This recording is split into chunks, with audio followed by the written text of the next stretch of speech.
I don't like to move house. I like to stay and improve. If your house isn't working for you, then it's ridiculous just to carry on struggling against it. Move. It's a battle being fought in homes up and down the country. I can't see us growing up here as a family at all. I feel that this place works. One of you wants to stay. The other is desperate to go. I think we should stay. We should move. I think we should stay. It's a beautiful little house. Little house, you're right. So Kirstie and I are back to help you decide. Are you going to love it? Or list it. I'm heading up Team Love It because I think the expense of moving house can be better spent transforming your existing home. We have to make this space we're in now a kitchen diner. Oh, I love that sound. While Kirstie's getting sledgehammer happy, I'm heading Team List It, tempting homeowners with dream properties well within reach. Snow-capped mountains. Wow, brilliant. Come on. Oh, no. Oh, look at this. There's the jacuzzi. I trounced Kirstie at every moment. Yeah. Last time the score was 4-2. Was it? Yeah, 4-2 to me. Now it's round 2. You're pathetic. Kind of thinking, damn, Kirstie's good. Phil's dead in the water. I can't lose again. I won't lose again. As we once again ask couples that question, Are you going to love it? Or are you going to list it?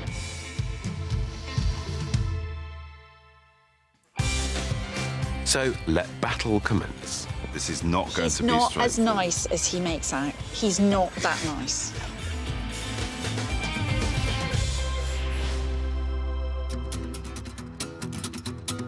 This week we're in the great city of Newcastle. Alpha male grooming. Look, that's just the place for you, My Phil. kind of place. Do you think they could do those plug thingies?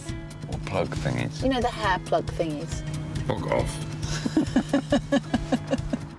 The suburb we're headed to is home to the most expensive street in the northeast, but we've always found the whole city to be very welcoming. Have you ever been to the centre of Newcastle on a Saturday night? I've driven through it. It's I amazing. vividly remember that. It was like a February. We was did it freezing together. Cold. Yeah, yes. we did it together. And no one was wearing anything. No one was wearing anything. but while I'm happy to dispense sartorial advice, we're actually here to help the Mackies. Because for Tom, an anaesthetist, and his wife Kathleen, a local GP, work can be all-consuming. Any temperature or vomiting? So when they head home to their Victorian terrace, just 10 minutes from the city centre, they're looking for a little peace and quiet.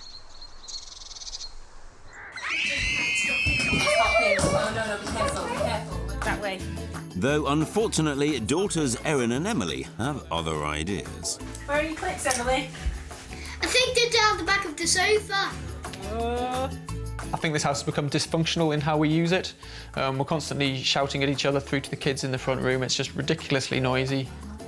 And with no real back garden in this inner city home, there's also no escape. All right, all right.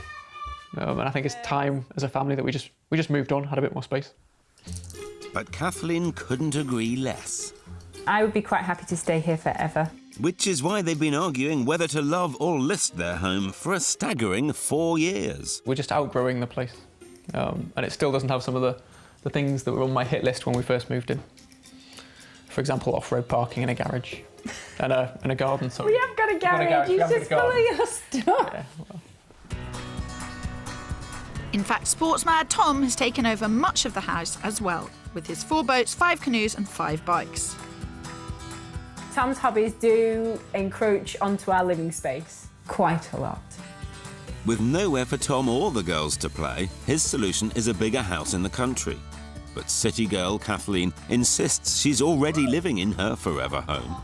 It's a bit like my nest. I've had my chicks here. I can sit and look at her. I think even if we stay, it will only work for so long. Well, we'd have to invest again and again. So maybe go, maybe go up into the loft.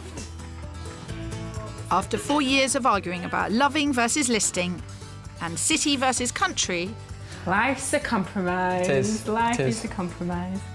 Tom, Kathleen and the girls are pinning all hope of peace on us. I don't think you have to park on the pavement, Phil. Well, I've got quite a big car, you know. Big boy, big car. I knew you were going to say something like that. She loves me, really. Stand back, you don't want to be in their face. Hello. Hello. Nice to meet you. Pleased to meet you. Good morning. Hi, I'm Phil. Nice to meet you, Tom. How do you do? Nice to meet you. Morning, Kirstie. Hi. Do you want to come in? Oh, Love you're very to. kind, Thank you. See what it's all about. There's bucket loads of potential underneath all of Tom's clutter. It's just crying out for the magic touch. And in such a desirable postcode, it'll sell in no time. Well, why don't we start with just who wants to do what? Who wants to stay, who wants to go? I want to stay. OK. And I definitely want to go. That sounds quite entrenched. Is this a discussion? This a discussion that's been going on for some time? This was never going to be my sort of final resting place. And I sort of moved in as a stopgap, didn't we? No. I sort of moved in as a stopgap, didn't we? I think that tells the story. And then we had one child and sort of filled up the space. And then we sort of... Just for the record, it's not the child that's filled up the space. Yeah.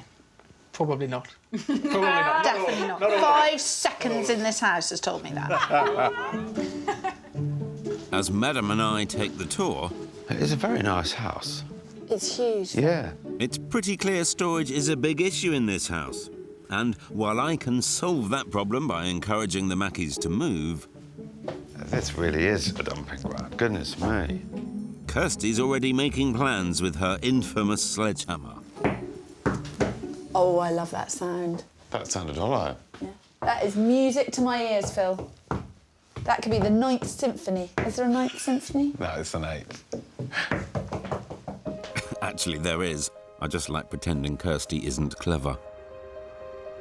While Tom and Kathleen are working to a tight budget of £20,000, I may be able to solve many a problem by turning their formal dining room into a kitchen diner. After all, it's said the traditional dining room will be obsolete by 2020. Straight away, first 11 seconds, gut instinct. Wall comes down. So this is one big, beautiful kitchen, diner, sitting room, fantastic. All straight the way through. Communal living, straight the way through. And at the back, masses and masses and masses of storage. I can see that it could work for them, actually. Yes, yeah. I think it's innovative. Even if you do say so yourself. Though meanwhile, I've got a budget of £375,000 to find a house that tops Kirstie's vision. Though on top of that, they'll have to fork out nearly £9,000 in stamp duty and £6,000 in legal and moving costs. All the more reason to reinvest in their own house rather than the taxman. And the next stage of that plan is turning the kitchen into storage a-go-go. You'd keep this corridor here, Yeah. essentially, and then you'd have lovely pantry, laundry room, wet room.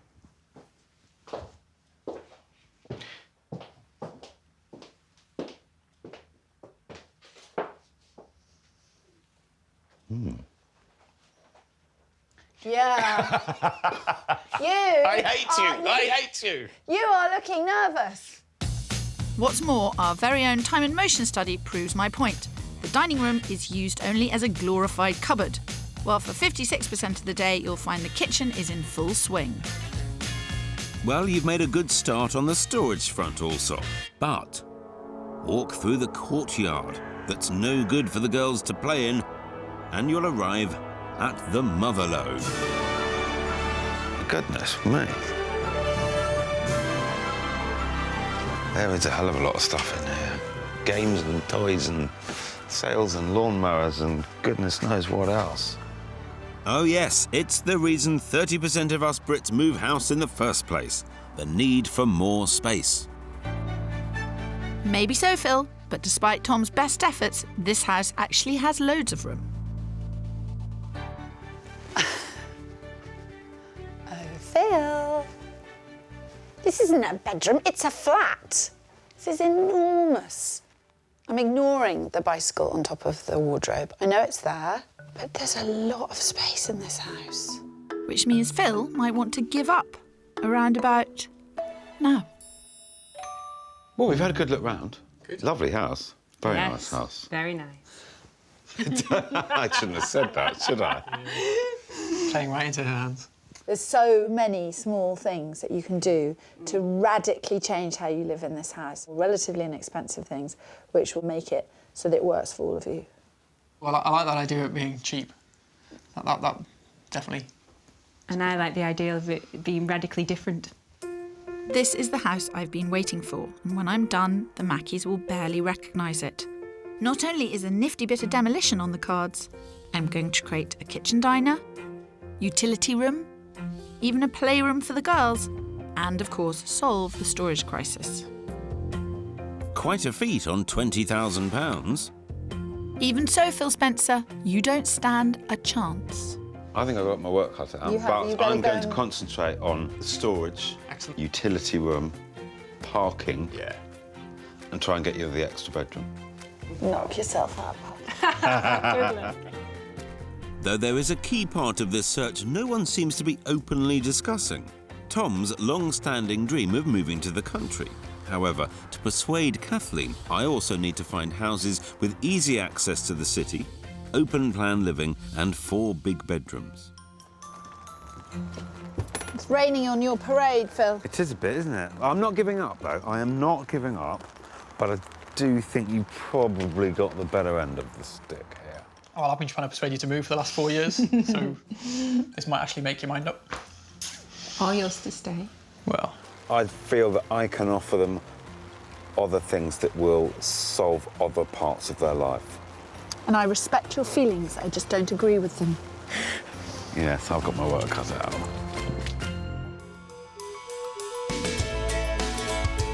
In Newcastle, family life is anything but relaxed for doctors Tom and Kathleen Mackey. Doctor, people keep ignoring me. Next, please. But after 4 years of arguing whether to love or list, I've got ideas that'll give them the home they need without moving. Yeah. I hate you. You are looking nervous. But while Kirstie's singing from Kathleen's hymn book, she can't give Tom what he really wants. And that is the great outdoors. This house is huge, and Phil is sadly mistaken if he thinks he can head further out of town and find this kind of ceiling height. Sorry, Allsopp, the #1 reason we fall in love with a house isn't architecture, it's location. Well, this is exciting, isn't it, Tom? it is. It's quite good to finally get Kathleen out and actually looking at some houses. I honestly do not think what we both want, where we want, with what we've got, money-wise, I just don't think you can do it. I think he can. Although £375,000 is a decent budget in the northeast, the bigger challenge is convincing Kathleen that life exists outside the city centre. And I'm quite encouraged, actually, you're heading towards the coast, so...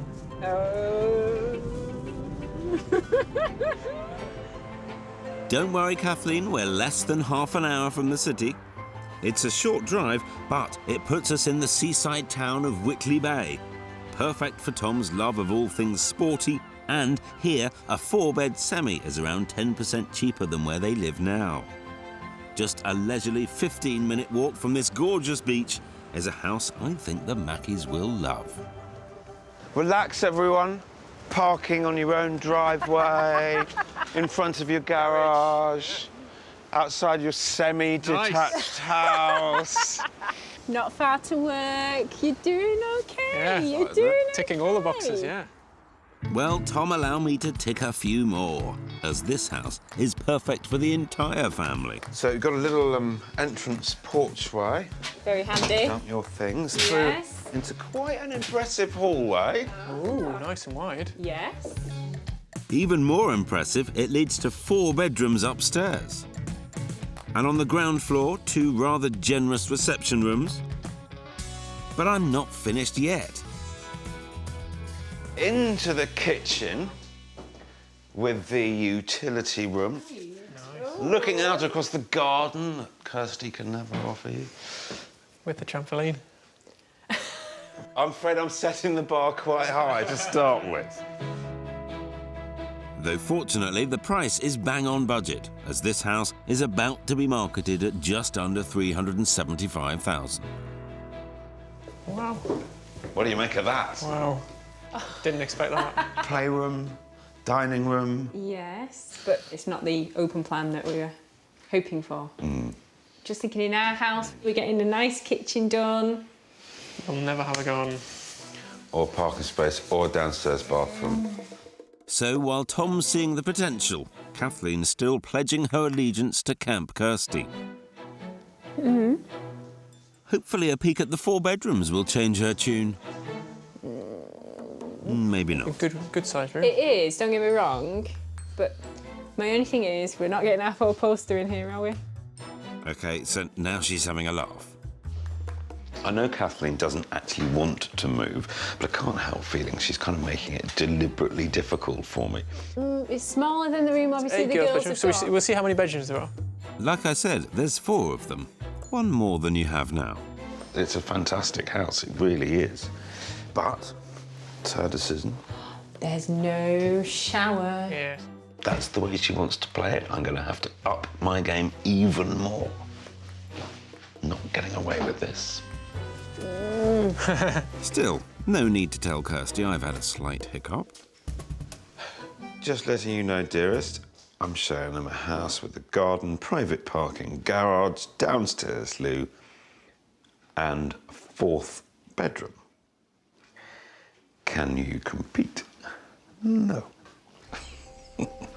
This is the 4th bedroom you asked for. Right. What kind of size is it? It's another kid's bedroom. It's small though, isn't it? Well, more space I can definitely find. The only problem is we're already at the very top of Tom and Kathleen's budget. The only way I'm going to be able to offer you a larger property is by going rural, but then you're going to be away from the metro and away from the shops. So it's whether you're prepared to trade on that or not. I would look, but it would have to have, if not metro, then at least a good bus route. OK. You'd probably want a pub, would you? All good doctors. Something tells me the drinks will be on Phil, because back at base, I'm about to create the kind of family-friendly layout he can only dream of. It's looking good. Needs a bit of a spruce up, but it's looking good. And will remain reasonably unchanged by the KMA plan. The rest of the house, on the other hand, ha ha ha. Even more remarkable, it won't cost much more than the money they'd have to fork out just to sell up and move. He's a nice man, Phil, but he's really not in charge of getting the kids to school, sorting everything out. So he's no good to you. So, brace yourselves. I'm intrigued. Right. Oh. While this house has plenty of space, the rooms just don't work for a young family. But rather than knock down a few walls as I first thought, I've come up with an even cleverer solution. And that's transforming their unused dining room into a sophisticated kitchen diner. As for the existing kitchen, that's being divided in 2, giving Erin and Emily their own playroom out of the way of Mum and Dad, and it will have direct access to the courtyard. Meanwhile, the other half will be transformed into a storage-filled utility room with its own entrance from the garage. Never thought of that. Yeah, I was going to say that. That's completely... Yeah. It's ticking a lot of boxes that we want ticking. And this does not cost you any more than £20,000. No, it's brilliant. I'm kind of thinking, damn, Kirstie's good. Phil's dead in the water.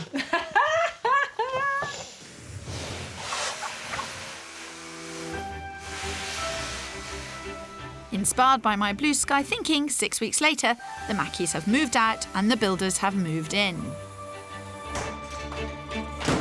Hey, Wow. That's changed a bit, hasn't it? I know. Now we can visualise it though, can't we? And we can work out where we're going to put things, which would be great. What was a slightly dysfunctional kitchen has all but vanished. In its place, the humble beginnings of a playroom for the girls and the brand new utility room, complete with its own entrance. Happy? I'm excited. Yeah. It's all happening. It is. But take a look at the other rooms in this house, and I'd say space is still a very big problem for the Mackey family. Mind you, it's easily solved by following Tom's dream of selling up and moving to the country. Although, despite appearances, we're only 20 minutes from where they live now. Views are getting better and better. They are. Outdoor pursuits are getting better and better. Tom's smile's getting bigger and bigger. Oh, I need Kirstie. No, Kathleen, just an open mind.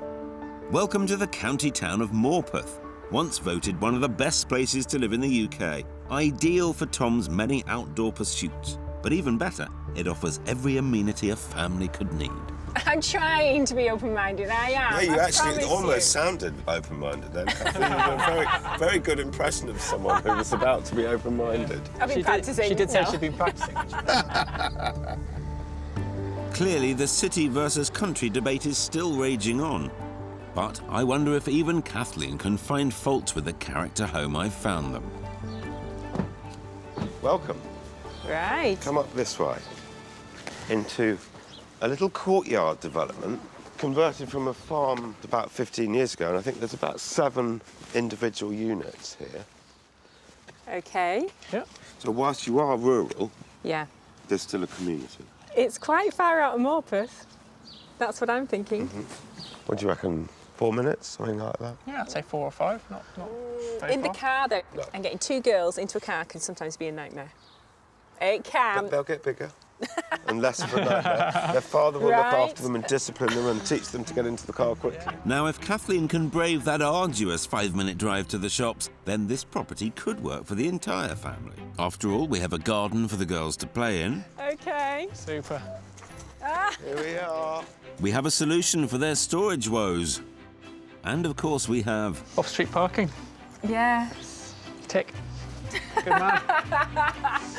Phil, what are you doing Kirstie to me? and Kathleen can't compete. But it's inside this barnyard conversion that things really get exciting. Big room, fireplace. Feature fireplace.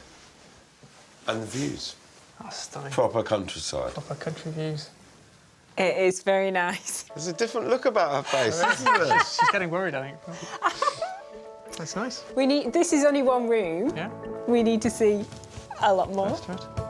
Believe me, there's a lot more to see. As well as generous living and those fabulous views, we have 4 double bedrooms. This is actually a really good size for a 4th bedroom. Carry on down the hall, and you'll also find the perfect kitchen diner, bigger than the one Kirstie's planning to boot. Nearly put that in our kitchen. Yes. It's got its fate. It's got your names written all over it.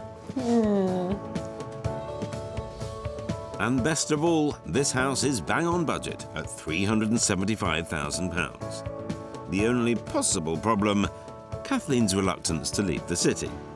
You don't even have to move home. You've packed and moved out. Yeah. You just bring it all Just here and transfer it unpack here. it. Easy. What could be simpler? The simplest thing is not to move. I'm sorry it is, though. But this is going to offer you a completely different lifestyle to go with the different house. Instead of looking out onto a street. I think it's you that really wants a different lifestyle, though. Not necessarily me.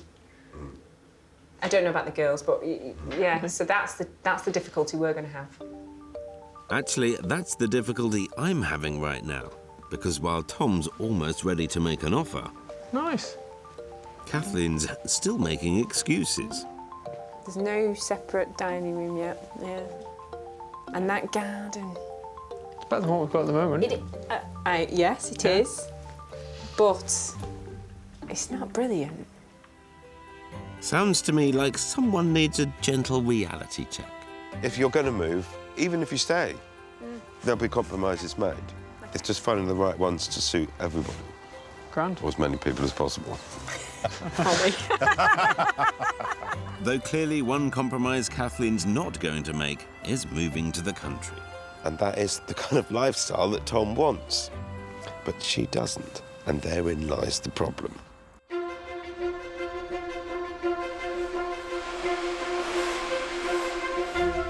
I know we're mid-build, but I'm still loving our house.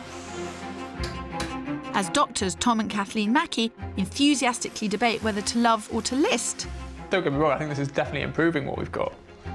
But I don't think it's making it the house I want to live in for the rest of my life, which is what I'm after. I'm practically reworking their entire ground floor in order to give them the space and the storage their young family is desperate for. I think Phil showed us some great houses. I just think you're not willing to compromise in where you're willing to live, which is the stumbling block, blatantly. But while I love your work, Kirstie, especially the early stuff, the only way to really help this family is by moving. Oh, Phil, you're so naive. No one's going to move from one of these houses. I mean, look, these Victorian structures are spectacular.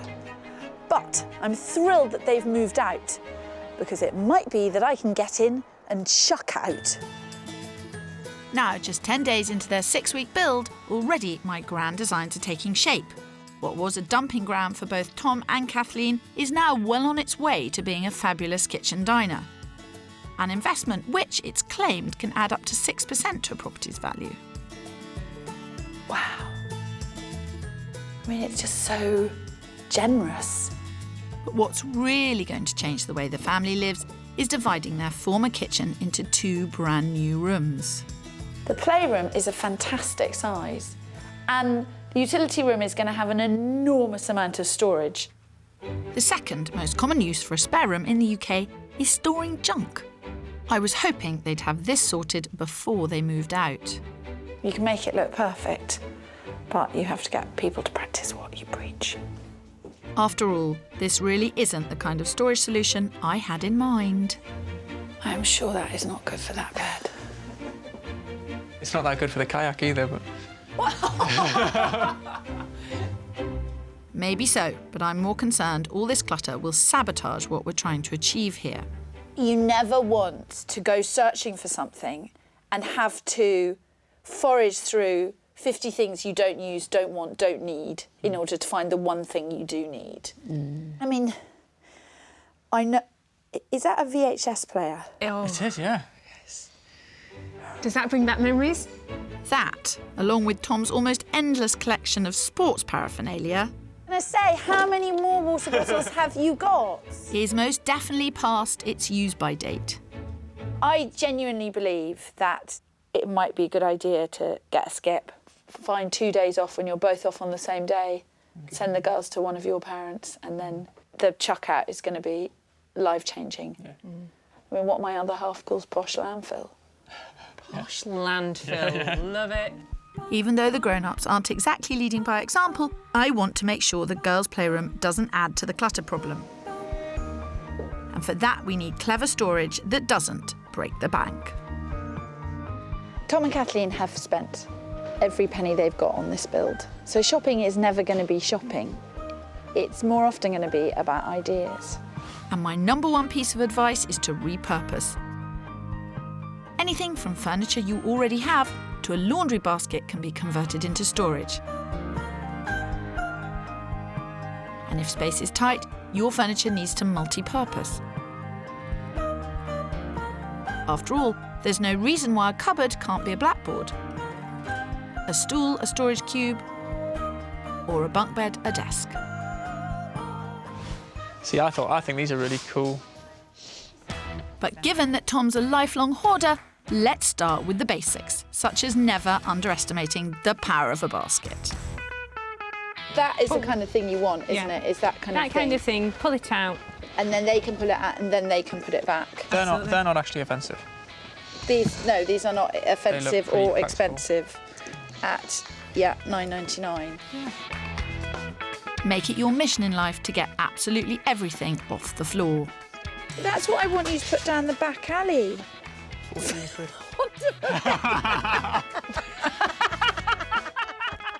And above all else, have nothing in your home that isn't either practical... Oh, look, that's a bin. Is it a bin? Yeah. Or beautiful? I don't know. I think everyone's got room in their life for a Horse's head. What are you trying to say? a Mapping? papier-mâché Horse's head. horse's head. But, you know, that is... I can't encourage you to chuck stuff out and encourage you to buy stuff at the same time. Then again, it's a lot cheaper than moving house, Tom. Just saying. So it's all coming together. Yep. Coming together very nicely, I think. The great thing about doing a big project is that you address the way in which you live in your existing house, and it changes everything. Phil can't do that, can he? Oh, really? Well, while you've been swanning round the shops, some of us have been hard at work. For our third outing, we're going back to where we started, Whitley Bay, as clearly it's a middle ground that Tom and our city girl can actually agree on. I can see the sea. We are heading towards the coast.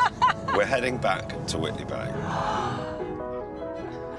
Given that Morpeth was too rural, the bay offers the best of both worlds. Though this time, I'm taking a different approach. Forget curb appeal. This house has storage appeal. Right now, I've got a little game for you two. Yeah? There are 4 garages. One of them holds the key to your new home. I'll go with that one. This one? Yeah. Yeah, Let's have a look. Oh! It's open! Come on. Okay, right.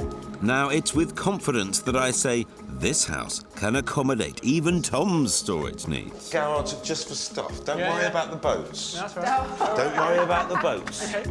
As here we have more space than you can shake 5 canoes at. That More stuff. is the boat shed. Yeah. Long and thin, built with purpose in mind. It's a canoe shed. That's brilliant. That's Tom happy. Now for the rest of the family. This is the garden, the walled private garden. But this, Oh, wow. come on, Oh, no. This- It's even yellow. is the open plan living that you can never create at home. This is, I walked in here and went, Not funny. Oh, gosh. Ha! Dr. Kathleen can't diagnose a problem. The decor does need a little freshening up, but a few coats of paint's a small price to pay for both open-plan living and a separate space for the grown-ups. Are you ready for some more? Yes, Yeah. definitely. It only gets better. Are you sure? you might regret that. Head upstairs and you'll find 4 large bedrooms, as requested. But wait, there's also an attic conversion, something I know Kathleen's keen to do at home. Average cost upwards of 20 grand. And this one even boasts an ensuite. So this is the 5th bedroom. Okay. And as for price, this 5-bed character home is on the market for a negotiable £395,000. I don't want to put too fine a point on it, but there you are, doing up your lovely house and saying to yourselves, if we stayed in the long term, we would have to do a loft. Yeah. And I'm showing you a house with a loft, with a garden, with a boat shed and with open plan living. Yeah. In an area that I feel that both of your lifestyles are quite well accommodated. I don't want to oversell it much, but you see what I'm driving at. There's a lot of food for thought there, isn't there? Yeah. There is. More like a banquet, I'd say. So while Tom and Kathleen think things over... Look at that. Different. Isn't it? I'd just like to take a moment to gloat. I know pride comes before a fall and all that, but I do think I've nailed it. Just saying. It is there's little bits and bobs everywhere, isn't there? Yeah. Little jobs. No, totally. Then again, You're not going to get the off-road parking. that pride and fall thing I mentioned... It's a lot of house. There's quite a few jobs as you go round. You Oh, realise yeah. there's It's quite a few bit of jobs, a, it's a isn't bit of a project, but it's not. They're only little jobs. might just be the case after all. Don't tell Allsopp. there? I think it needs too much doing to it. In what sense? New kitchen, new bathroom. I really like the one in Morpeth. Yeah. I know you did. I know, I can tell that. You know my concern about that one is obviously into a taxi. where it is. Yes, and I'll be an ultimate taxi for the girls. So for you, it'll be fine. Off you go with your dog and your running and everything. But for me, it's going to hinder my lifestyle. Which means potentially we're back to square one. Tom wants rural and Kathleen's finding reasons to stay put. We've got to find a way whereby there's a bit of give and take from both sides. I think that is the best on the market. Yeah. You're probably right. And I think it would be extremely difficult to replicate that and find somewhere else with the open plan and with the 5th bedroom. I'm not saying buy it, I'm not saying it's the right thing, but have a careful think about it. Food for thought, certainly. No, we will. We'll think about it carefully. Okay. Thank you. You're very welcome. Sorry, I've got something cough. List it. List it. It keeps coming back. I don't know. I can't get rid of it. That was terrible. List it, list it, list it.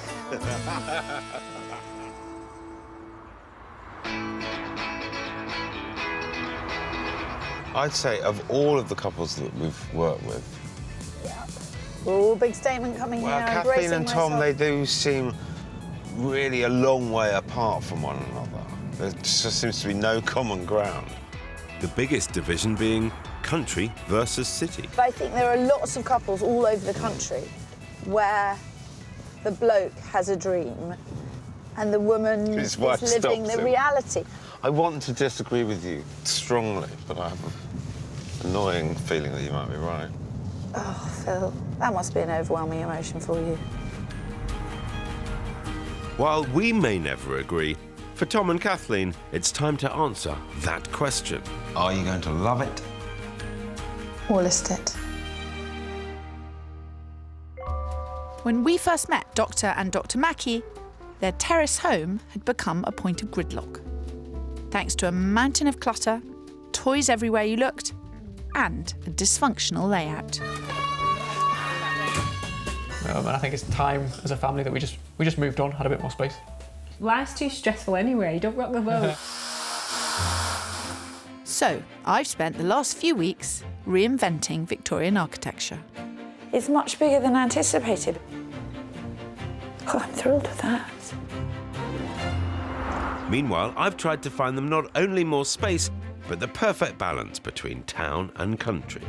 Phil, what are you doing Kirstie and Kathleen can't compete. Now the builders are gone and the families move back in, well, it's time to settle the debate once and for all. What have you done to this house, Kirstie? Ah, what haven't I done? That's the question. What haven't I done? We haven't made the garden any bigger, that's for sure. I know. Well, that's true. Well, that wouldn't be possible. Oh, I need to blow my nose. Oi!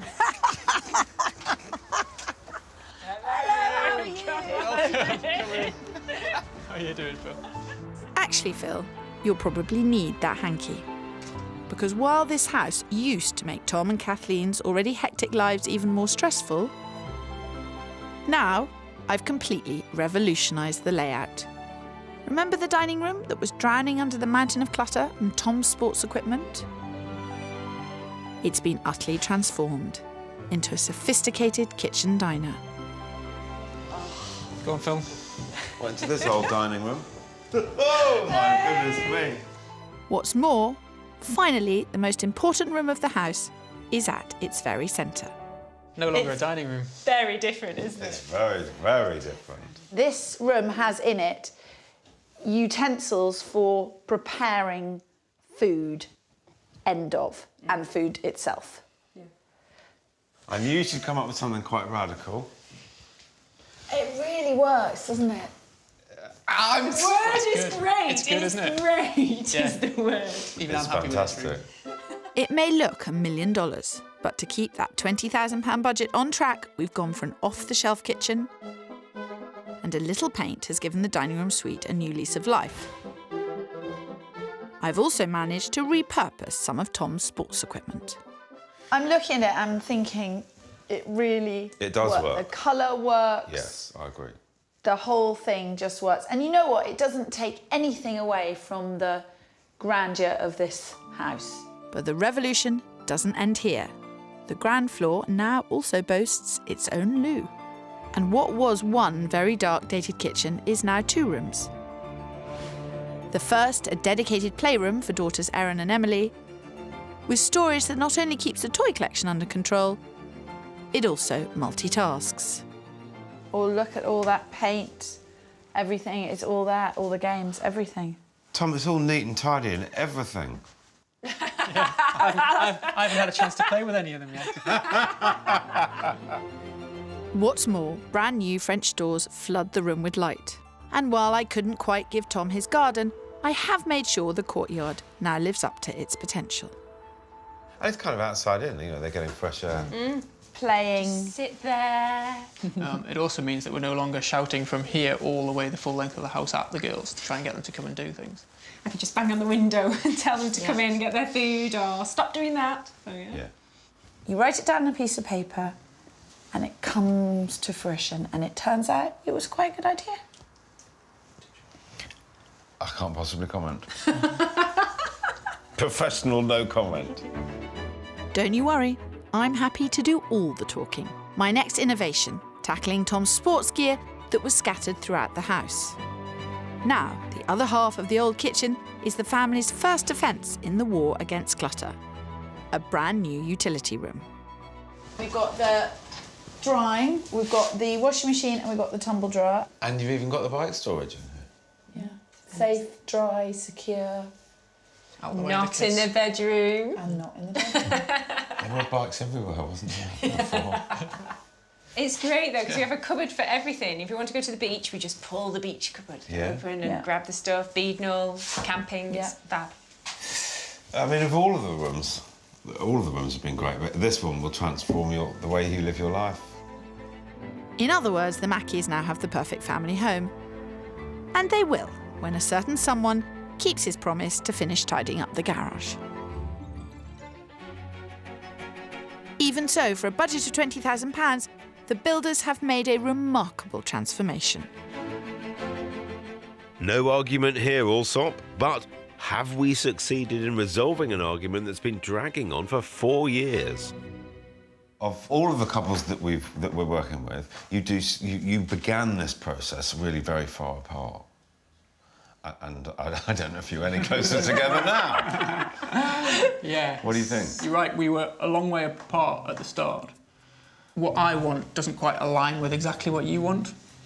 So, you know, the Morpeth house you showed us out in the sticks, that ticked all of my boxes. Does this house function better now than it did? Yes. I loved it to start with, the house, and I love it even more now all the changes have taken place. It's undeniable, this house is a lot better than it was when you two first came here. So, are you going to love it? Or list it?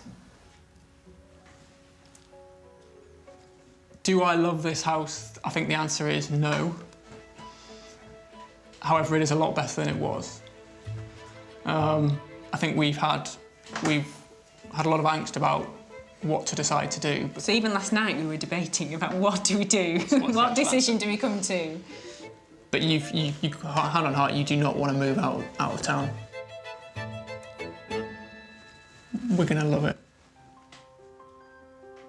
Yeah, I knew you would. I knew you would. I know when I'm beaten. Though, if Tom and Kathleen ever do change their minds, the money spent on improvements has actually added around £33,000 to the value of their house. You've had to make a lot of compromises, though, to stay here, haven't you? Mm-hmm. So I do love you for that. I appreciate it. And you'll get your dream house in a few years, probably. I hope they've got that on film. Well, listen, well done. And thank you to both of you as well. Very welcome. Well, I think Phil hasn't done that much, really, has he?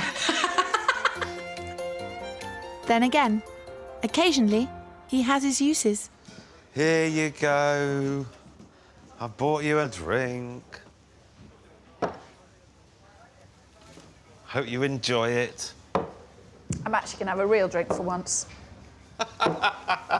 Cheers. Cheers. Well done.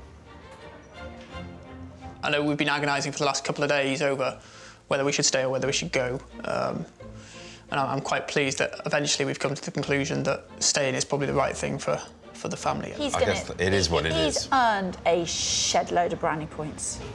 He's going to cash them in as well. Tom's been very generous in the decision he's made, really, because he's put us before him and his wishes, not permanently, but for the time being he has, so I'm very, very happy. You can have it back now, to be honest. Cheers.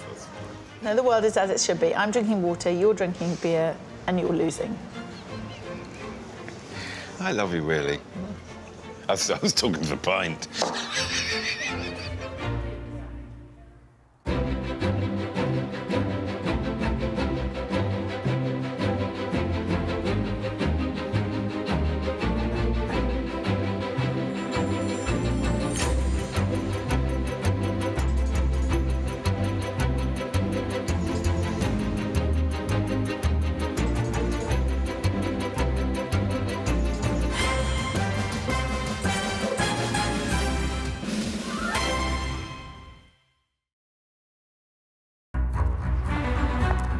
It's a battle taking place in homes up and down the country. I love those.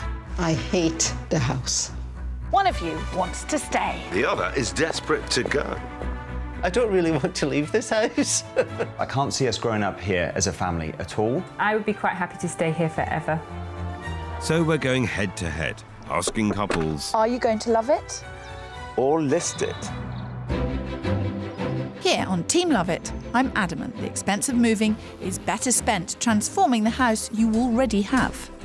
It's stunning. Why didn't you think of this, love? Yeah, I mean, this is the death knell for Phil Spencer. but over on Team List It, I say the only way to get what you really want is selling up and moving on. Oh, look at this. 250,000. Seriously? This is big, it's impressive, isn't it? I trounce Kirstie at every moment. Yeah. So far, the score stands at 2-1, putting me firmly in the lead. I hate you! You are looking nervous. But while I'm not going down without a fight, That's huge. Wow. Wow! Could you see yourself here? Oh, yeah. we're here to help answer just one question. Are you going to love it? Or are you going to list it?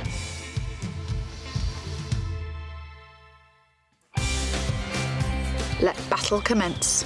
This is not going He's to be not as straightforward. nice as he makes out. He's not that nice.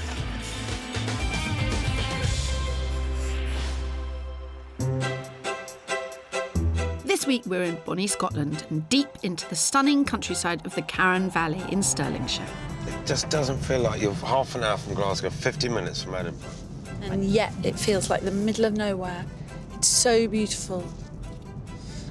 Although very snowy, it's been pretty miserable weather most places we've been. Wasn't there some famous battle fought around here? Battle of Bannockburn. And it looks like this idyllic setting is home to another battleground. Meet marketing head Karen Lumsden and company director Duncan Sibbald. We've been going out for 3 years now. It's actually 3 years to the actual day. No, it was yesterday. Ooh, rookie error, Duncan. But moving swiftly on, they bought this 3-bed 1950s semi for £160,000 2.5 years ago. And they've been arguing about it almost ever since. We have leaking windows, rubbish kitchen, no extra bedroom, which is obviously my fault for buying the house in the first place, but I am very much the opinion, let's just move. That's lovely, though. They chose the house because it came with land for Prince and rescue horse Ridian, but now Karen's fallen out of love with it. If this house didn't have the land, we wouldn't have bought it. There's also Duncan's daughters, Neve and Orla, to think about, who live here part of the time and love this house almost as much as their father. I love the area so much. We go out as much as we can. And I love coming back to the house, even when it's blowing a hoolie outside, when the rain's, horizontal. It's great just having the wood burner on, and it's great just getting the heat from that. But he's also getting heat from Karen, who thinks the house is far too small. To have even us with the girls round the table, you'll cook, pull the table out, and then we sit at the table. Then ask people to come back through here. And then you ask us to move. All done. And then put the the same table back again. Next to this cramped kitchen is an even tinier bathroom, shared between a 6'4" man and 3 girls. The bathroom downstairs, disaster in the morning when everyone's trying to get in. Right, Orla, you can come out. How old should be? And actually, Duncan can't really fit in the bathroom to begin with. I'm drying myself, it's a bit tough. I'm not going any further than that. No, I won't say a word. He burns his bum on the radiator. Ouch. And that's not the only pain in the derriere. Muddy boots getting dragged to the front door drives me up the wall. All I want in life is a boot room. This pair disagree even more than me and you know who. I think we should stay. We should move. I think we should stay. You could say they're just scunnered with the house. We'll need to put some subtitles up or something. Scunnered. I'm scunnered with the house. And Very fed up. Fed up with the house, sorry. The end of your tether. Fear not, chaps. Kirstie and I are here to mediate. And if need be, translate. It is beautiful, Phil. Look at the river and the hills and the mist. You'll burst into song in a minute. Well, I'm just saying. Hello. Hi there. Hello. Hi, nice to meet you. I'm Nice to meet you Kirstie. too. Must be Duncan. Hello. Yes, Duncan. How do you do? Nice to meet you. Very nice to meet you. Phil. It's my goal to find Karen and Duncan a suitable alternative to make them want to list this property. Though once I've made my changes, their only option will be to love it. As Kirstie often says, let's get down to brass tacks. Who wants to stay? Who wants to go? I want to stay. I want to go. The house came with 2.5 acres and stables, and that doesn't come up very often, so we snapped it up. And although I am on Team Phil, most people there aren't a lot of properties with land unless we have a huge budget. Duncan, why are you so keen to stay? What do you like about it? Well, I mean, I love the style of the house. I love the area of the house as well. It's just unbeatable, actually, what we've got on our doorstep. Yes, there are things that don't work in the house, like you've said, with the size of the kitchen. And then when the girls are here as well. Are there plans for any more little ones? Yes, there are. If you were to have to stay, what work would you do? Top of my list would be down here to sort this area out here. And my focus is upstairs. Could you do both? Well, you don't have the budget to I don't think we've got the budget to do both. I mean, we are sitting here sandwiched against the washing machine and the dishwasher. I don't think anyone's in any doubt about why it doesn't work. How long's this debate been raging? Oh, It's been a wee while now, 2.5 hasn't it? years. 2 years. Cue Phil and Kirstie. This location is 1 in a million, but making the house work for a growing family is going to be quite the challenge. It's a lovely room, this, Phil. I mean, look at that. It's just a picture window, isn't it? It's beautiful. Can you see the Well, that hills? must be their paddock and the stable. And there's the river. It is beautiful. Lovely I mean, sitting It's clearly room. not big enough for them, but it's a beautiful spot. No, It'll sell very the well. sitting room. No, don't be silly. To me, as they were talking, it seemed pretty cut and dried because they want more children and this isn't big enough. There's certainly no easy fix, especially as they don't have the money to create extra bedrooms and expand downstairs. This is the real problem area, isn't it? Yes. Well, to sit 4 round the table, you're going to have to shift the table out every time somebody wants to get up. I know. You'll pay an average of £30,000 more for a rural property in Scotland, but this particular vista is truly priceless. You've got views all around. Yeah. They will be very hard to compete with, the views from here. And that's something that he obviously really likes, because there's a proper sense of the outdoors. I'm eager to check out the attic. In a lot of the UK, a basic loft conversion doesn't need planning permission. But the rules are different in Scotland, so it depends what's up there and what we do with it. Oh, careful, bat poo and stuff. What? No, I'm just saying there's often bat poo in attics.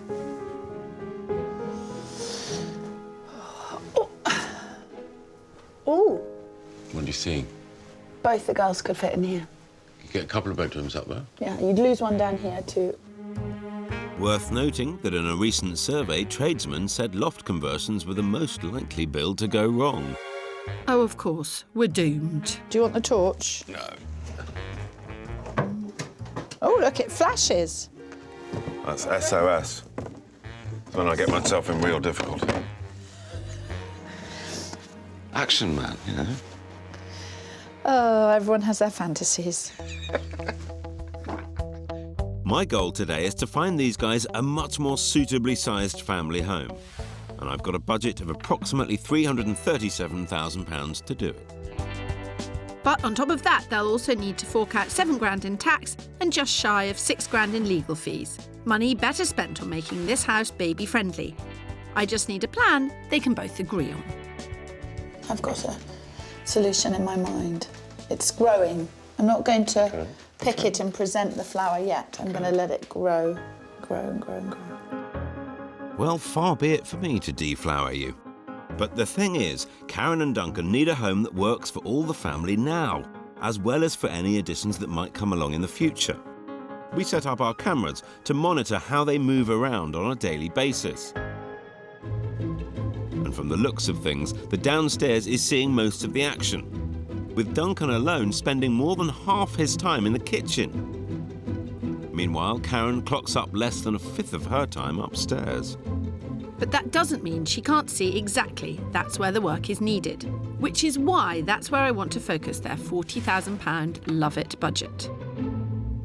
The problem with the house is that it won't fit another child. And I think there are solutions to that. A tent, maybe. No, seriously, I have got some solutions, but I want to go away a little bit and think about that. But more bedrooms won't be enough to convince Karen to stay. So Kirstie will have to be pretty clever about the downstairs too, if she's to compete with my houses. Karen, can you describe to me what I'm looking for? I think just enough space to be able to live easily. If it's there, I will find it. Yes. A 45-minute search area is a massive area, so I mean there are thousands of houses. Yes. So if it's there, There are not thousands, Phil, in confident. case you haven't looked. We're in Scotland. There are not thousands of We're looking houses. for fields as There are well. about 30. All right, Kirstie, perhaps I am being a bit overconfident. So I'm on the hunt for 4 bedrooms, 2 bathrooms and at least 2.5 acres for the horses. All within 45 minutes of the girls' school, which is just outside of Stirling. have you done any searching yourself? I look Always scrolling. usually every night. Every night you look? I was feeling quite chipper until that moment. She's not the only one to go on the internet every night, Phil.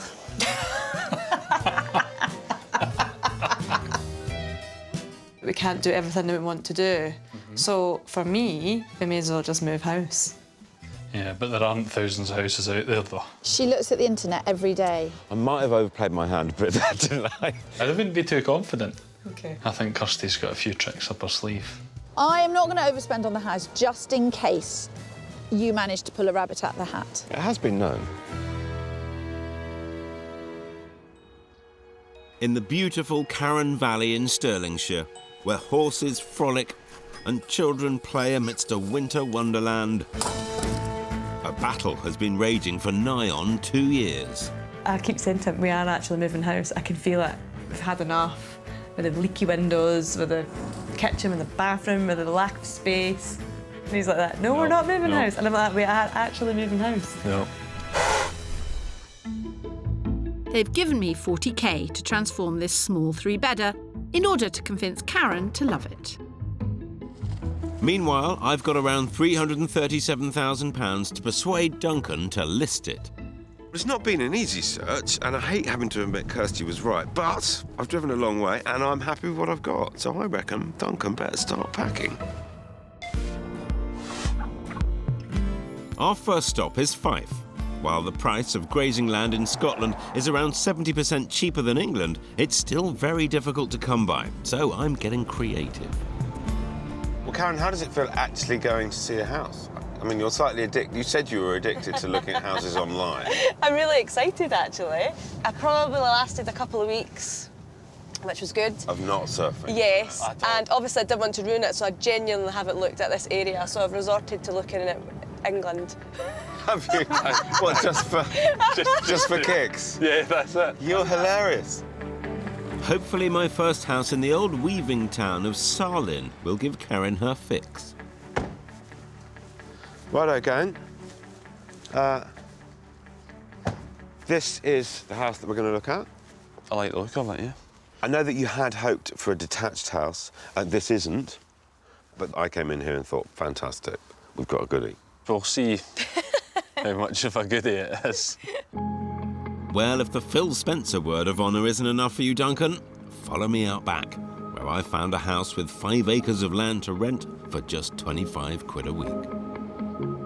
The outlook's absolutely stunning, isn't it? It's really It's nice. quite Can you see a fantastic. house? I've just thought you can't see another house. Snow-capped mountains. I mean, you're looking at 10 miles. Amazing down. view of the Ochils. And you can see your horses in the stable. Wow, brilliant. And if they like the view from outside, they're going to be even more impressed with what lies within. As well as the acres of land, this stunning 4-bed property boasts a lounge and dining room, both with wood burner and panoramic views. Priced at £335,000, it also has those all-important 2 bathrooms, a separate kitchen diner, and, wait for it, Karen, a utility room. Booked room. Now, whatever Kirstie does with your house, she ain't going to get you one of those, is she? No, Karen, it's your dream. Don't worry, Duncan, I've not forgotten you. Little birdie tells me you're into stargazing. Yes. This is Duncan's dream. There'd be no light pollution here. It'd be stunning. Absolutely beautiful place to look at the stars. It's quite a similar outlook from where we are now. It's very our style, isn't it? It is, yes. So look, above the fridge. It's the storage that we've always wanted. Yes, aye. A table that we don't have to pull out. And if they like that, they're going to love the master with ensuite. You can wake up and see the horses. No way. You can actually see the stables from the window. Wake up and smell the horses, Kirstie. Team Listits on a roll. Duncan, suitably wowed. Get back in your box. How'd you get on? Yes, it's a lovely setting, lovely house, isn't it? I could see us entertaining in here. I think the outside space is brilliant. You've done good. But it's Duncan I need to convince. No, at the beginning of this process, you were absolutely adamant that you were not going to move. Yeah. And whilst this is only the first house, Yeah. has it opened your eyes? I still do love the area that we are in and the immediate access we've got to outdoors. I think he's clutching at straws, don't Yeah, he? He's something like that. trying There's not awfully much. hard. There's not much there. And although the hills are there, look, they're you a can good see it. drive. Yeah, keep trying. A brave effort. Methinks he doth protest too much. It's a bit of a strong start from Phil, isn't it? Isn't it? It was really nice. Lovely. It is lovely. I didn't realise when we first walked up that it had that out the back. I know. You're quite impressed by it, I'm aren't you? very impressed. He's done a good job. He followed the brief. He's followed the brief.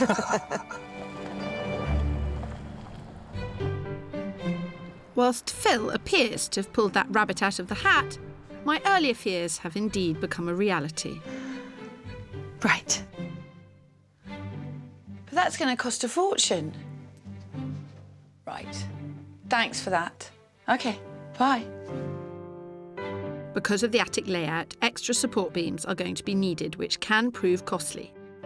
We also can't extend the kitchen into the bathroom area downstairs because of Scottish planning regulations regarding accessible loo space.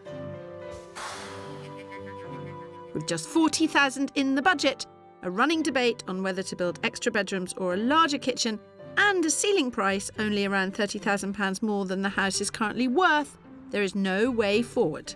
But I have a plan which I hope they'll go for. So, girls and boys, this house has caused me no end of hassle. We've had some estimates done for work on this, and they have differed by over £10,000. So our big problem here is going to be keeping the cost down. If Duncan and Karen want more children, then the priority is more bedrooms. But they'll have to be careful with their budget. It will be money well spent though, as I'll be able to create 2 bedrooms for the girls in the attic and use one of the first floor bedrooms to make an extra 6'4" Duncan-sized bathroom. And whilst I can't afford to extend the downstairs for him, by simply blocking up the rear door and moving it to beside the downstairs bathroom, I'll create a few more metres of space in the kitchen and solve Karen's muddy boot problem. Does it give you hope? Yes, I like it. Yeah, I think so. I really as well. like the idea of the obviously the extra bedroom, the bathroom upstairs. Yeah. I did completely get the fact that the upstairs probably does have to happen first. Obviously, we have to figure out how much it is going to cost. Good. Duncan hates spending money. Because it's making Duncan very nervous. Feels like that. Yeah. Phil's wallet is a rare creature. Yeah. Occasionally, there are rumours about its extinction altogether. I won't be needing it anytime soon because they are going to list. Don't be so sure, Pip. The next round of drinks are most definitely on you. Karen seems to be on board, and there's no way Duncan will want to waste almost £6,000 on moving costs and £7,000 on tax. So is the balance tipped and No. love it? No. The thought of disruption, doing it all... I think it might have done. ...is putting the fear into me. So I think I would probably rather just pack boxes and go. You found a friend. I have found a friend, a good one as well. Needs a bit of a haircut. I just hope he's coming with them on the move. Yeah, well, if he's a man, he won't be keen on moving. It does seem to be the way, doesn't it? Yep, it does seem to be the way. Why is that? Men don't like change. They're quite risk-averse, and the status quo is what they're looking for. And girls? Just like mixing it up, moving on to the next. Causing trouble. Anyway, we mustn't fall into evil gender stereotypes, Phil. And neither must we fall into national stereotypes. But I have to say I am incredibly impressed when I hear what super scrimping Karen and Duncan have done to save huge amounts of money on their build.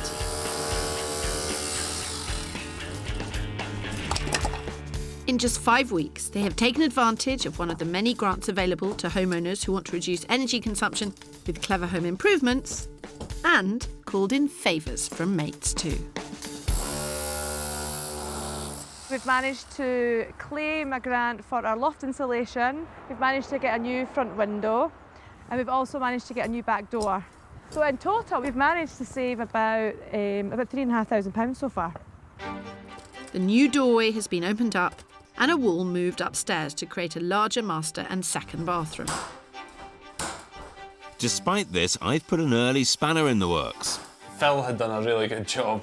We both loved Property One. Yeah, and I think I was starting to come round and think, do you know, moving could be a really good option. But I've come back and saw what had been done, and it was just really exciting again. I think we're back on the fence and we have no idea.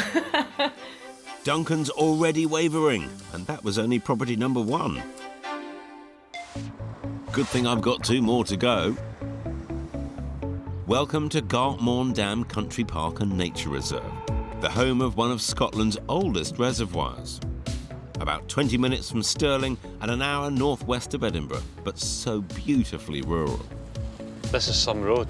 Yeah, we've got a little way to go yet. All right. My goodness. You want it to be rural, Duncan. And they haven't even seen the best bit yet. There's a country park. Woods. This is, I suppose, as direct as you could get. Straight out onto the path. Yeah. Part of the walk. I used to walk my dog round here and Neve and Orla when they were very young. OK. So I know this quite well. Should we go in? Yes. Yes. Or should we go for lunch? No, absolutely. No, I need to see inside. Come on. This 19th century detached stone property has 5 bedrooms. And although it needs a bit of TLC, it's on the market for offers over £275,000. So about 60 grand under budget. There's land for the horses, 2 bathrooms, 3 reception rooms, and it's surrounded by stunning views. Structurally, I think it's perfectly sound, but it's a bit of a project. Yeah. Needs some TLC, but then you did say you wanted a bit of work. Yes. And you liked tinkering. There's a big smile there, Karen. Yeah, I like things like this. It's good. It's like a blank canvas, isn't it? Does the size of Karen's smile trouble you? No, that's one of the things I love about her. You could learn a thing or two from that smooth talker, Phil.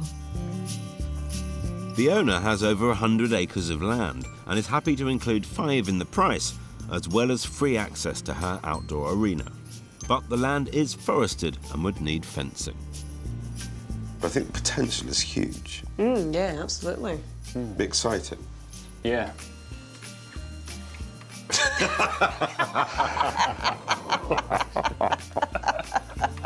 Poor Duncan. Perhaps I need to paint more of a picture. So imagine, guys, you've come in from your 3-mile run round the lake. Karen's coming from the horses down at the woods. Kids have been in the garden. Yeah. Fires alight. No, the thing is that if we hadn't done the house that we've... This finger comes out when he means business. Oh, really? His mum does it. His mum does this, right? It's a Sybil thing. No, if we hadn't done what we've done to our house now, I would have really struggled in here. Yes. To see what we could do. He appears to be swaying, though upstairs, You might have to watch your head up here. things quickly fall short of Duncan's expectations. I feel like it's pressing on me a little bit. And we've fallen at the final hurdle. Location-wise is brilliant. That's stunning. So Yeah. good. Huge amounts of space. Is it perhaps biting off a bit more than you can chew at the moment? I would say it probably is more than we can chew But right hopefully it's made you, particularly you, Duncan, think about an example. You know, these houses exist within your budget. Yeah. In stunning areas. Yeah. You're coming round, aren't you? I see the possibilities, yeah. Well, I can't ask for more than that. I was really excited when we were coming down that drive. Yeah. Brilliant, absolutely loved it. And the space is But- amazing too, but yeah. Aye, house just isn't doing it, is it? No, it's I don't think we've got the feeling enough No, we don't love to it. be able to do it. I'm showing Duncan places and the atmosphere, the setting is blowing him away. I've just got to find him the right house. But I've got one more up my sleeve. In Stirlingshire, Karen and Duncan continue to clash over whether they should love their 3-bed family home. Or follow my advice and list it. I really like Phil, but I don't think we'll want to move once we've done the work to the house. I'm hoping that he pulls it out of the bag. I've got a feeling he's going to. Kirstie all the way. You weren't saying that earlier, Duncan, when I showed you rivaling views and just how far your money could go. Oh look, you can wake up and see the horses. No way. You can actually see the stables from the window. And I'm not done yet. Well, I've got one more property to show them. It's still all to play for, but I've got to say, in terms of location and setting, I think I've nailed it. Dream on, Phil. This couple already have the perfect setting, and I'm in the process of giving them the perfect house. When I last left this house, no decisions had been made. The budget was very tight and they couldn't have everything they needed. There have been some challenges along the way. Duncan was more focused on downstairs, Karen on upstairs, but now work has started and I'm very keen to see how it's progressing. And what an impressive building site to behold. Blimey! Well, for a start, the builders are flaming marvellous. They've really got on with it. Karen and Duncan have followed my plans of creating a larger master bed to the back of the house and turning the 3rd bedroom into an upstairs bathroom. There's nothing I like seeing more than the carcass, when you can really get a grip on what the house is like. In the attic, the all-important steel support beams are in place. These should always be designed and specified by a structural engineer to ensure you've complied with building regs. Conversions like this in the UK can cost between £20,000 and £35,000, but Duncan and Karen have been brilliantly frugal. Something I can help with when it comes to the boot room problem. At Meadowgate, I couldn't have one indoors either, so I put up a simple wooden shelter. Isn't that fantastic? Yeah, that looks really good. Yeah, excellent. We can see how that would work. It'll be an outdoor boot room for me. Yes. Yeah. Downstairs, my work is done. But there's one more issue I'm keen to help with: the bathroom. It would be better if the bath was here Yeah, I think we under the quite window. like the fact that we could have a bath and with a view. Yeah, Yes. bath with a view. Yes. Yeah. So really what we want is... to try and squeeze a toilet in somewhere. Toilets are such a bore because you need the sort of the space. You need... Yep. I need clearance as well. Let's go to the bathroom shop and try and find a toilet which has the clearance that Duncan needs. Excellent. Clearance aside, there's a lot to think about when planning a bathroom. The average cost of a new bathroom is around £4,500. But when it comes to designing your most intimate of places, the sky really can be the limit. My bathroom is my place of solace. It's the one place that's mine and I get some peace and quiet. For me, preparation and a floor plan are key. Never come to the bathroom shop without the measurements of your bathroom, a little drawing of it, and marks for where currently the plumbing goes. As the average UK bathroom isn't much bigger than a king-size bed, it's important to take advantage of every square inch. Clever placement of mirrors can create the illusion of more space, and... If you're having a new bathroom fitted, do it with a magnifying mirror, because one day you will be old enough to need it. Trust me on that one. While Duncan and Karen's new bathroom is a decent size, 2.2 metres by 2.5, I still have to fit a 6'4" man in it. My mission, finding Duncan a Duncan-sized bath. Sit in that first. Go on. We can't get in there. Yeah, go on. Do you think? Well, I think Yeah. Does that feel comfy? my knees are out of the water right at this stage. Good, And they're getting good. cold. Okay. How does that feel? Less comfy? He's More not comfy? happy. He's not happy. Less comfy. Better? Oh yeah, that's Oh, better. that's a good sign. That's much better. Right, okay.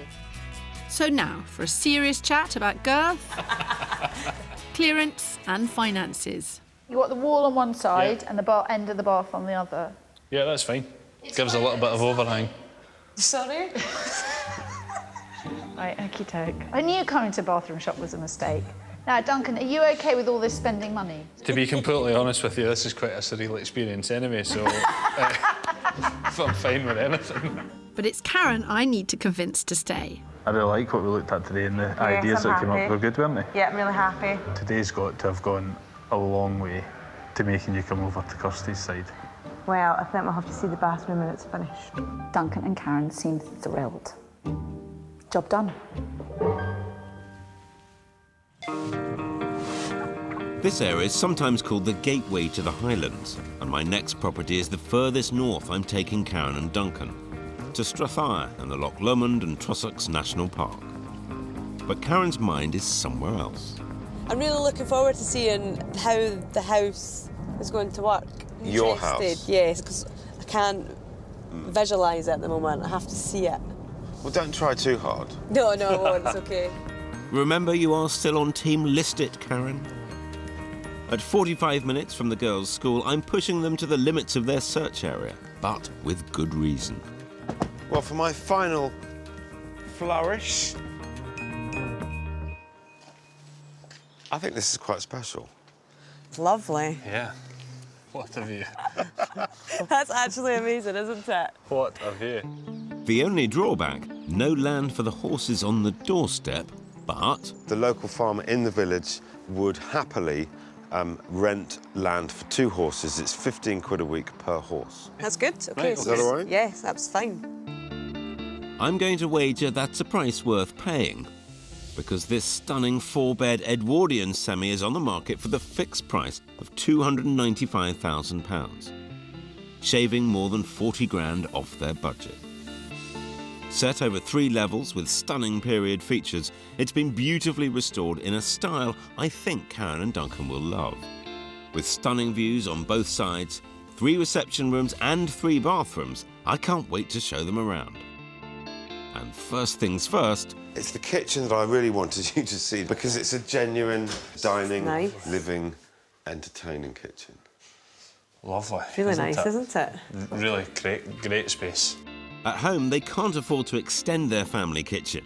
This space here offers them everything they wanted and has views that more than rival their own. I love the fact that there's hills out the back and also out the front. This is what I would love to have in a kitchen. You can. It's here. It's available. And they've not even seen the surprise I've got for them in the master suite. One of your issues at home, correct me if I'm wrong, is you can't get in the shower. Yeah, look, Duncan-sized shower. Go on, can you fit in that? Go on, in you go. I can get in this. I'm under it as well. You ain't going to get that at home. I don't need to set the scene for this house, but if it pushes them closer to listing... You'd lie in bed and watch the goings on the river and plan your walk for the day. You paint pictures well. I try. I wonder what Kirstie's painting a picture of. This little loft room. this tiny kitchen table. But enough about Kirstie's etchings. Get in.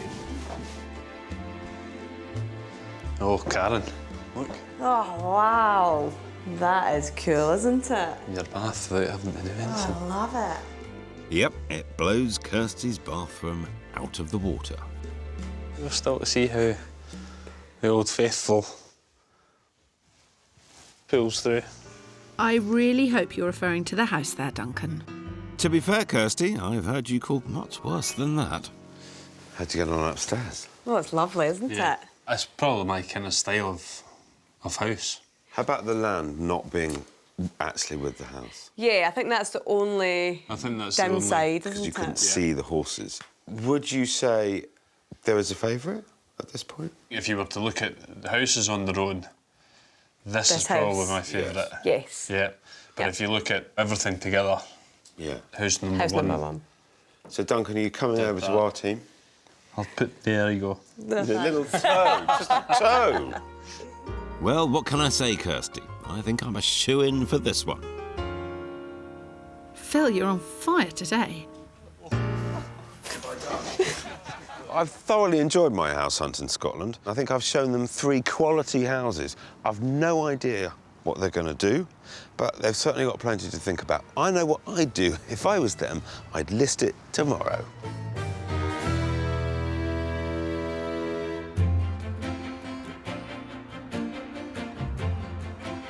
So how confident are you feeling that Karen and Duncan are going to want to leave this location? I did my job. I found them a house that they loved in a setting that was equal to theirs. Equal to this? Yeah. You found them a house in a setting equal to this? With land for the horses, and they loved the house. The house was fantastic. Right, okie doke. We had a lot of fun on the search. We had a lot of fun with the builders, Did you? with the house. But we're not here to find out who's funniest. Indeed, there's just one argument to be settled today. Will you love it? Or will you list it? Before Phil and I intervened, Head of Marketing Karen Lumsden and 6'4" company director Duncan Sibbald were having a mare of a time. Crammed into their house with its compact kitchen and even tinier downstairs bathroom. I'm drying myself, it's a bit tough. I'm not going any further than that. No, I won't say a word. He burns his bum on the radiator. Karen and Duncan have done an incredible job at stretching their 40k budget. Determined to build smartly, they've recycled tiles for the kitchen and porch roof, used local grants and roped in family and friends to do all of the painting. And while all this has been going on, I've tried to find them a home with more space, land for the horses, and rivaling views. Snow-capped mountains. Amazing. I mean, you're looking at 10 miles Amazing there, view aren't of the you? Ochils. Brilliant. So the house is finally finished, but will they be putting up a for sale sign? Or settling in for the long haul. First things first, though, I get to show off my handiwork. Look, Oh, yeah. imagine the weather as it was when we first came. Yeah, so storage Being outside sheltered. the house. Yep. Muddy boots. boots. Yes, everything, yeah. Great. It's quite an innovation, Boot store, isn't it? wood store. Wood store, plant store. I like that. Hello. Hello. Hi. Nice to see you, mate. Nice to see you. This is looking pretty smart. Great, isn't it? Such a simple fix has resolved a massive problem for Karen and Duncan. Before, muddy boots being traipsed through the house was Karen's biggest bugbear. Now, with a side porch and a side entrance, the problem is solved. Oh, Karen, look at this. Last time we were here, we could barely fit around the table, let alone get a family in here whilst cooking. But now, with the fridge moved to where the back door was, it's a much more family-friendly room. And Karen managed to buy and fit this stunning new kitchen for just over £3,000. Where did you find the lovely rose gold handles? Online. You're a clever girl. Yes, took me a long time to find them, but we got them. And look at the tiles. It was the great sadness that we couldn't knock down the wall and make the kitchen bigger. But actually, we've been forced to think more around the problem. And look. Had you ever considered moving the door before? No, you met Kirstie? never. That porch has solved masses of the welly problems, hasn't it? Definitely. Karen, I'm hoping it hasn't solved too many problems. You're sounding a bit worried there, Phil, and I'm not surprised, for what used to be a 3-bedroom house with 1 downstairs toilet has now been opened up over 3 levels. On the first floor, the master bedroom has been reduced in size and turned into a stylish guest room. What was once one of the girls' rooms has now been enlarged and requisitioned as the new master bedroom. And the 3rd bedroom has now become a much-needed and spectacular 2nd bathroom. Oh my giddy aunt. Wow, that bath is big. It's a Duncan-sized bath. It's a Duncan-sized Look, I'll demonstrate. Duncan, did we really buy a bath that big? It didn't look that big in the shop. This is a That is a bath. slightly Phil, bigger version. I think you can you reckon get I get in there as well? You can get in as well. Mind my foot. All right, Duncan, no need to show off. We can swim in it. What's the soap would you make? No vulgar jokes. Do you want to get in as well? No. I'd much rather show you the 2nd floor instead, for where there previously sat a dark, useless attic space, now lives a whole other floor made up of 2 gorgeous girls' rooms. Neve and Orla have added their own personal taste with some fabulous colour choices, and the new Velluxes have offered up the most incredible views. Oh my word, look at that. Oh, this is beautiful. Look at that, you can see for miles. Orla loves to stand out of the Seamless. Velux window and look at the horses. And how are the girls finding it? Yeah, absolutely love it. I cannot believe you've done this for what, 41? 41,000 Yeah. pounds. I know. Cannot We believe feel it. quite lucky, actually, don't we? Yeah. You've transformed it. You really have. Yeah. Damn good job, I think you mean, Phil. This is now the perfect size home, should they wish to expand their family further. And they've increased the value of their house by £44,000. But what will their decision be? I think the house is amazing. I really do. But I'm sitting here now also knowing that I showed you a house that you fell in love with. I think that house struck a chord with you as well, actually. Oh, definitely. It was You it were was lovely. quite, Phil won't find anything, you know, we're staying in the house. And all of a sudden, that property number 1 kind of ticked all the boxes. I don't think I had actually even contemplated moving. No, of course you didn't. You were pretty adamant. Because you were very I've got great access to outdoors. You know, the views are tremendous. The thing with property 1 was that it had all of that as well. I think that you've realised now that there are lots other more places, properties. There is that another offer. world out there. No, there is definitely. Which brings us to the question. Will you love it? Or will you list it?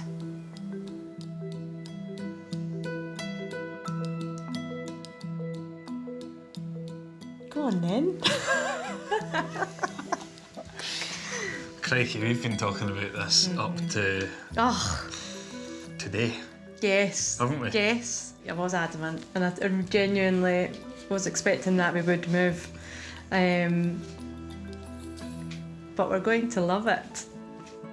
I knew it was a special place, but I just hated the house before. But Yeah. now, I actually still can't believe that this is our house. We've walked around a few times and said it feels like a new house Yeah, as well. it is like a brand new house. Can I ask you a question, Karen? While Phil looks bitterly disappointed. I saw it coming. Yeah. It's part of the reason that you are not moving, because you know how settled the girls are here and how much they like it here. I think that's a huge part of the reason. They love it here. I said to Phil, if they don't move, it won't be down to me, it won't be my win. If they don't move, it will be Karen's good heart. Oh, that's nice. Yes. Although I can't believe you haven't won.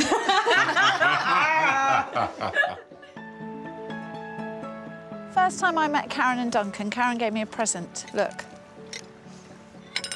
Do you see what that says? It's their neighbour's blackberry vodka. But I should be buying the drinks. I know, but you only lost today because of Karen's good heart. All right, I'm the loser. I care for That's- the big guy, Phil. It's fine. You know? You and Phil have Care for- bonded. Share the bath. Yeah, no, we would never have done what we've done if it wasn't for Kirstie and Phil. They both did well. Yeah. 3-1 down will feel a little better after I've had some of this. Here's to Karen and Karen Valley Yes. and this amazing place. You can have it neat. Cheers.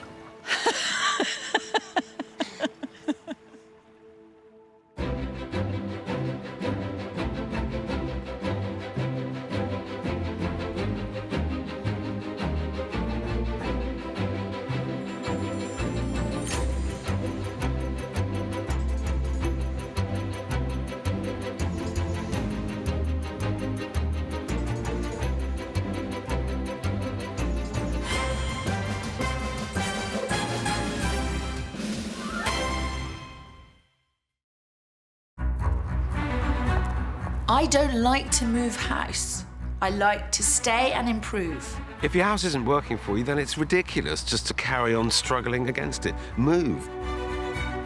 It's a battle being fought in homes up and down the country. I loathe this house. One of you wants to stay. The other is desperate to go. I think we should stay. We should move.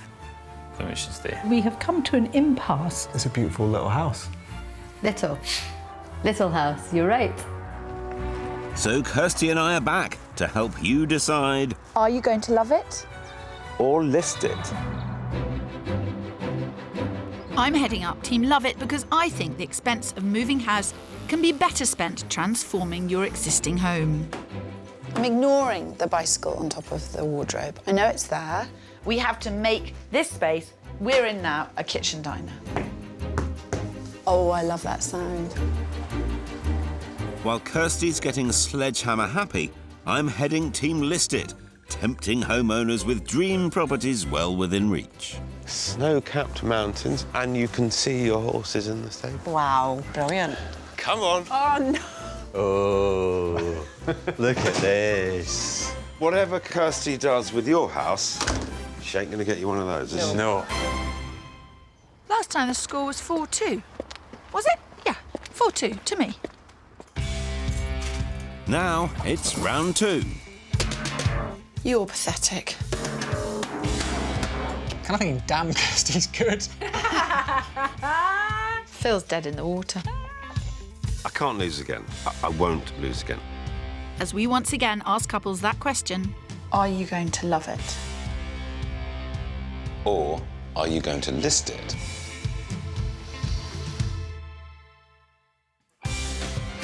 So let battle commence. This is not going to be He's not straightforward. as nice as he makes out. He's not that nice.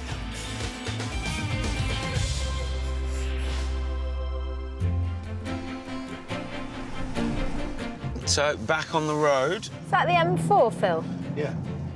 Do you think you've got the best geography of anyone in the UK? Well, there can't be too many people that have been to as many places in the UK. 15 years of this job. Crisscrossing the British Isles. Yeah. You should get a medal, Phil. Well, for putting up with you. 15 years. And so it begins. This week, we're heading to Royal Wootton Bassett in Wiltshire. one of only 3 towns to have had the royal title bestowed upon it. Under an hour from Bristol and 2 from London, this peaceful setting is being disrupted by a pair of warring newlyweds. I'm Lucia, also known as Luce. A lot of other things you're known as well. Is this how it's starting? Yeah. Matt and Luce may only recently be married, but Luce has been living in this semi for 16 years. It was 4 years ago that Matt moved in, and they've been arguing about it ever since. Every day. Hate this house. If we didn't live here, we'd live somewhere else. Constantly looking, aren't I? Yeah. So what are they fighting over? It's a 1970s 4-bedder, valued just over £300,000. It's tucked away down a quiet cul-de-sac and conveniently placed for Royal Wootton Bassett's amenities. But special care baby nurse Luce is desperate for something with a bit of character. It's an ugly house. It's ugly. I want a nice house. I want a pretty house. I've been making do for 15 years and enough is enough. School caretaker Matt, on the other hand, could stay forever. This house is great. It's got everything we need. It's got space, it's got convenience, it's detached. It's just really, really good. Except Luce thinks it's really, really bad. Her main bugbear is the cramped kitchen. Anytime I try to do anything in the kitchen, I either knock something or somebody knocks into me or somebody tells me to move. Matt and Luce have 6 children from previous marriages and 3 still live at home. They like nothing better than getting ready in the kitchen, together, at the same time. But this gaggle of girls and hairspray are not alone. We've got 4 cats. 2 of which are feral. They're not feral. They are feral. Yep, there's pussies galore. I'm ignoring that. I'm sure Matt meant rescued rather than feral. Add to this 2 rescued dogs and rescued chickens.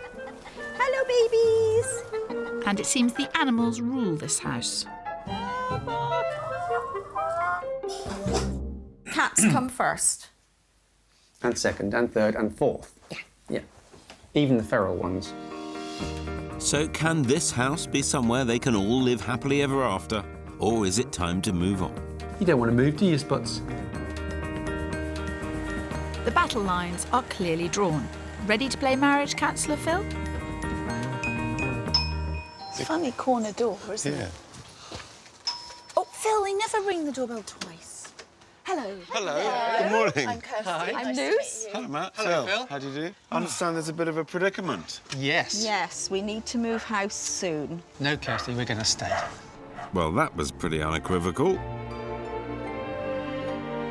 If we ever get this pair to meet in the middle, I'll want a nomination for a Peace Prize. You want to move and Matt wants to stay. Yeah, we have been having this argument for... 4 years. Well, at least 2 of those 4 years, if not all the 4 years. Can I ask what the girls think? Where are they at with this whole debate? The eldest one living at home doesn't like change either. And her attitude was, well, the cats are going to die at some point, therefore we can use the conservatory when they die.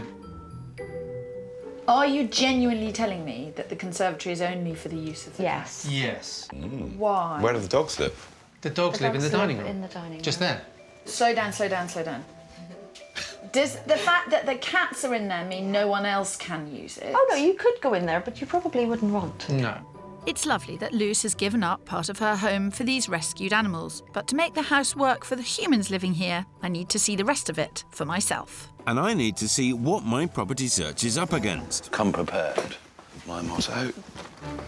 Starting with what I already fear will be my nemesis, the outside space. Oh my goodness me. The chicken run is huge. We've got chickens at home. One of them's called Kirstie because it never stops talking. Oi, I heard that, Farmer Phil. The chickens have 3/4 of the garden, the cats and the dogs have half the house. This is utter madness. I've never seen anything like it. And they will be moving. Not if I have my way. Phil? Yes, coming. Your ladyship. Very smart boots you've got. Oh, thank you. Just right for walking in chicken poo, I tell you. I just had an overwhelming desire to put a cat poo in your shoes. Did you just? Yes. There's a theme here, Phil. The animals have taken over, but they are not going to concede any territory, Phil. And that theme continues in the small dining room behind the kitchen. So they don't use this at all? No. It's just the 2 dogs and a massive great freezer. Yeah. Excuse the pun, but it's a bit of a dog's dinner, isn't it? Yeah. I'm convinced I can find Luce a kitchen diner to die for. My listed budget of £395,000 is £80,000 more than the local average for a detached property. So I'm hoping it won't be too hard to find somewhere that solves both their problems. But of course, on top of that budget, they'll have to set aside just under £10,000 for stamp duty and roughly another £8,000 for legal and moving costs. So that's just under 18 grand of their hard-earned money into other people's pockets. I'd like to see them invest this cash in their house, which is simply suffering from poor layout. So they've given me a love-it budget of £20,000. You see, the thing is that this is the sort of rogue room, because it's basically just a passageway. With 4 doors in it. Yeah. One of which is blocked up and unusable. The conservatory, which they never use. No. And another room, the snug. Tap that wall behind you. That's very solid. Very solid. As is that. As is that. With none of the 3 reception rooms doing their job, the family have started to overuse the smallest rooms in the house. To see just how much, we set up our cameras to monitor how they use these spaces on a daily basis. Luce spends almost half of her time in the boxy kitchen she hates. The small kitchen doesn't really concern Matt, as he spends almost half of his time in the safe haven of his study. If the Callans join the 30% of homes that have kitchen diners, I'm certain that Luce wouldn't be driven mad by other members of the house constantly congregating next to her cooker. So we know the kitchen is just too small. I don't know how they've survived as long as they have with 5 adults. No. To fix this house, I need to revamp the layout and make the living spaces work for everyone, animals included. The snug off the living room needs its own door, and a more private family room will then hopefully force the girls out of the kitchen. Said kitchen will be bigger, better, and somewhere Luce can be proud of. All of this I intend to do within their 20k budget. Which will make this place all the more sellable when Matt and Luce decide to list it. I can do a lot with this house. It's fantastic space, and I can spruce it up, so you're going to want to stay, Luce. I'm sure of that. Yes. I'll take some convincing. What are you hoping for, Luce? I don't necessarily need a house as big as this, a better design of house where the space is more usable, and it has to have a garden big enough for all the animals. So, actually, you've just filled my heart with joy, because you've said that the house doesn't have to be as big as this. No. It just has to be better arranged. Yeah. And the garden, actually, doesn't have to be as big as that. Not quite as big. They don't need quite so much space. Are there any local farms for sale? So with their 395 grand budget, I need to find a characterful property in a quiet area which suits everyone, especially the all-important animals. There's another cat. There's cats everywhere. There's cats, chickens, dogs, daughters, everything. Blimey. So now he knows what he needs to get, and he's ready to go out there Don't and like do to see a it. grown man crying. I think you might this time. What, you? Yeah. You'll be fine, Phil. You'll go out, you'll see a lot of houses, you'll wish you had 600,000, you'll come back, you'll look at what I've done, you'll concede defeat, end of story. You've got it all worked out. In Royal Wootton Bassett, 2 newlyweds are at war. School caretaker Matt thinks the space for 3 girls, all the animals, and all the cars is spot on.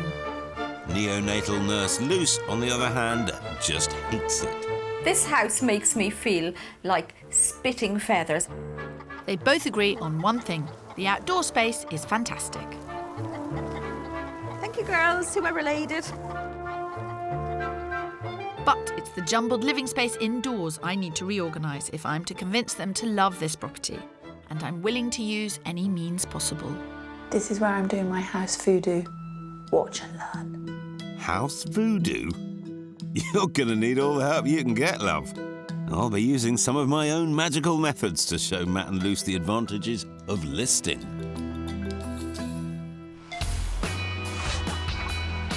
With their £395,000, I've been searching high and low on the hunt for a property that can woo Matt away from his current home. I think we do have a lot of boxes to tick on the search because you've got 3 grown-up children who want big bedrooms. I'm still pretty certain we will stay. And Luce? See, I have faith in you. I keep saying to everybody, it'll be fine. Phil will show Matt something that he'll like. Now you've bigged me up, Luce. Let's hope I can deliver. My first property is in Minety, just 15 minutes from their current home, but so much more tranquil and has the character that Luce has been dreaming of. So, Nice. The Printing Works house. Certainly got character. Looks lovely. It's also got parking, but you needed an awful lot more. We do. And there's quite a bit on offer here. A lot indeed. This charming house, built with Cotswold stone, is on the market for £400,000, so £5,000 over budget. But it's been on sale for 4 months, so I think there'll be room for movement.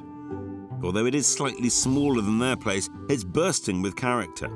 With feature fireplaces, sash windows and stylish beams, this is a far cry from their bland, boxy abode.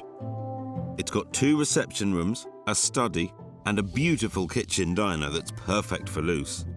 They've said they'd consider a different-sized garden, but I'm hoping this one works for all of their beloved menagerie. Come on in. You've got your fire. It's not a boring rectangle. First room we're in and it's got a feature fireplace. However, this isn't the biggest room. Oh. Now, there'll be no more cramped mornings in this house.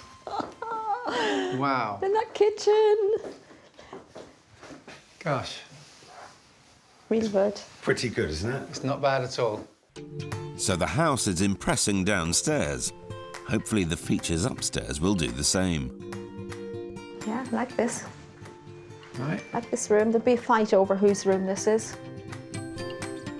Oh, more beams. Oh, that's nice. Oh, like this room.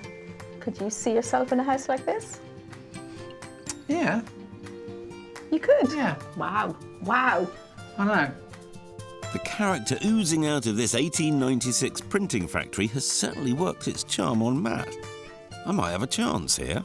Now, obviously, the garden at yours is a real joy for you and the animals. This isn't as good, but I still think you could have chickens. You might not be able to have quite as many. My concern with the garden is I have dogs and I have cats. They won't share space in that the dogs will chase the cats. She's sacrificing herself for those rescued animals again.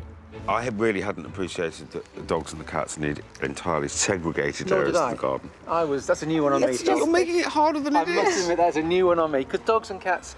No, they don't, the cats never go in the garden as it is. You know this. No, that's true. It just hasn't occurred to you because that's how it's always been. Yeah. But in my head, I immediately think dogs, cats, And I thought it was Luce that would throw me a bone here. Looks like I've been barking up the wrong tree. If we could pick it up and put it in a larger plot, it would tick all my boxes. Not much larger. It doesn't. There's very little missing. Where do I go from here? Because I've got the right house and all the people are happy. It's just the dogs and the cats can't get on. So that's a new challenge for another property. Yippee! Good luck with that one, Pip. Back at base, I've had a good old poke about, and I know just what will convince Luce to stay put. This house needs simplifying. It needs a good clear out, but it's not a lost cause by any stretch of the imagination. I want to start with the layout. I want to knock down walls, of course, but I also want to put some up. I just hope Matt, and more importantly Luce, can get on board with my plan. So, you recognise this? We do. That's a lovely house. This is your existing kitchen. Right. Are you ready to see what's underneath here? Yeah. Gosh. Okay. Oh. Where's the door gone from? Oh, wait a minute. Oh. I'm not surprised Matt and Luce sound shocked, because these are ambitious plans. A total redesign of the ground floor layout, all for £20,000. At the moment, the 4-door living room feels like Piccadilly Circus. So blocking up 2 of the doorways, I'll give the girls a perfect space to chill out. And by adding a new door into the snug, I'll give Matt and Luce the private haven they've been craving. Kitchen diners have increased in popularity by 50% in a generation, and here I'll create an open-plan space for everyone, including the dogs. What we're trying to do is make everyone's life in this house easier. No, I like this. You, Luce, either come home or go to a very stressful job. Yeah. You need to be able to come home and curl up undisturbed. Or sit down at your kitchen table with a cup of tea and not have anyone tell you to move. You're in the way, Mum. Yeah. Yeah. Everyone's got their space. Do you think that's all doable within the budget? I think it's tight, but it is doable. I think it will help sell the house, definitely. So I'm happy to go ahead. Right. If she tells me I'm happy with it, I'm happy with Yeah. it. Yeah. Okie dokie. I don't think it'll mean selling the house, Luce. I'd put money on it, making you want to stay here forever. It's only 4 months Since the wedding. I know they've been together for 4 years, but They're newlyweds. they are newlyweds. So I think And that... as stubborn and determined as they both are, will Matt actually go, you know what, happy wife equals happy life, and we're going to be moving on? Is that what you think? Happy wife equals happy life? No strife. It all Right. helps. I've never heard him speak more sense.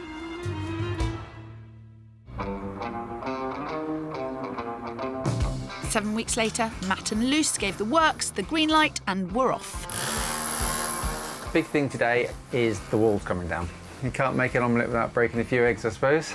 The builders are in and the animals are out, as is their boiler, so no hot water for them. Oh dear. The family are going to be dirty people, yeah. No hot water. We're going to be going round the area begging for showers. Removing a structural wall requires professional advice and, of course, a bit of welly.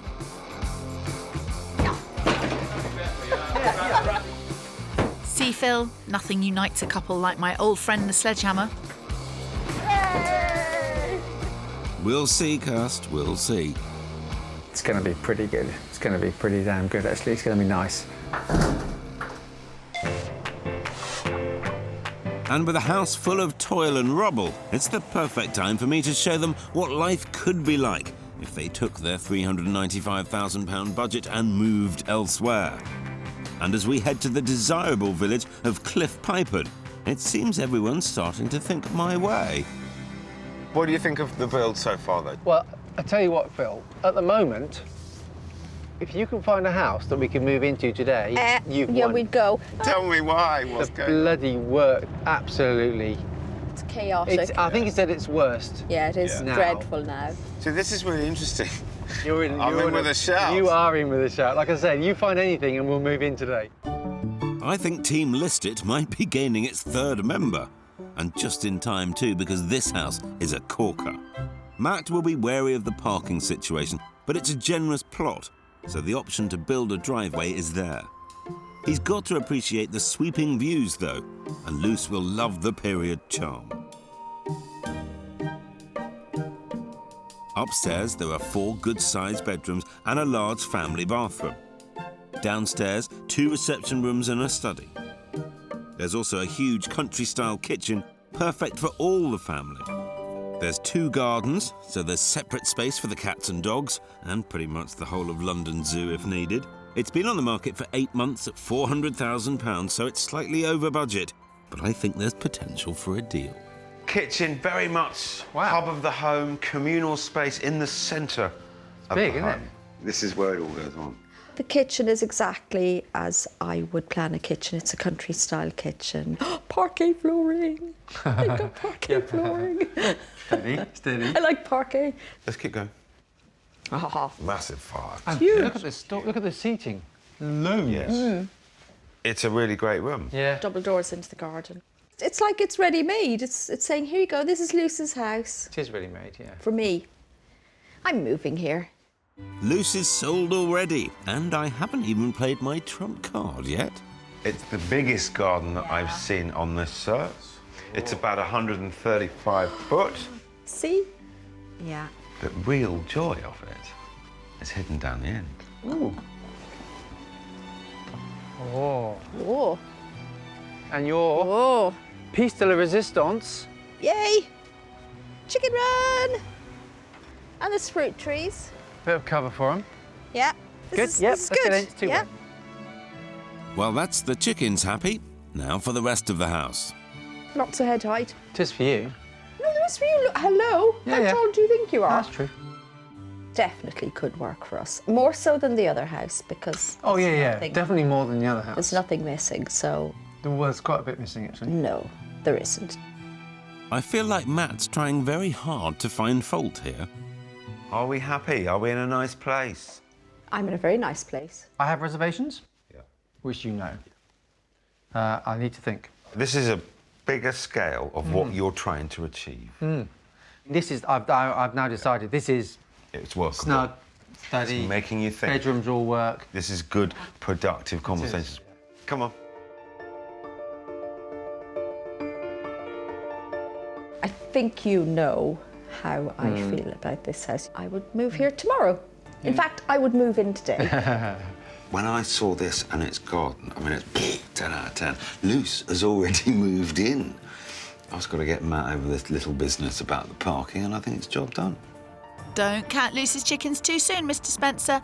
We're far from the home straight.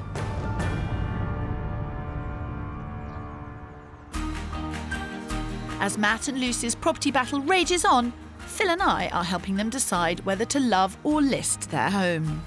I think they'll be happier if they sell up and move to pastures new. And one of the houses I took them to had Luce packing her bags already. I would move here tomorrow. In fact, I would move in today. While I'm convinced simply making their current home more user-friendly is the answer. So, I'm back in Royal Wootton Bassett. When you visit someone and you draw a plan, you don't know whether they're going to take you up on your offer, as it were, and go with your plan. But Matt and Luce have really done that. And this is a short build, it's only 4 weeks, so there's no room for error, particularly as the budget is teeny tight. So I'm going to go and see how it's going. The builders have been very busy. The kitchen walls have come down, the lights are up, and most of the plastering is complete. I'm thrilled. Hello. Hello, I was wondering where you two were. Hiding. Standing here, what do you feel? That's good. Definitely. It's bigger than I envisaged. Yeah. Definitely bigger. It's Yeah, a it nice, is nice. big area. Won't crash into anybody. No, it's good. No. It is very good. Fitting doors into the back of this kitchen, where a window previously sat, will magnify the space in this once confined room. It is lovely to see people take a good plan and add their own touches. Because we can open the doors and let the dogs out. It's Yeah. easier for them. I knew it was going to involve the animals Oh, somehow. God, yes. I know, those animals are costing you a small fortune. But they are so worth it. When building, a 10% contingency is very sensible. Matt and Luce have gone over that with a budget of £23,500 to allow for the double doors. But I think they'll make that investment back. More importantly, though, Luce is now starting to talk like she wants to stay. I'm looking forward to seeing my kitchen cupboards, and I'm looking forward to everything being contained within them rather than spread around the house. And yeah, it'll be lovely. It will be lovely. Right, well, you heard it here first. For so many of us, kitchens can be a headache when they should be a calm place where we feel inspired. However, it's not difficult to create charm and functionality even on a tight budget. Luce is looking for a rustic style. Here, they've done it by combining practical reclaimed oak work surfaces with upcycled hand-painted furniture. This kitchen has been built around a central workstation, using large floor tiles and vintage-style units to create a real country feel. In order for Lucy's dream farmhouse kitchen to stay just the way she wants it, I need to make sure the dedicated space in the sitting room we're building for the girls works just as well for each of them. If we can have a mirror, some places for all the different hair things, straighteners, curlers, all of that kind of stuff. Yes, we've had a look and we have found potential things, but nothing that actually fits the room, so we need help. Be prepared when searching for furniture. Know the space and always make sure your measurements allow for skirting boards or picture rails. Otherwise, you will get caught out. Oh, look at that. He wants to join in. He wants to join in. He is part of the family, as you now have found out. God only knows the animals are an important part of this build. They are. She's settled now. She wants to chat. He wants to chat. It's a boy cat. I know. I just call everything she in this house because there's so many of you.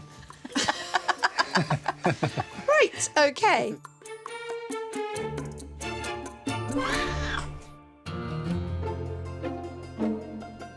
After the overspend on the build, I'm in penny-pinching mode for the furnishings.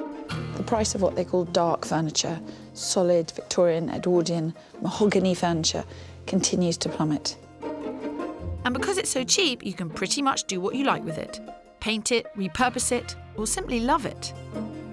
But I think Matt might have forgotten what we came here for. Oh, I love the old radio. Yeah. Oh, they got a skeleton clock No, as well. you're just... What are you looking for? How much is that? 85 quid. There's temptation all around, but we came here to save money, not throw it about. Starting with smart storage for the girls. This is a sideboard, and I think, actually, for the girls' space... Drawer each. Are these 3 much drawers? more of a sideboard is what you need. It's a good height. Yeah. You'd have a mirror above it. You could put baskets on top, and there's space inside for stuff. That's just something to think about, isn't it? Would you keep it this colour? 110. Well, for £110 you can paint it if you want to, can't you? Furniture like this is easily altered. If you want a rustic look, go for chalk paint. Something glossier, give it a light sand, and you'll get a smoother finish. But I think Matt and Luce should stick to the original wood to match the rest of the house. Actually, where you live, Royal Wootton Bassett is at the centre of a whole load of really nice antiquing stuff. You could do this every weekend. Yeah, no, we couldn't. If you're shopping for furniture, don't be afraid of the word antique. I say this again and again. But it's better made, it's cheaper, and it lasts longer. So they're definitely embracing the idea of kitting out their current home. I think Phil should know the good news. They don't seem to be talking like people who think they're moving house. I'm just flagging that up. Which is not the impression that I've been getting on my search. Actually, Matt seems to be really coming round to the idea. To start with, he was a bit frosty, and that last property was very much on the front foot. He was trying desperately to think of rather weak excuses. No, I think I'm in the driving seat. You need to go back to Hogwarts with some more classes, Phil. In wizardry. In wizardry, because it seems to me that I'm reading the tea leaves better than you are. That better not have been a reference to my scarf.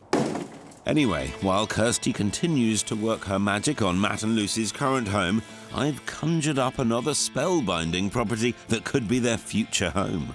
They loved the last house we saw, but there's always room for one more. So how are we doing? Good. Matt, you seem, well, quite enthused. I am enthused. Time for change. Yeah. Yeah, you said it. Yes, you said he time did for say change. that. He did. He said it. Let's write him down and sign it. You could read it into time for change to the house. No, you can't read it any other way. We're off to the nearby village of Torkenham, just 10 minutes' drive from where they live now. I know Luce in particular really fell for my last property, but I wouldn't be doing my job if I didn't show them a bigger, less expensive option. Pretty looking house, isn't it? Yeah. It is. And it is detached. It is. Well spotted, I Luce. noticed the gap either side. Luce is right, it's detached, and it's about 175 square feet larger than their current place. Read it and weep, Allsopp. It comes with a stunning kitchen diner, plus utility room, 3 reception rooms downstairs, and 4 generously sized bedrooms upstairs. It also has a decent-sized back garden that leads onto the village fields, which should keep all the animals out of mischief. Plus, it's bang on budget at £395,000. Now, this is one of 3 reception rooms. That's nice. So this is kind of a bit This of is relaxing. relaxing, snug. Got I like the way burner. Comes with a cat. Comes with the cat. Hello. Actually, in total square footage, this is the biggest house I'm going to show you. Really? It's bigger than yours. I know you've seen something that's sort of taken your fancy a little bit. A little bit, yeah, okay.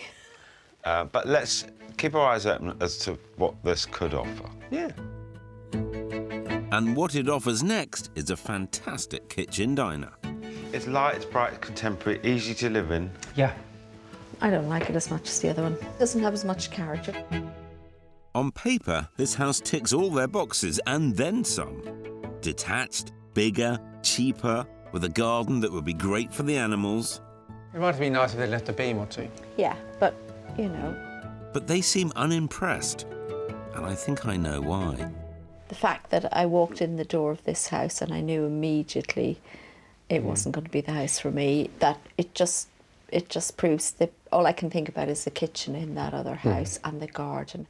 You knew walking around that house that it was definitely my choice, my choice of house. It's not that this house is unsuitable, far from it. It's still a great option for them. It's just that house 2 was so good, they can't see past it. Let's just turn our minds back to the second property. I think having seen this parking, you've realised the potential of the other house. I reckon a couple of grand, convert that into a nice big parking area and enough space for my garage. Oh, here we go. And that would... I love the fact, don't we love the fact that you see? Matt is the one that's talking, we'll do this, we'll do that. You're so on the front foot. This is fantastic. It's just good. It's rock and roll. Their hearts and minds are in property too. So as the wall says, I'm just going to sit back and relax. Kirstie's got a lot of catching up today, so I better let her know the good news. I've got a new name for her. Catch up, Kirstie. Very clever, Phil. But once they see their finished house, I'll be caught up, Kirstie, to you. Last year, it was very nearly 3-3, and it ended up 2-4. Yes. This year, God help you. Oh, you reckon? Well, you know what they say? Everyone should live in hope. No, they also say, cometh the hour, cometh the man, and I have delivered. you wait and see, girlfriend, you wait and see. Oh, Phil, so modern.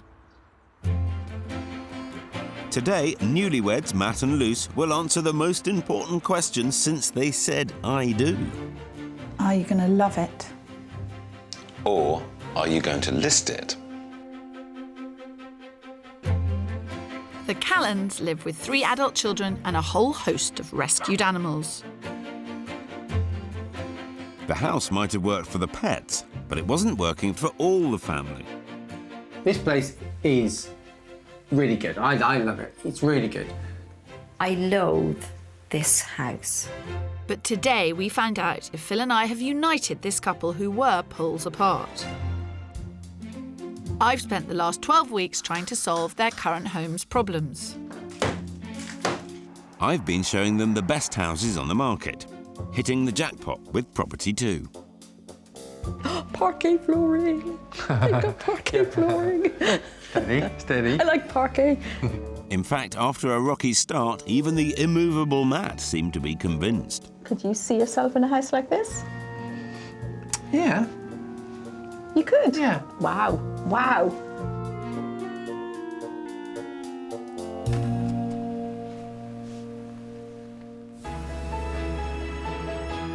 Before we arrived at the Callens, this house was a mishmash of wasted rooms and pointless doors, all surrounding that cramped kitchen that wasn't fit for purpose. But 12 weeks on, and things have changed a little. To make sure they make an informed decision and to work out how to let Phil down nicely, we're allowing Matt and Luce a bit of time to get used to their transformed home. Oh, it's really nice. Oh, the girls will like that look. All your hard work's only made their place much easier to sell when they decide to list it. It's decision day in Royal Wootton Bassett, and Kirstie's feeling positively regal. In all things, I think of what the Queen might do and try and do something similar. I'm going to be honest with you, Phil. If it wasn't for those flaming pets, I genuinely believe our pair would be on the move. I'm going to stop you there, Kirstie, because that doesn't sound very queenly. You probably sorted the house out, but I know that I showed them some really interesting properties. One was particularly standout. It could go either way. You're right, Phil. Time to find out.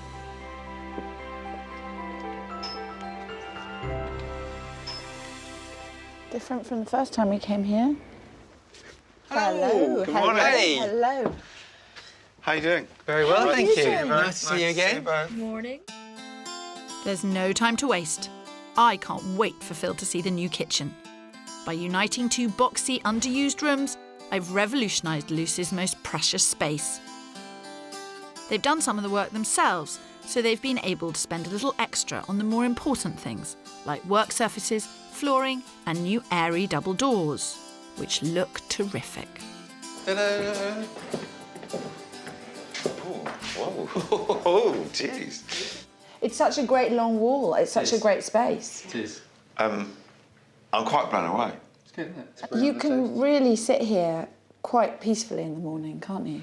You've reclaimed the dining room from the dogs. Where do the dogs go? Well, they love it. They're still in here. They still come in here, yeah. They love the long For stretch. some reason, they're much happier now. They don't have Yeah. that barrier of a wall, and they can't see cats in the other room. God, you really have gone to town, haven't you? Yeah.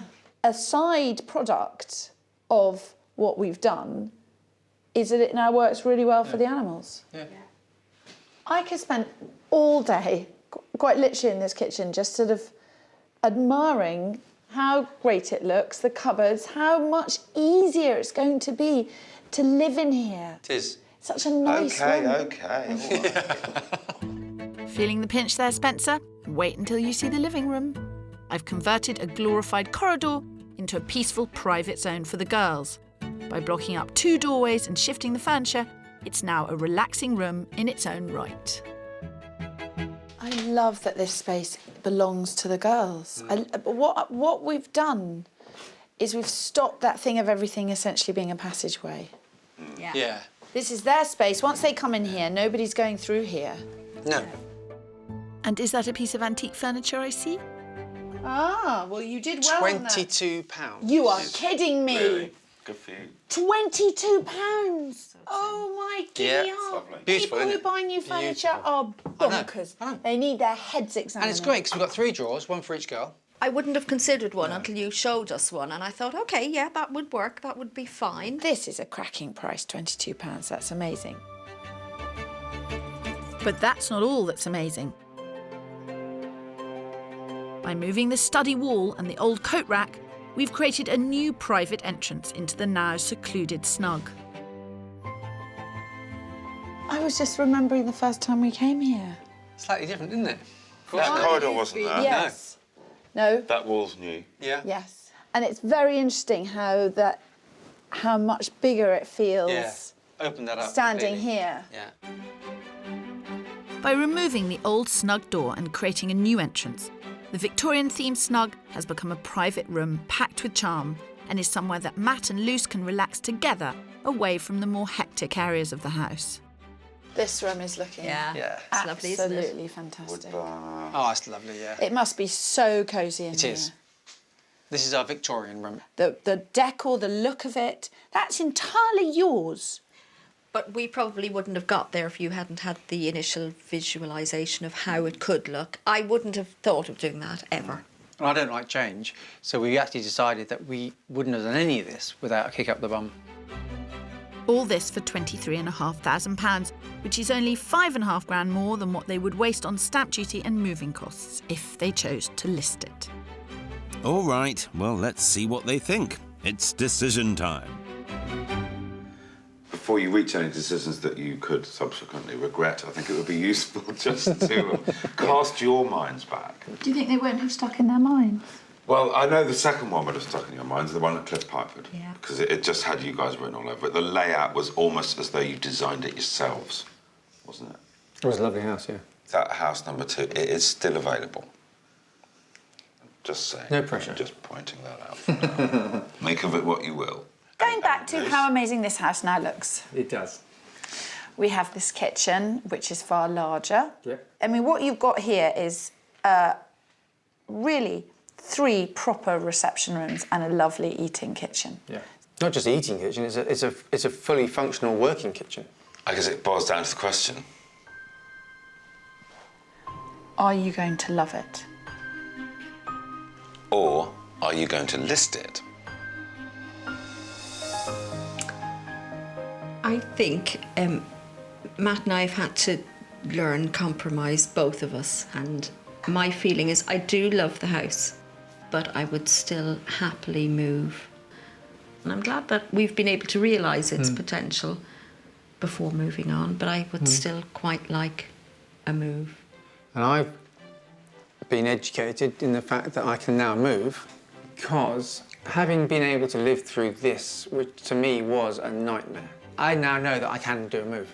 Ultimately, it ends up that we do list the property and move on. I'm really pleased that you have gone through this process, Matt, and that what Luce wants is something that you can do together. Yeah. And we actually are definitely looking at the future in much more positively. Yeah. Because in the past, I was always keeping quiet, thinking, yeah, she'll stay, it'd be nice, just don't say anything, don't rock the boat. Then you two came and sunk the boat, sunk it almost. But of course, the end result is perfect. Good for you. Yeah. Well done.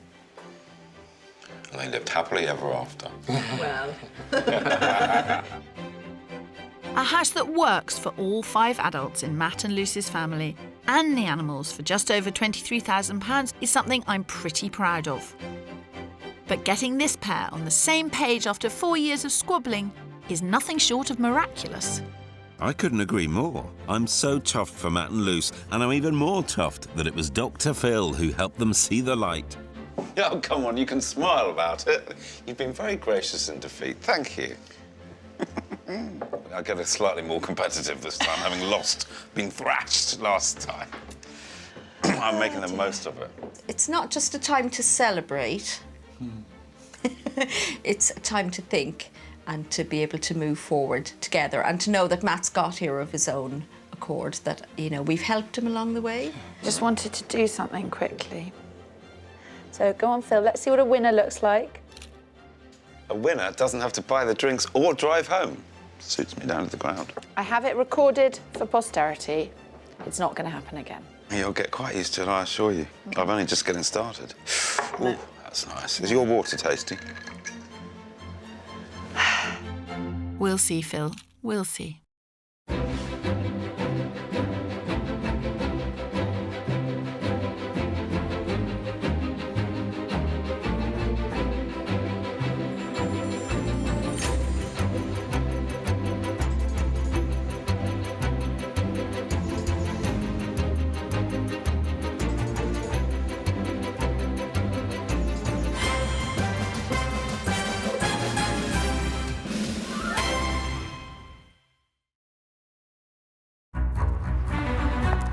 I don't like to move house. I like to stay and improve. If your house isn't working for you, then it's ridiculous just to carry on struggling against it. Move. It's a battle being fought in homes up and down the country. I can't see us growing up here as a family at all. I feel that this place works. One of you wants to stay. The other is desperate to go. I think we should stay. We should move. I think we should stay. It's a beautiful little house. Little house, you're right. So Kirstie and I are back to help you decide. Are you going to love it? Or list it. I'm heading up Team Love It because I think the expense of moving house can be better spent transforming your existing home. We have to make this space we're in now a kitchen diner. Oh, I love that sound. While Kirstie's getting sledgehammer happy, I'm heading Team List It, tempting homeowners with dream properties well within reach. Snow-capped mountains. Wow, brilliant. Come on. Oh, no. Oh, look at this. There's the jacuzzi. I trounced Kirstie at every moment. Yeah. Phil got an early List It in, and you'd have thought he was Churchill himself. But now with the score at 1-1, there's everything to play for. You're pathetic. Kind of thinking, damn, Kirstie's good. Phil's dead in the water. I can't lose again. I won't lose again. As we once again ask couples that question. Are you going to love it? Or Are you going to list it? So let battle commence. This is not going He's to be not straightforward. as nice as he makes out. He's not that nice.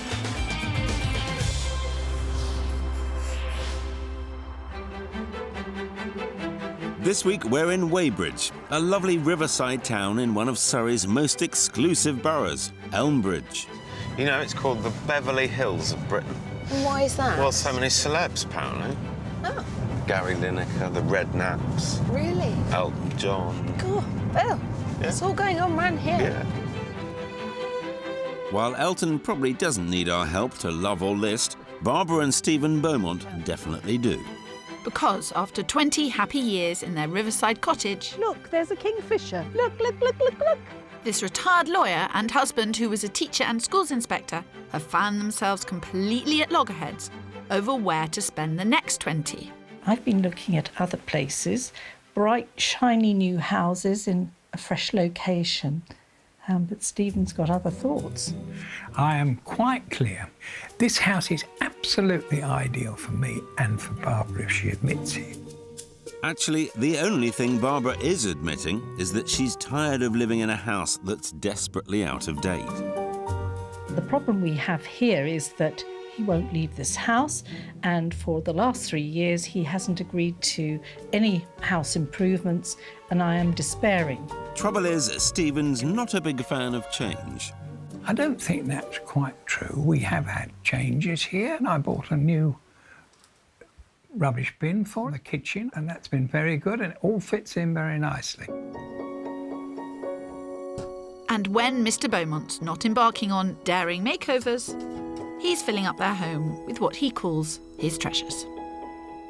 We had to move here because Stephen needs more space than the average human being. He came with 13 bicycles. Can you imagine that at the start of a marriage?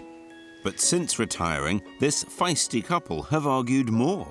Because while they both need their own space, Stephen's taken over most of the ground floor, leaving Barbara with only an upstairs box room. I've squashed in all my files, my favourite books, and my drum kit.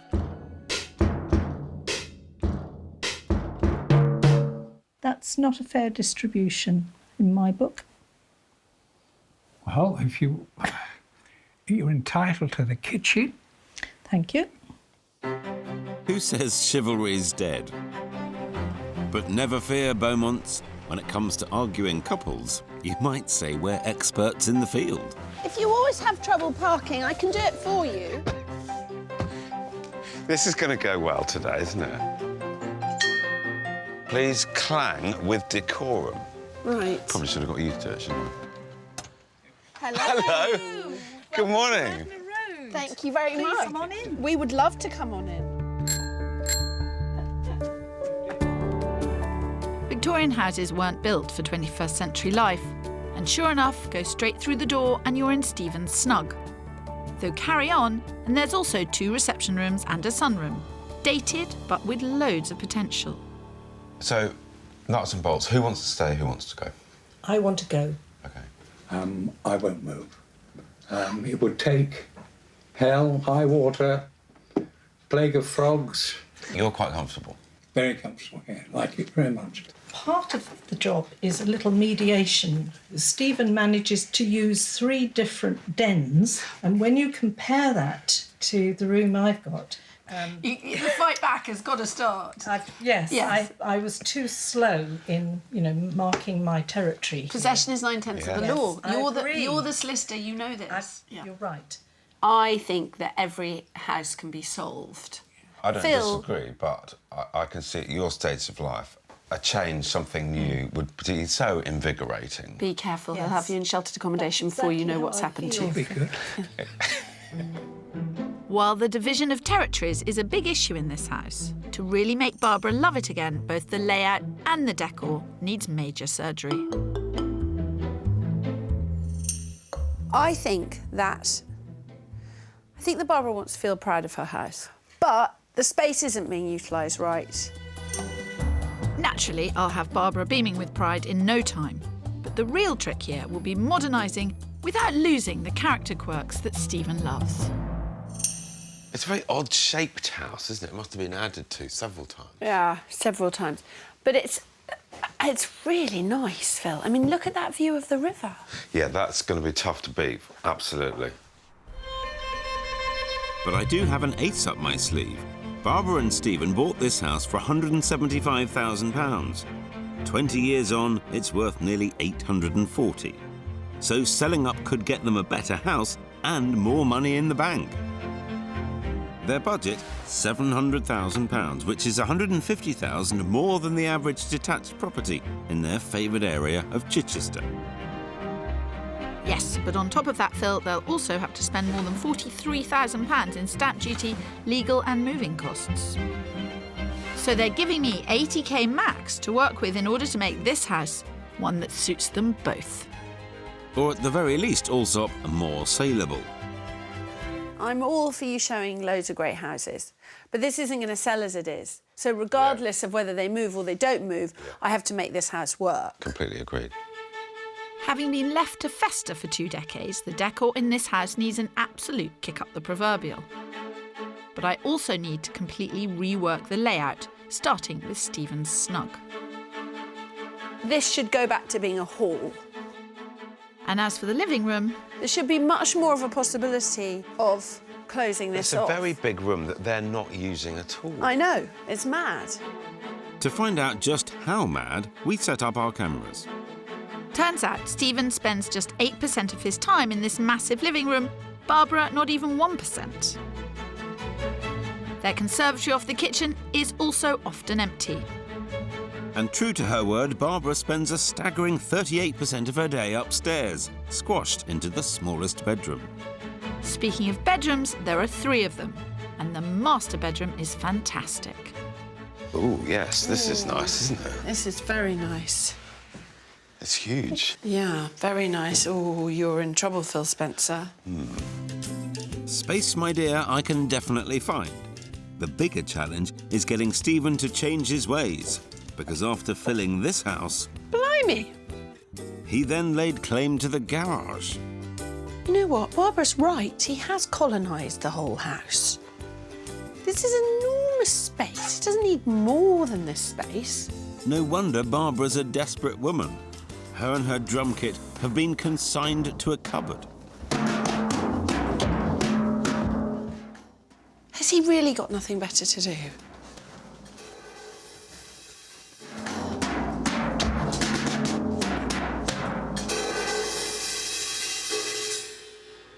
Just practising, celebrating your arrival, a little bit of a fanfare. You like that, don't you? You're pathetic. What did you find? I found a man taking up a totally inordinate amount of space. No surprises there. It's also no surprise that Kirstie's already planning to change the entire house top to bottom. You need to change one kitchen, re-carpet stroke re-floor throughout, and a bit of paint. Bit of paint's fine. Now...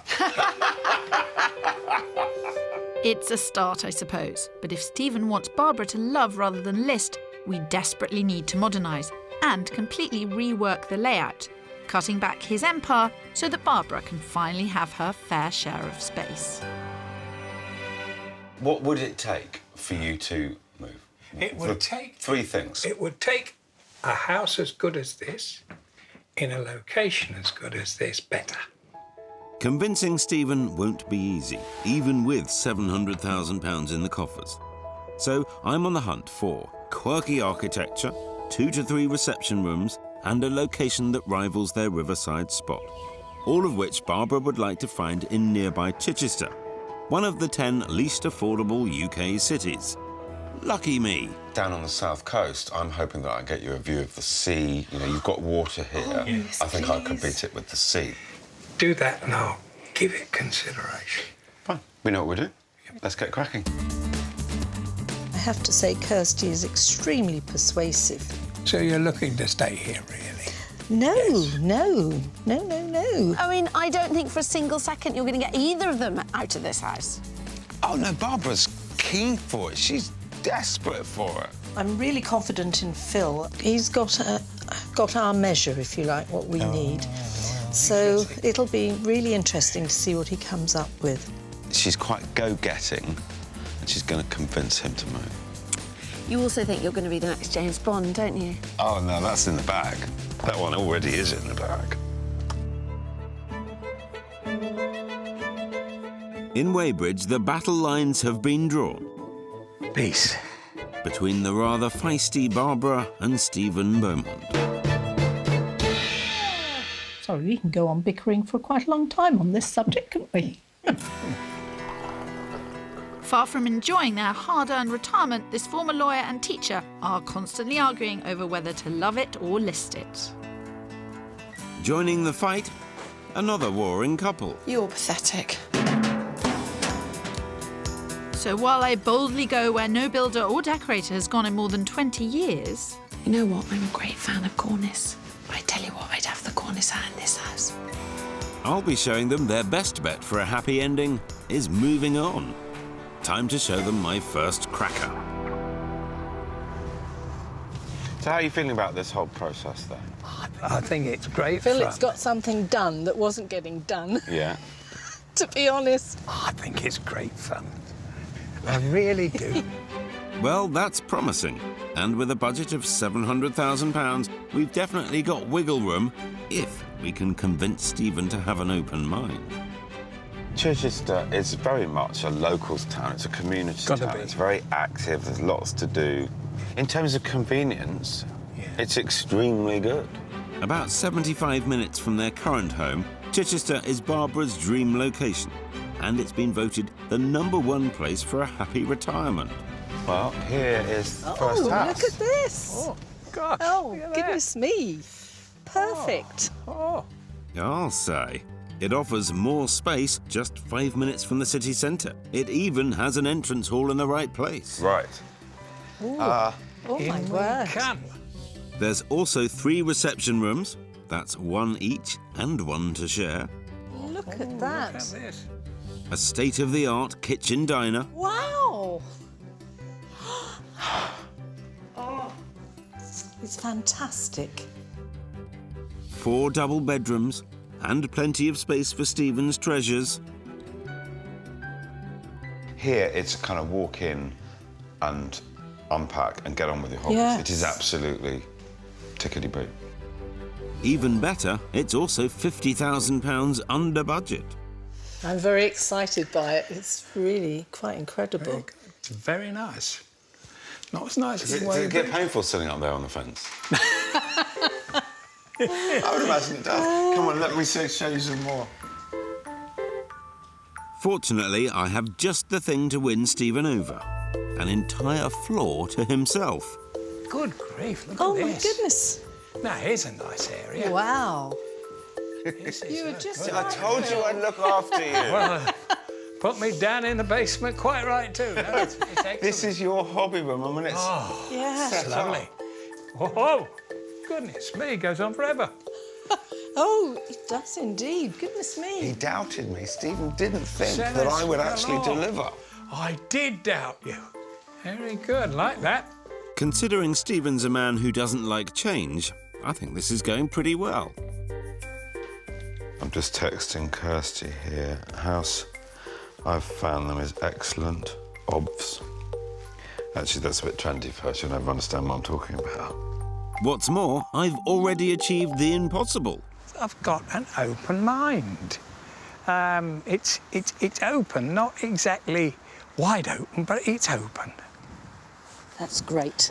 I'm really pleased about that. Yeah. And that is very good news for me and very bad news for Kirstie. Onwards and upwards. Thank you. While Phil's property does offer space and style, he'll struggle to beat the river views here. It's claimed they can add up to 67% to a property's value, something my redesign will make the absolute most of. The #1 thing which has to happen in this house is a bit of a clear out. 20 years of stuff, and a lot of it's got to go. To update the entire house, we're looking at 80 grand max, though once done, there'll be no need to spend £43,000 on stamp duty and then everything else just to move house. What I have here are some suggestions. Right. And I don't want to do anything that would make you feel uncomfortable. Don't gasp with horror. My aim is to give Barbara a home she can be really proud of. So I'm modernising the entire house and giving her a fairer share of the space. That means turning Stephen's snug back into an entrance hall and having the stairs open into this area. Meanwhile, the massive living room will be divided in two so that Barbara can keep her upstairs study and have a drumming room as well. The kitchen is also on the move, giving the Beaumonts an additional reception area and, even better, a dining room with river views. But wait, I'm also dragging their unloved conservatory into the 21st century as well. What we've tried to do is turn everything so we benefit from the river. Well, it's stunning. It's beyond anything we've thought of. The master or mistress stroke is really putting the dining room and the kitchen really in reverse. Clever. I've got nothing to object to there. Why didn't you think of this, love? It's good. I'm aware that we're talking about quite a lot of money here, but if you do decide to go for it, I genuinely believe it will add to the value of this house regardless of whether you go or you stay. And I can say that hand on heart. We will digest it. Some bits we might regurgitate, but we will digest it. But overall, I think you should get a gold star. Thank you, that's very kind. High praise from a former teacher and schools inspector. But don't tell Phil, he still thinks he's in with a chance. His mind is open, and I think even if I don't find them the perfect house, she's going to persuade him. She's on the warpath. You think you're still in the game? Definitely. That's good. I'm more than in the game. Don't say it like that. No, That's well, so it's nice. It's nice to feel upbeat and positive, as I tell the children. Patronising. Yes, but right. And sure enough, 9 weeks later, the Beaumonts are putting the plan into action.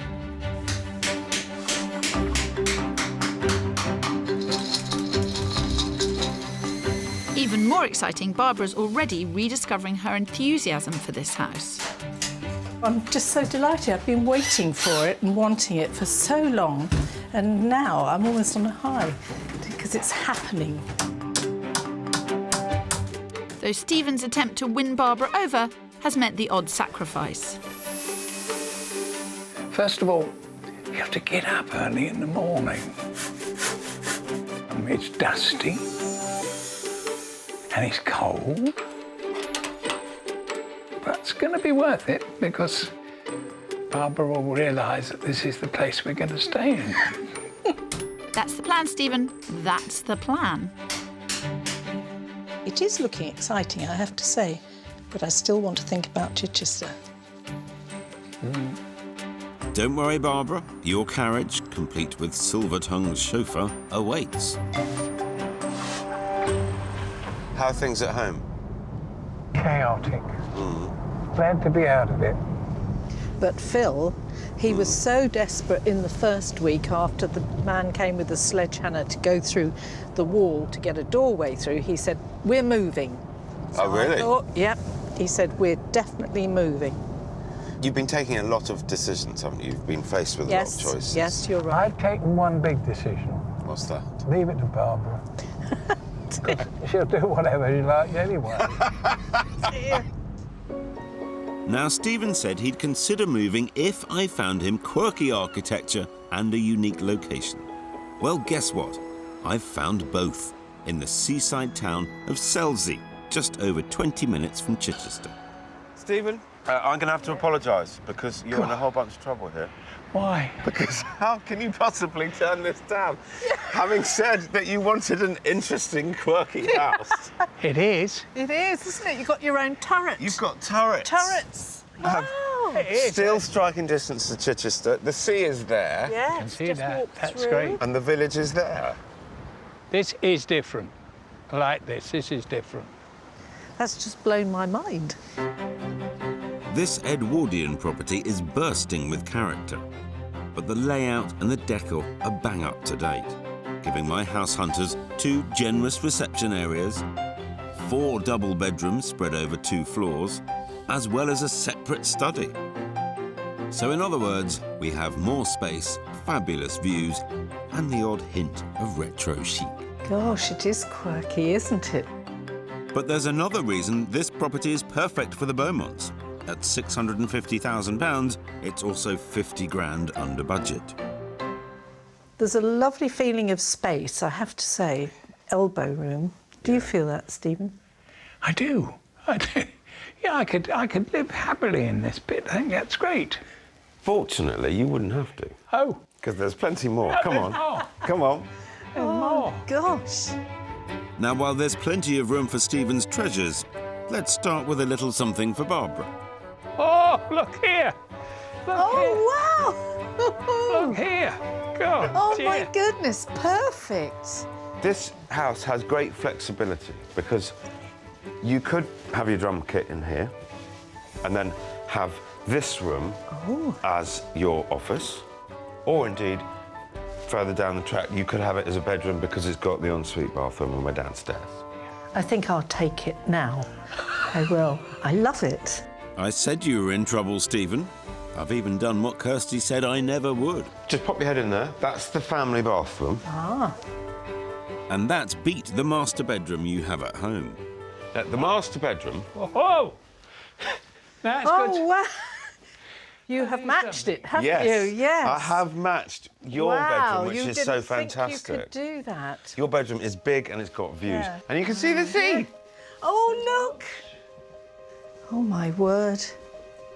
Stephen, could you trade your bedroom for this? Yes, without a doubt. As long as Barbara came. See, it's not as bad as all that, is it? Yes, I could trade that. That's very good. It is Good, isn't very it? nice. Very good. That's an incredible turnaround, and a lovely one to boot. Though there's a few nits to pick, of course. Well, this is a huge kitchen. My word. Phil's really done his research well. He's listened to what we say, so full marks. Well, no, not full marks. 9. The only thing I've got against it are these handles. Should be white. Otherwise, Okay. perfect. I think you can change those. Perfect. I just got that feeling Stephen's close to living here, aren't you? I am considering it. In other words, Kirstie Allsopp, you're toast. It's good, isn't it? It's fantastic. The layout is extraordinary. Incredible. for you guys. You've just found just us, isn't it? Very good. There Very we good. are. Have faith, Stephen. You've earned your money this week. This is it. They're going to be moving. They are going to be moving. Sorry, Kirstie. See you later.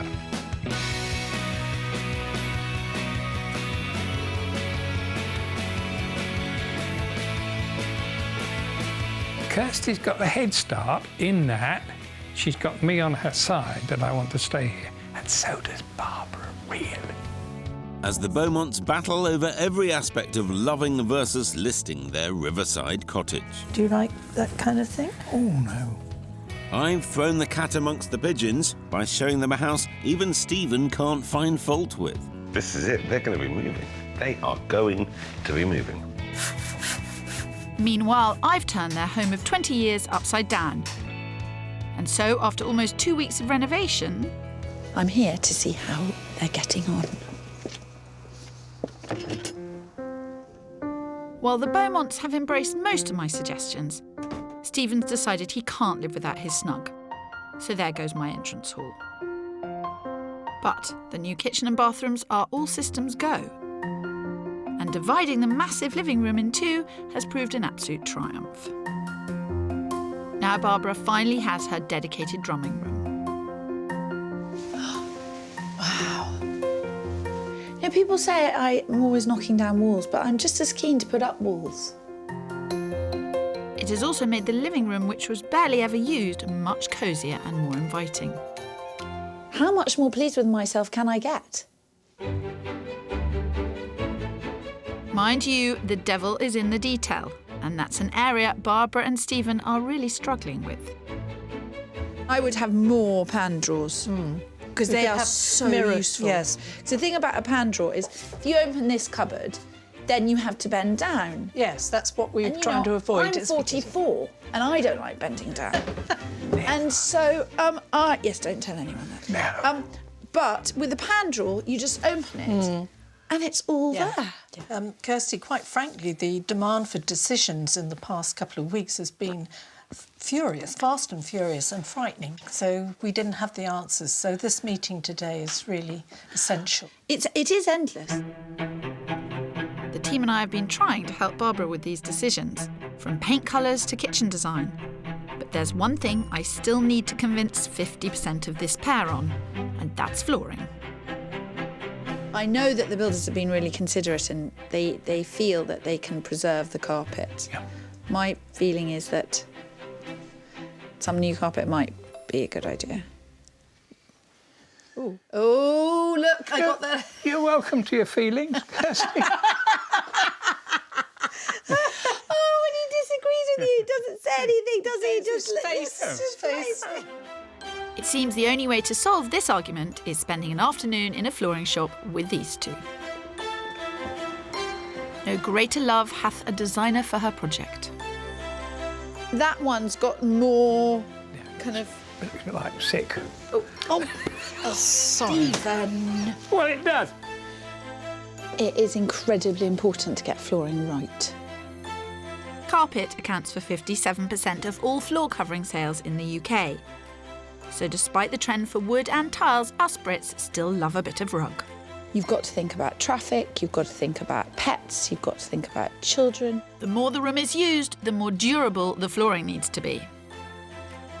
And for an open plan home like the Beaumonts, the carpet needs to coordinate with the flooring in the kitchen. So try telling that to Stephen. Autumn glow. You can't choose a carpet called Autumn Glow. It's like choosing a carpet called End of Your Days. And besides, like all of his choices, it's just another name for rust. This one is called Splash. Not called Autumn Gold or anything. Would somebody Where did please you find Splash? Here, look. frisk him? No, that isn't even a vague match. Time to give our school teacher a quick lesson in design. Look, I mean, that's lovely. But there seems to be a flow between the two. I think if you go down to the rust one, it'll... Christ alive. You got the right You one. are lucky you go home tonight. But you see, the conservatory... He makes me laugh so much that I'd say yes to anything. Oh, Kirstie, you mustn't. Don't weaken. It's very hard. Even though our Mr. Beaumont's clearly a hard man to take shopping, so far I've had more success, having found a house that has his name written all over it. You did seem quite taken with that house. Yes. There's... It's got the old grey matter stirring round, Yes. hasn't it? It does open your eyes.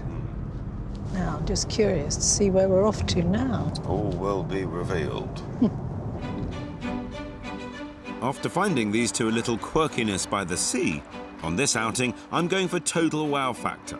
Not to mention more space, more character, and we're back close to Chichester.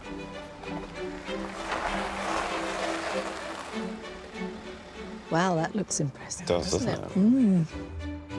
Oh yes, get ready to pack your bags, Stephen, because this little beauty is truly one in a million. What do you think of that, then? Oh, that's something that is. Now, that is real. It's a pretty handsome property, isn't it? Yes. A Georgian property like this can command 10% more than a Victorian. But once inside, it's worth every penny. Come on in. Oh. This is going to be interesting. Wow. Oh, my goodness, yeah. What was a former blacksmith's has now been completely refurbished to the highest specification, Isn't it beautiful? offering Barbara and Stephen 4 double bedrooms upstairs and 3 glorious reception rooms downstairs. My goodness me. Oh, that's nice. Look at this, how elegant. I'm speechless. That's very unlike you. No. But while the front of this house offers Georgian architecture at its best, round the back there's all the trappings of modern living. I think that Oh is my absolutely goodness spectacular. me. This is superb. Designed by somebody who clearly knew what they were doing. Making its £799,000 price tag easy to appreciate. And while that stretches the budget, there is room for negotiation. There's bits of interest all over the house. I like that. And you'll be able to call to each other. 2 egg and chips and 1 tea, please. Now, up here we've got 4 bedrooms. 4. And a couple of bathrooms. Ah. So one of the bedrooms could be drumming room, but I wanted to show you the master bedroom first. Oh my goodness me. Some people might want to frost this, but at least it's got one. Yes. Frost it? Why?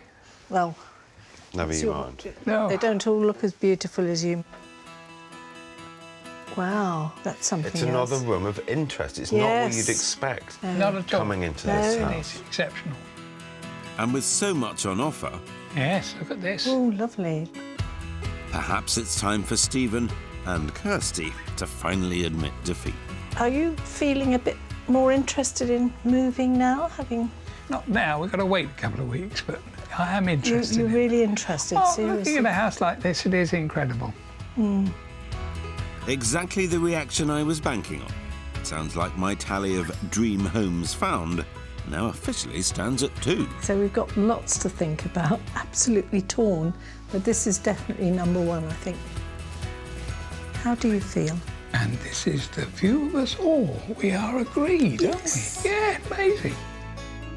I always knew he'd come round in the end. I think it's a beautiful house. And I can't fault it because all the things that are missing or not quite right elsewhere are here. Without good vibes. What I tried to do here is show you a house that sort of sat in the middle. We saw central Chichester, very nice, or everything on your doorstep, but a little bit enclosed. And ordinary, but very good. Then we saw unique, interesting, different, quirky, by the sea, quite a long way from Chichester, but accessible too. Very good. And then this is in the middle. So I've kind of, hopefully I've done my job. You certainly have a broad spectrum Yeah. of opportunities, shall we say. 'Cause You'll do the right thing, won't you? Yeah. We will. We will try and get a unanimous decision. And if not? Who's going to be the chairperson with the casting vote? I want to know. Maybe Kirstie and I will come and assist. Yes. I think... But you're not going to. You need a casting vote. Kirstie might be busy that day. After all, she needs to get the Beaumont's current house ready to sell. I've really enjoyed helping Bob and Stephen. It's been fun. And I do feel that I put them in a good position from which to make the right decision. Will they list it? I think so. Surely they'll list it. Just wait until they see my handiwork. Prepare to be blown away, Phil.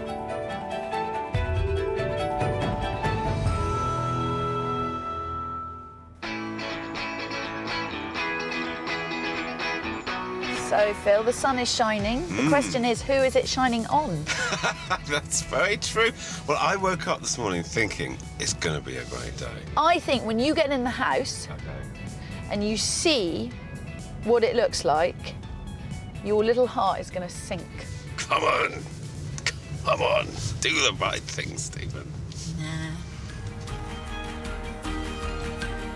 While I'm not one to count my chickens, I am happy to say it's decision day, and Barbara and Stephen must finally answer that all-important question. Are you going to love it? Or list it.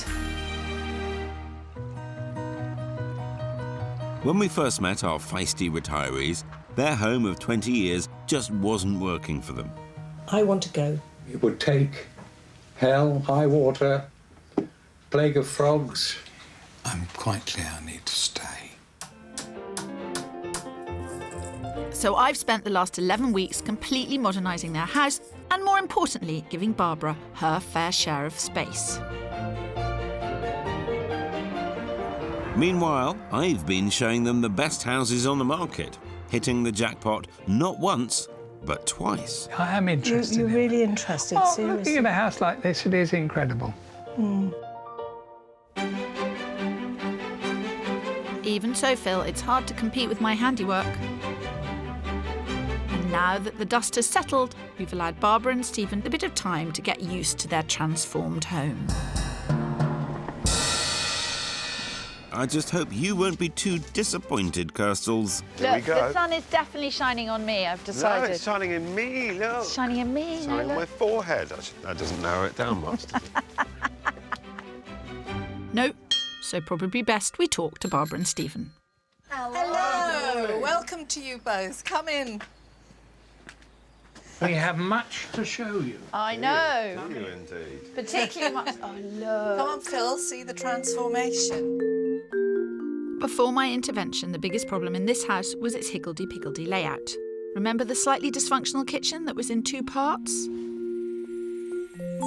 Not anymore, and now it has every mod con imaginable. But even better, its new location means Barbara and Stephen can finally have a dining room that makes the most of those river views.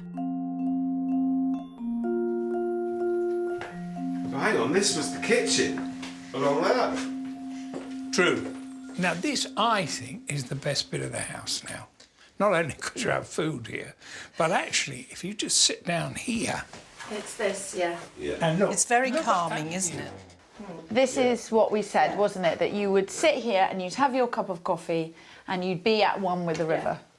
And I've got to say, of all the things you've said, and you said a lot of things, and some of them are sensible, this was the sensible thing. You've reorientated the house, moved it so that it looked at the garden, not looked at itself. Yes. And that's good. It's all outward looking now, so that's lovely. Mind you, there was one suggestion Stephen wasn't so keen on, and that was replacing this rather ancient piece of carpet. I'm grateful that it's not rust-coloured. So am I, Kirstie, as if we've had enough almost of rather rust. have the very old, stained, scruffy green Yes. one Yeah. than that appalling autumnal shade that Stephen was so keen on. Has she been polite to you at all? No. When I'm not here? No. Is she nice? No. Well, she tries to be. She tries to be, but you can see the strain on her face. Well, I did make the odd compromise. Case in point, Stephen's snug, which was making a very bad first impression. Now the 20 years of clutter has gone, as has the dark woodwork. In their place, a light-filled room, which is the very definition of charming. Originally, when I first came, I wanted this room to be more of a hall. And then Stephen said, I am not moving the telly. That is staying in here. So what we've achieved is actually the perfect compromise, because with the sofa positioned in that way, this is a good passageway, free flow. You've got access to this door, which is new. You've got a lot of light from there. So effectively, this is like a new window in this room. And while rationalising all of Stephen's collections will be an ongoing project, at least now the real treasures are taking pride of place. What's more, our Mr. Beaumont couldn't be happier with his new and improved snug for watching the cricket. And you see, I can watch the television. Very happily. The butler can light the fire. Yes. All going to be very beautiful. Head through the new door, and what was once a forgotten corner of an unloved living room has become Barbara's dedicated drumming room. It was totally unfair, the division of the space in the house before. And now I've got room. Instead of sitting on top of my drums and my desk, I can actually move from one to the other. On the other side of my brand new wall, the living room was once dated, confused, and very much unused. Now, despite losing a few square feet, the space is much more inviting and shows off the Beaumont's possessions to great effect. FYI, loving the drinks trolley. I think that should be in Stephen's room. Oh, you got me a glass of sherry. I think that should be in Stephen's TV room. I thought it was a Bertie Wooster touch. It's a lovely touch. It's absolutely lovely. That's your only new thing. Everything else in this room has always belonged to Barbara and Stephen. And it was here but it just Just didn't... in a different spot. No. Well, it wasn't actually on show at all, really. It's lovely. It's a really nice, cosy, smart room. Meanwhile, what was a dark and dated dining area has become a dedicated space for Barbara and her bridge club. I must say, I'm enjoying your lifestyle, watching cricket, playing drums, drinking sherry and gambling. There's a lot to be said for being retired, isn't there? I can't wait. Well, that was one of the issues, that you were so recently retired that actually you hadn't been focusing on the house until now. And now, all of a sudden, the house... I mean, you're never going to go out anymore. I mean, it's... We're now focused on the needs as a retired couple. That's what's different. And this whole exercise has done that for us, really. Music to my ears, Barbara. Though as well as transforming all of the ground floor, I've also tackled 2 of the upstairs bathrooms as well, and still come in under budget. There we are, Phil. There's one more nail in your coffin. Oh, damn! Damn you! It's great. Oh yes, we've only spent around 60,000 of the 80k Barbara and Stephen put aside. And, drumroll please, the changes have added £95,000 to the property's value. Well then, all the more reason to list. After all, I have found 2 houses that Barbara and Stephen absolutely love. We did have quite an exceptional search, I felt. I did find it quite exciting, I must admit. Well, that last Georgian house. Yes. Wisteria growing up the front, glass atrium. Yeah, that atrium was fantastic. Yeah. We loved it. There was no 2 ways about it. It was a very elegant house with a touch, well, obviously it's history. Beautiful setting. Well, you'd said, Stephen, I'm seriously considering moving. That's right. And I wasn't at one time, but having seen that house particularly, my mind has become retuned. Which brings us... to the question. Decision time. It is decision time. Are you going to love it? Or list it? We've not taken this lightly. We've had conferences, family conferences, and after much consideration, looking at everything you've done for us, we are of one mind, and we've decided we are going to live here for a bit longer. Let's just go over that sentence, shall we? No, Phil, give it up. Am I giving it up? Give it up. It's You a said love live it. here for a bit longer. No, it's a love it. Well, thank you both for taking us on a roller coaster, I would say. It is a roller coaster. Yes. It really Both is. enjoyed it. I certainly am so impressed with the result. I think it's a really good development of the house, and I think it will work for us. I need something a bit stronger than a cup of tea. You were his great white hope. Believe me, it's downhill from now on.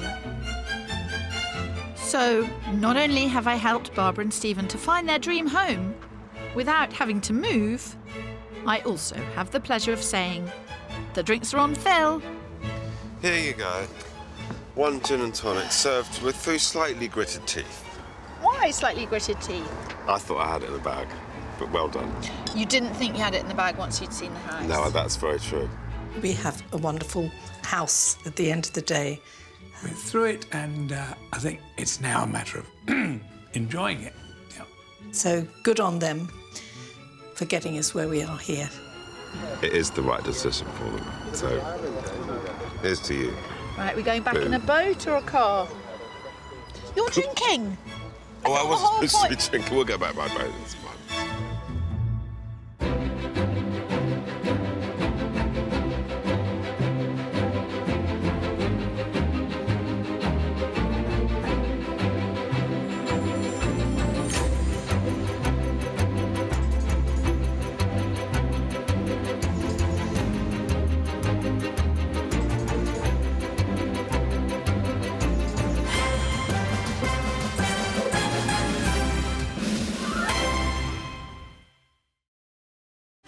One of you wants to stay. The other is desperate to go. This house makes me feel like spitting feathers. I love those. Where's the 3 bedrooms that we actually need?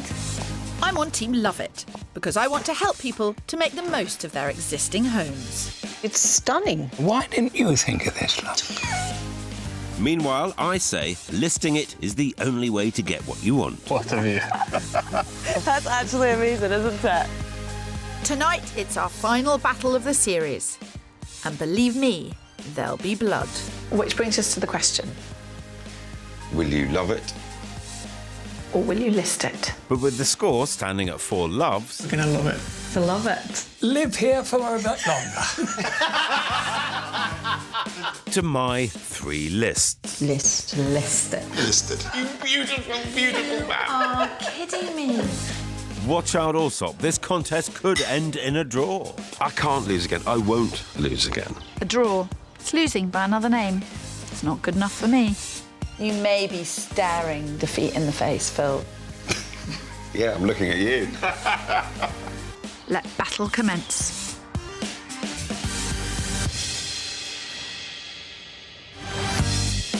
This week, we're in the heart of London, practically in the Thames, with a flat of all things. It's in the super central district of Wapping, where a 3-bed terrace can set you back £1 million, and prices have leapt by 11% in the last year alone. Mind you, driving's a nightmare, as is my navigator. You're the one with the most opinions on which way we're supposed to be going. I think we're here somewhere. It's quite complicated. Are you lost, Phil, in Wapping? Well, I'm following your directions, so if I'm lost, I didn't then say. it's your I problem. believe I said try that way or that way, which doesn't specify as direction. Not an awful lot of help to then accuse me of getting it wrong. I didn't ever see the memo which said be of help to Phil. I would hope that you wouldn't have to see a memo be of help to Phil, eh? Actually, Phil, I am here to help, as are you, because project manager Gareth and wife Tina and admin manager are struggling to make one very big decision. I can't see us growing up here as a family at all. I feel that this place works. They might be at loggerheads now, but when they bought this 2-storey apartment in 2006, they were on the same page. They scrimped, saved and managed to secure it for £395,000, renting out the spare bedrooms to help make their dreams come true. I remember when we first got the keys and I came to the little backyard and I was sitting there and I was like, I can't believe I own a little place. We own a little place in London that's got an apple tree in the backyard. Because growing up in New Zealand, it's all about having big backyards with fruit trees and I loved it. They left London to work in India 10 years ago, but now they're back with 2 children and a headache about where to base themselves. You're the one that wanted to move back here in the first place. It's just because I wanted to move back to the UK. Yeah. This was a stepping stone. So you just dangled a carrot to get me back here. Yes, very, very clever of me. Mum Tina thinks the setting is perfect for a busy working family. One of the big things I love about this place is the fact that it still allows us to get the kids to school and for me to walk to work. I know that it will take me half an hour door to door, guaranteed. But Dad Gareth dreams of a bigger home in the suburbs. I feel that a family home is, how I grew up. It's either a semi or it's a detached house with a little bit more space and a nice greenery around it. I don't see us growing up and growing old here together. I think a family home is wherever your family is. You make the most of where you are. I don't even like gardening, but I see myself mowing the lawn on a Sunday. I bet the novelty of that will wear off very quickly and he'll be on his phone trying to get a guy in. Nothing wrong with getting a guy in, except last time they tried to renovate, it didn't work out well and they abandoned the project. It's no great secret that I am immensely indecisive, especially when it comes to big decisions like this. Fear not, we're here to help. Oh, look, here's someone coming. They've come right down to greet us. That's very civilised. What do you think? They buzz us in. Yes.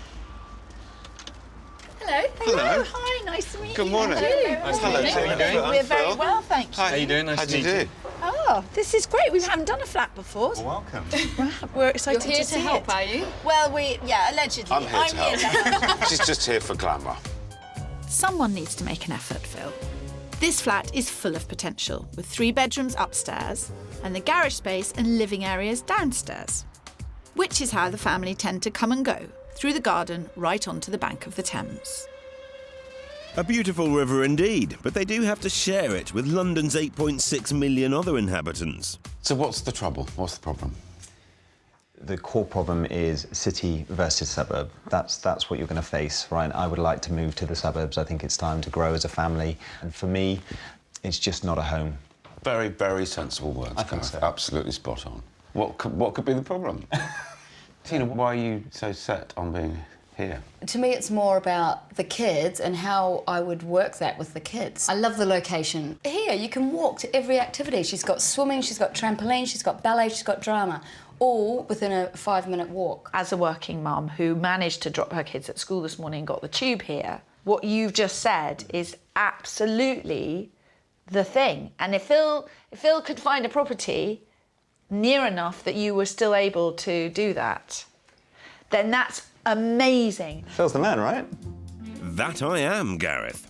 And because this flat was bought so long ago, and this is central London where house prices have risen by up to 65% in just the last 8 years, if the family did sell up and pursue a life away from the big smoke, they'd have a budget of £1.1 million to work with. That's a huge amount of money, but as many have found to their peril, our capital doesn't get you much bang for your buck.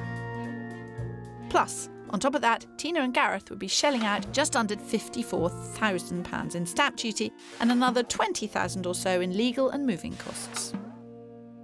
I think that you are going to really, really struggle. They can now afford a bigger property. Yeah, but so why are why? they crunched in here But they're with not, 4 Chris, of them but living in this actually- room? but No actually- playroom? No, but Phil, that's what's absolutely extraordinary. And this is at the heart of everyone's property dilemmas. Square footage does not guarantee better family life. What? You mean size isn't everything? You know the first thing I would do if I were them? What? You're going to laugh. I'm going to tell you this. This is absolutely the first thing I would do. I would get a hot tub. There's nothing children like more than a hot tub. Privacy or what? I mean, about 1 million people could look. It doesn't matter. You're in a bathing suit in a hot tub. Oh, come on. I had no idea you were so shy, Phil. I'm sure you look lovely in your budgie smugglers. I can't get away from, and I shouldn't because I know there'll be lots of families living around here, but it's very densely populated. Phil, you're a Kentish person. You're a man of Kent. Gareth and you is in think the same happiness spot. is rolling acres of green grass. I wish he wouldn't say it like that. He wants it to feel homely and spacious for his girls. And why would I not be able to do that?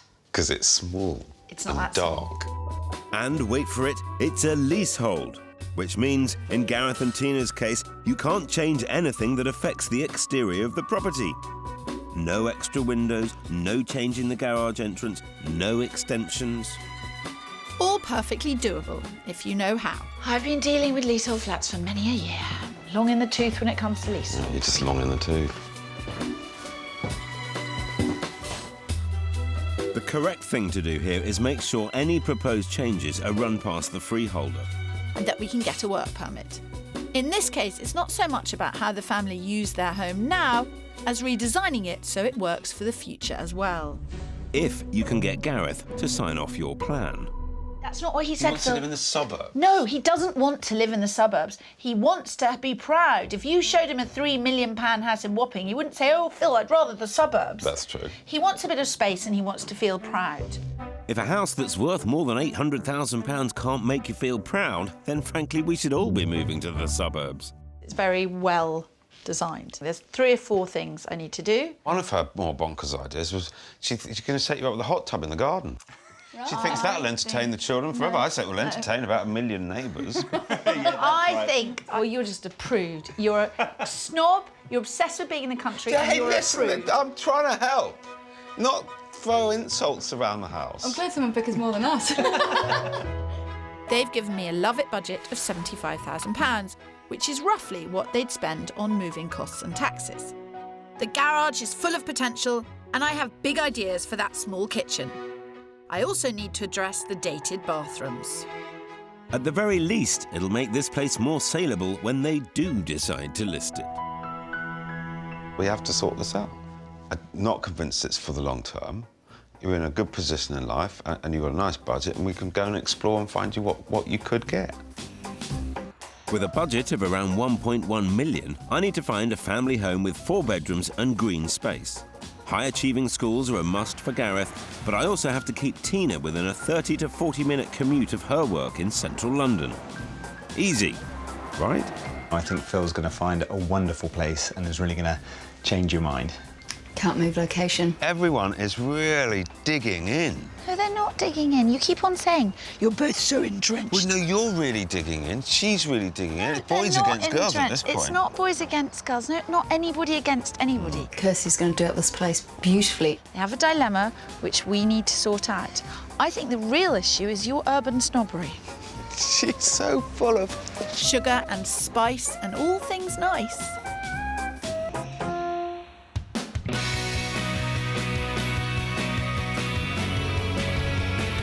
In Wapping, East London, a young family are torn between city centre convenience and the seduction of suburban space. We go to our friends' houses. Some people have just bought outside of central London. I have house envy. I have home envy more than anything. Phil was definitely going to have his work cut out. It's the location. That's the issue for me. You can't move the location. Precisely. I think they should stay. So it's my mission to transform this tiled flat into a functioning family home so they can love it once more. Do you know, it is really amazing to have this space.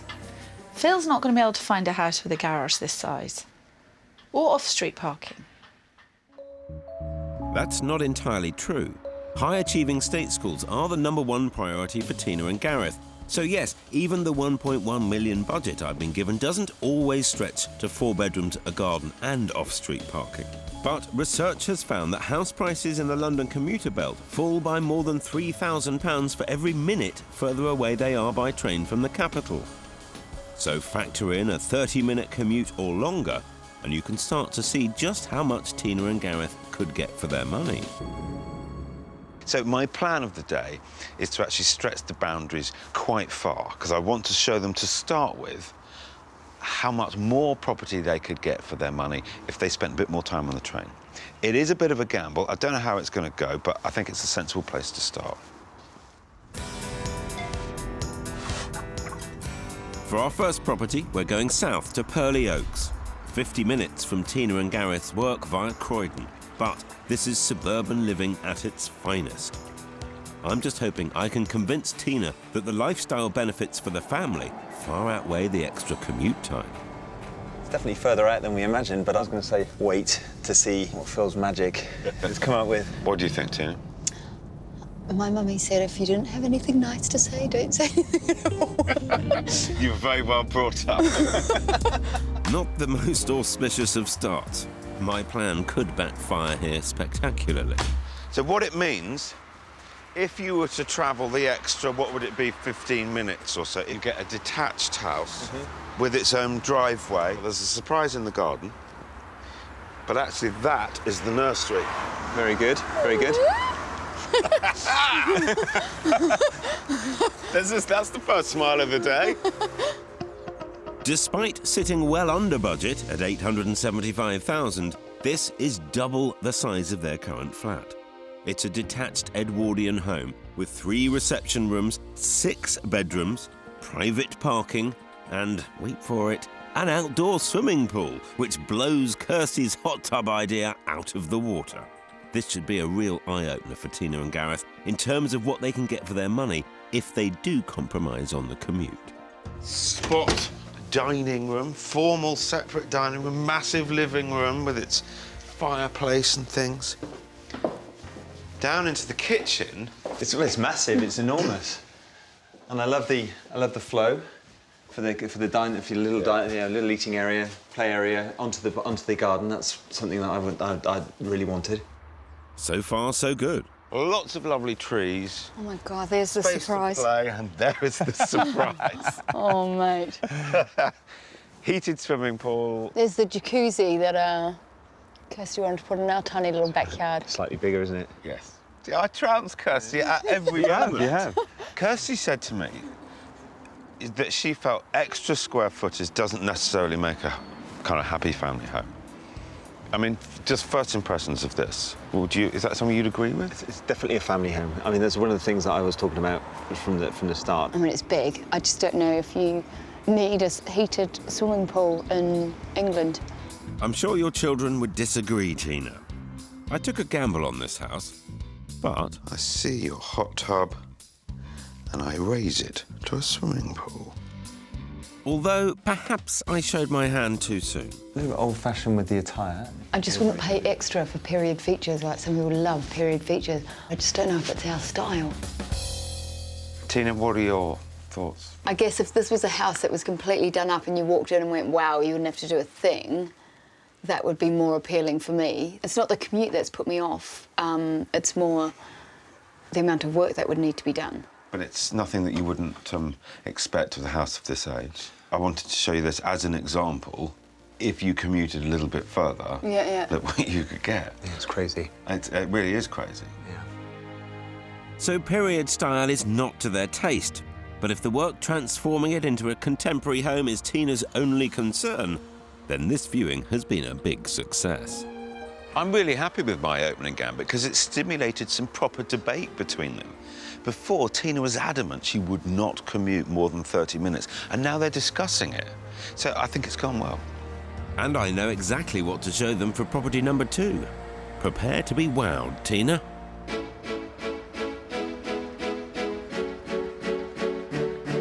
In Wapping, I've been hard at work coming up with the design that will make Tina and Gareth love their flat again. It works, this kitchen, but it's dark, it's tucked away, it's not very friendly. You know, you've got your back to everybody. So I think what I want to do is kind of draw it into the light. To transform this professional's pad into a loving family home for 4, I'm working to a budget of £75,000. This is your flat. It is huge. Huge. Huge for London, huge for within the M25, actually. Space isn't the only issue here. The problem is that this flat has not been designed with a family in mind. But it's all very fixable. A simple rejig of the bedrooms will create more space, and 2 updated bathrooms will modernise the upstairs no end. Downstairs, by adding a stud wall to their underutilised garage, I'll be creating 2 spaces. One offering masses of storage, and the other an indoor play area for the girls. Perfect for hobbies, as it will come complete with an insulated timber floor. And finally, their old kitchen is going to be replaced and extended into the current living room, transforming mealtimes into a sociable family occasion.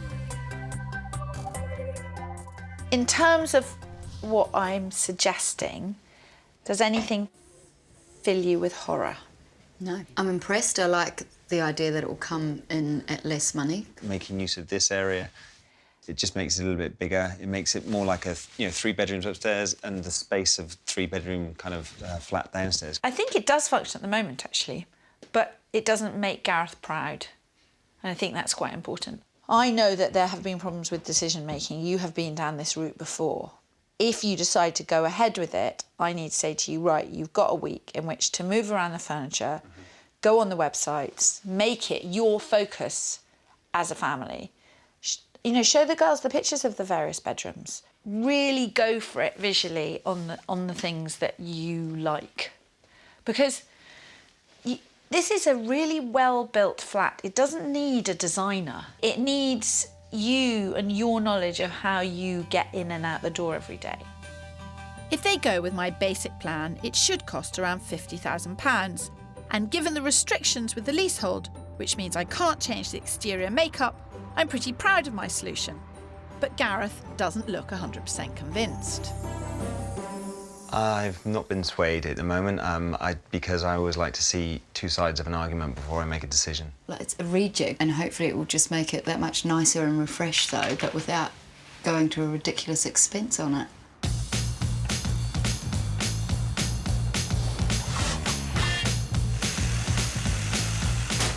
It's 10 whole weeks later, but I'm thrilled to say the renovations are finally underway.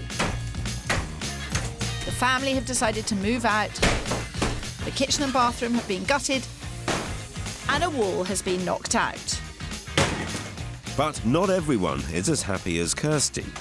It's very unusual to see my house like this, or our house like this. Wait, is this our bathroom? Yeah. It's both our bathrooms. Probably shouldn't say this, but I'm hoping that Gareth will get complacent, if not change his mind. He'll just be so happy with how the place is for now that he won't realise that the years are ticking by. Oh, she's cunning. But I've also been putting in some spade work, and I think I've found a property that even Tina will get excited about. In southeast London, on the banks of the River Thames, lies the Royal Borough of Greenwich, a maritime district steeped in majestic history and landscaped greenery. Add to this a door-to-door commute of 40 minutes, and I think I'm onto a winner here. Tina, I've been really pleased with how you've reacted, because I thought it was just going to be a bit of a kind of brick wall. If you had said on paper, you know, move out past Croydon, like when we were looking in the train station on the map, I'm like, wow, that then you do see what you can get, you weigh it up, you're saying like that nursery was just across the road. I'm just really pleased that you are weighing it up rather than just kind of blanket. Stuck in the mud. Stuck in the mud, which is, forgive me, but that's kind of what I was expecting. But I don't know what gave me that. Put the shovel down, Phil. I think you've made your point. So Greenwich is a very, very different kettle of fish. Short walk to the station, literally a few minutes, and then it's 19 minutes on the train into Cannon Street, which would give you a total journey, probably by the time you've walked into the office, 35, 40 minutes. Something Definitely like that. Doable. While this might not be the detached property Gareth dreams of, inside it's been lovingly renovated to the kind of spec you'd expect for £1.1 million. Yes, it's at the top of their budget, but it has 4 good-sized bedrooms, a cloakroom, bath and shower room, manageable garden, and that family-friendly, open-plan downstairs living space they need. If Gareth wants a home he can be proud of, it doesn't get much more luxurious than this. So good built-in storage, downstairs loo, and through to a really spectacular kitchen. It's really nice. It's got underfloor heating, it's got clever lighting, it's got music in the ceiling, 2 ovens. Nice. It's immaculate. My first impression of walking in here was wow. Lovely family room, very social. Yeah. I love the brickwork as well. Yes. Exposed brickwork, I think it's great. It smiles all round. Let's see if the bedrooms get the same reaction. I know you wanted somewhere that was going to be light and bright, so you couldn't get a lighter room than this. Beautiful. Overlooking an award-winning park, this house is a stone's throw away from a nursery and kids club. But my real pièce de résistance is yet to come. That end of the park, that building there, is an outstanding primary school. Fabulous. What do you think, Tina? I think it's great. I think it's lovely. Could you see yourself living here? Yeah, I could. Or somewhere like this? Yeah, I definitely could. If I had to move, this is hardly a compromise. This house seems to be winning Tina over. For a London house, it doesn't get much better than this. The only suboptimal is the lack of designated parking. Yes. I think you've both stepped towards one another. Tina, you're considering the commute, and Gareth, you're considering living in a terraced house. So this is what this whole process is designed to do, is to bring you closer together and able to make a confident decision together at the end of it.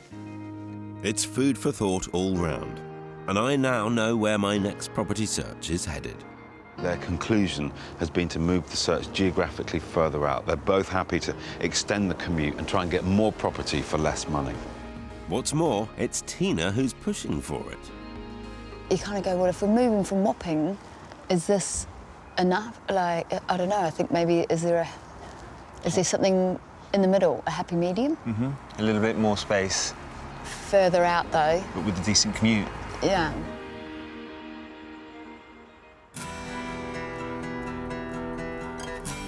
Tina and I are notorious in our family, within our friends, to be unable to make a decision on pretty much anything. We were abroad for 7 years. We didn't do anything because the rent kept coming in. When we came back, it was very tired. We had these grand ideas, but then spent the next 18 months bickering about what we were or weren't going to do with it. Fortunately, Tina, an admin manager, and Gareth, a project manager, now have Phil and I to help guide them through the process of deciding whether to love or list their 3-bedroom maisonette in Wapping. So far, I've shown them 2 properties, and I think opened Tina's eyes to a whole new world outside of Wapping. If I had to move, this is hardly a compromise. Surely not, Tina. Remember, you can't beat the location of your Wapping flat. And I'm determined to convince Gareth too that this can work as a family home that he can be proud of.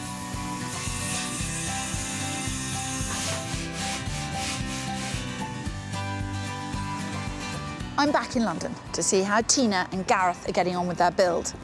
It took quite a while to decide what, if any, work they were going to do to their flat. But now the decisions are rolling in, much to the relief of their builder. And they've been fairly rattling through my plan. Downstairs there was once a dark cave of a kitchen, but now it's a much more open space. And what was once a drafty and unloved garage is now the beginnings of an indoor play area for daughters Jacinta and Kayla. Well, this is a house that's been torn to shreds. Nothing's been put in, this room hasn't been decorated, it hasn't been furnished, and yet it already feels utterly and totally different. This actually, opening this out has made a big difference. It makes a huge difference, doesn't it? When you're standing here, you absolutely, your line of sight is absolutely straight through, feels very free and clear and open. When you're doing renovations, it's not just a case of signing off architects' plans and letting the builders get on with it. They need to know where you want your lights, your plug points, your appliances, and which kitchen you're getting. In Gareth and Tina's case, a very high-end one, I hear. There's a lot going on in this flat, a hell of a lot. It doesn't entirely look to me like 50 grand's worth of work. Have you totally let go of the budget? When we looked at the all the different builders and just say yes. The budget, from my point of view, it's I always figured it would be about 10% of the property price, and I think it may go a little bit over that. Well, we're in now. There's no backing out. You're going to spend this much. Why not now just get the things that you really like that will really make it kind of what you want in life and make it all worthwhile. The more you spend here, the less likely you are to move, and The builders here wanted many design decisions made up front before they started work. Not easy for a couple who admit to chronic indecision. One thing they've yet to settle on is lighting. But that's where I come in. Tina and Gareth may be polar opposites when choosing where to live, but hopefully they'll find some common ground today. It's a funny thing, lighting. Often when it's really bad, you don't realise how bad it is until you get it right. It really is something that you should bother with and take time over, because it can make all the difference. Just to give me an idea, Tina, looking around this room, which is the thing that you find most attractive? Well, to your point. Of course. OK. Gareth aside, what do you find most attractive in this room? Do you tend to like metallicised things, or things which are going to sort of more mould in, like painted white that or painted the same colour as your walls? I personally found them more chromy. The chromy stuff, okie doke. Personally. Tina? It looks to be different to me. Yeah, no, I'm not sure about these track lighting spots, because that's effectively what we've got now, and I find that at some points you're blinded by it. Oh dear, it looks like living arrangements aren't the only thing they can't agree on. This caught my eye as soon as we came in. I really like this. I love it, but it doesn't fit in with anything else we've got going on. Actually, I think the light should just blend in. We should stop trying to find this funky feature light that's going to be a statement. No, I think... And actually go, let's just blend in. They may not be able to agree on fittings, but in a country where 37% of us consider strip lighting to be our worst DIY disaster, at least they're giving it proper thought. The solution for lighting a large kitchen diner cum living room like Gareth and Tina's, is zoning, according to how you use the space. In your kitchen, go bright over your worktops. Super efficient LED products could save up to £240 a year on your electricity bill. And over your dining table, use dimmer switches so you can create different moods to suit different occasions. I've always wanted one of these lit up magnifying mirrors, but I've just discovered a new wrinkle above my left eyebrow which I didn't know I had, so maybe not.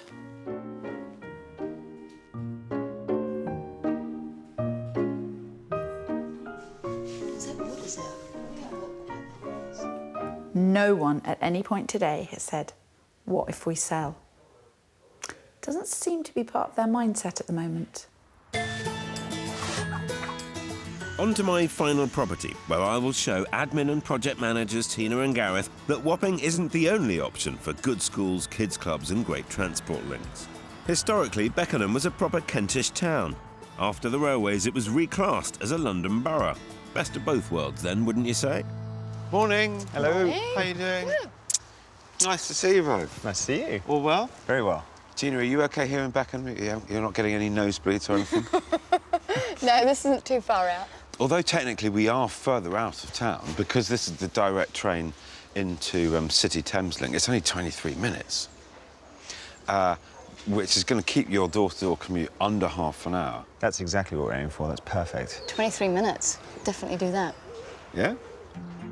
A good start. And as the property's just a couple of minutes walk away, I thought we'd do things the old-fashioned way, on foot. And we're on this street here, down here.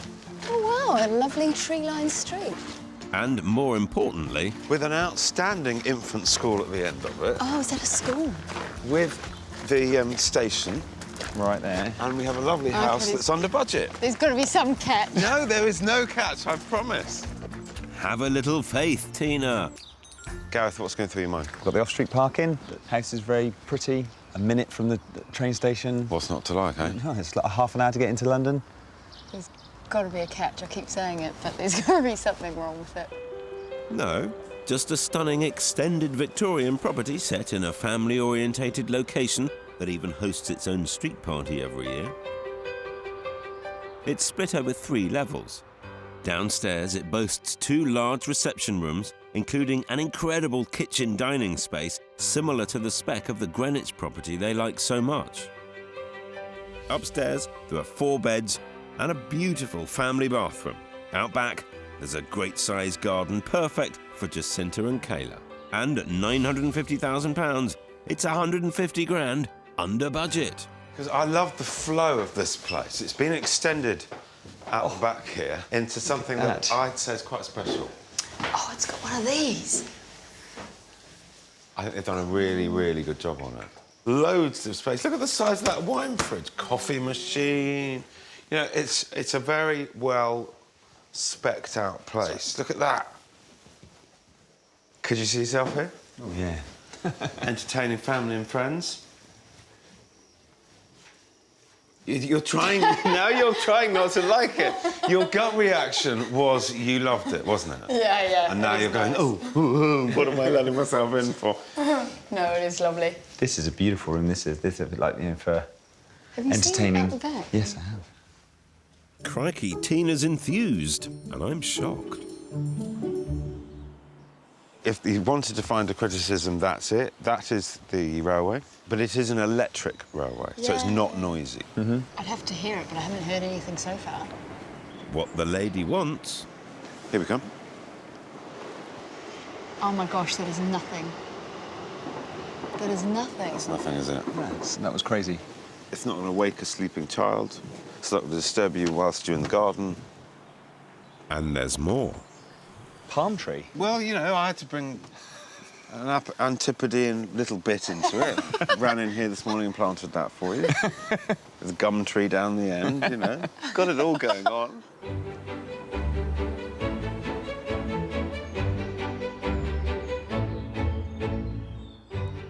Well, they both are being really positive and upbeat, particularly Tina, and she's the one that doesn't want to move. But then I have found a really nice house within a 30-minute commute door to door, so could all be going my way.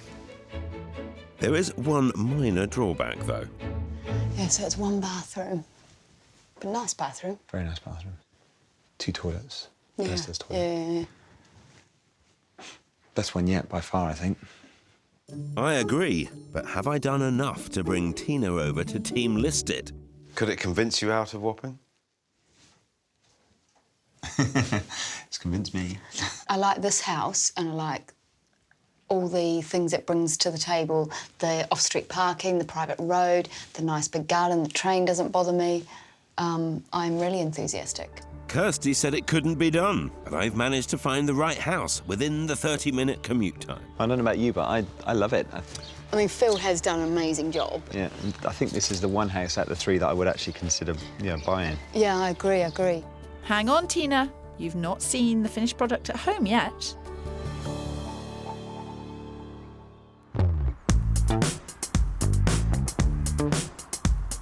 We're back in Wapping, as today, project manager Gareth Hares and his wife, admin manager Tina Woodger, will finally settle their argument over city versus suburbs. I feel that this place works. I can't see us growing up here as a family at all. To convince Gareth to love their flat by the Thames, the last 9 weeks have been spent remodelling it in order to create the perfect home for a family of 4. It's very unusual to see my house like this, or our house like this. Wait, is this our bathroom? Yeah. Meanwhile, I've tried to sell Tina on the many, many benefits of moving to a new way of life. That is the nursery. Very good, very good. That's the first smile of the day. But with the renovation complete and the score standing at 4 loves to Phil's 3 lists, we're both desperate to know what Gareth and Tina plan to do now. There's the building. The flat.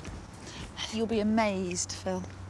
Well, you'd be amazed if you could see the houses I showed them, and they were amazed. And how long would it take me to get to those houses? Yeah, one of them was half an hour. A couple of them were half an hour. You would get to the station, wait for the train, get on the train. Well, I know you're quite confident about this, Phil, well, and I can wouldn't say feel confident, but I am chippiness. hopeful. Yes, I am definitely But hopeful. I think your chippiness is going to end up in the chipper. Right. What's this? 4 all. Here we come. Come on, baby, come on. Move out of this flat. Hello. Hello. Oh, look. Hi. Oh, 2 people in their business suit. Looking very smart. That's because they live close to their place of work. Yeah, all right, come Indeed, on. exactly. I had to walk back. When we first met Gareth and Tina, like many city dwellers, they had a fabulous location, but not a lot of space. And with daughters, Jacinta and Kayla, growing up fast, the problem was only getting worse. Though where things really came unstuck was in that small, dark and family-unfriendly kitchen. But now, thanks to a little lateral thinking on the layout, not only do we have incredibly stylish open-plan living... Blimey. My word, that looks fantastic. We also have a brand new kitchen that's more than 1.5 times the size of the old one. This is pretty snazzy, isn't it? Yeah, I'm slightly beyond budget, I feel. Double oven? Wi-Fi, I can start it on my way home from work. No. You're kidding. Not that I know how yet. And I love the breakfast bar. And the girls can then sit and watch me burn whatever I'm burning. Yeah. Salad. Yeah, burn salad. And let's be dead honest, joking aside, it's just a bit flash. It looks lovely. It's sleek. It looks expensive. It probably was expensive, but it's proud. You'd be proud to have people here. I completely agree with everything that's being said, but it's only half the size of some of those houses Half we the looked size, at. half the commute. Yeah. No. And let's look. Not true. True. As you well know, not true. Though, of course, there's now no reason to go anywhere, because as well as the fabulous open-plan living, we've also stretched the budget just a little to completely revamp the garden, making this floor perfect for family time and socialising. It is a total transformation without actually officially knocking down any walls. Yeah, no structural changes. 'cause I mean, that's what's so exciting. There have been no structural changes. This is the same room. The arch has been taken out. And a little bit there. And now it's much more open. We can see what they're doing. We've got people over. It's not like you're kind of hidden away in the kitchen. Not that I'm the one, poor little woman in the kitchen, but, you know, whoever is in the kitchen, either of us, you're then still able to talk to people. Really convivial, social space, you know. I've got to ask, would you be able to keep it like this? I mean, it looks stunning. Yeah. No, let's be honest, once our children and our stuff are back here, it will be a tip. But we know when it's tidy, it looks great. Fortunately, clutter will never be a problem in this house again, as the former garage has been divided in two, giving Mum and Dad masses of storage and the girls a play area for Britain's odd rainy day. OK. So this is the garage. Yes. It can easily be converted back to garage use. That's just a stud wall, so that Absolutely, comes down. that was the purpose of the design. But we can also double it up to somewhere if the kids can come in and have a little play if it's raining, or a bit of a hobby room or whatever. Just a bit more space for the kids. Yeah. And upstairs there are more clever space solutions. A brand new bigger family bathroom, plus an ensuite that's doing a better job too. Very smart ensuite. Two sinks. Yeah, double sink in such a tiny room. That design changed probably about... how many times? So many times. Is that your decisiveness? Yes. Yeah. or indecisiveness? Yeah, indecisiveness. Gareth and Tina aren't alone. Most of us struggle with the hundreds of decisions renovating involves. But my advice is simple. It would be to go away and to sit down with all the catalogues, with no children and no phones and no distractions, and just make every single decision ahead of time. But also... And then get rid of the books. Get rid of the books. Make your decisions. You said that with feeling. Yeah. Make the decisions, stick with the decisions. But are you pleased with the decisions that you've taken? If it makes him happy and gets us to stay, then I'm happy. Oh, here we go. This is going to be difficult. Some might say impossible, Phil. And while at £90,000 Gareth and Tina have gone over budget, the good news is that they've added £130,000 or so to the flat's value. Which means they're in an even stronger position to sell up and move on. Thank you, sweet cheeks. Loving your work. What you've done is amazing. In a relatively small space, you've made it feel bigger, lighter, more usable, and it's great. But it still begs the question, can it be the long-term family home? The location of this place is amazing. When you're young professionals, why wouldn't you want to live here? But to your point, maybe it's not our forever home. Square footage does not necessarily make for a better family life. I can't help noticing there's one thing missing that I was expecting. Where's the hot tub? You said there was going to be a hot tub. When I showed you a house with a blooming great swimming pool. You did. That was beautiful. And it opened our eyes, didn't it? It did. And it was just going to some of those places that we would never have considered. Go on, Phil. Get it over and done with. OK. At the end of all of this, will you love it? Or list it. Is there a third option? Both? Can you let it? Yes, absolutely you could let it. Listing or letting in the future, when we think it's not working any longer for our family, for our girls, for schooling. But for the moment, where we are right now in our lives, we're going to love it. We're both working, it works for us, the girls are happy. And this is now a place that I'm super happy to be. Which is great, because you're both on the same page, finally. That is something to celebrate. Here's to being on the same page. Well done. Cheers. Sorry, Phil. Technically, that's my fifth love it. Not so fast, Allsopp. I think this one might just be a draw. What you showed us completely revolutionised how we were thinking that one day, if we were to move, we're going to be going further out. So I think the idea would be to go to potentially a home county, or, you know, it might be a little bit longer on the train, but it would be a complete change of, you know, our lifestyle. And I think that's a good result. Well, congratulations. Yeah. Thank you. Well done.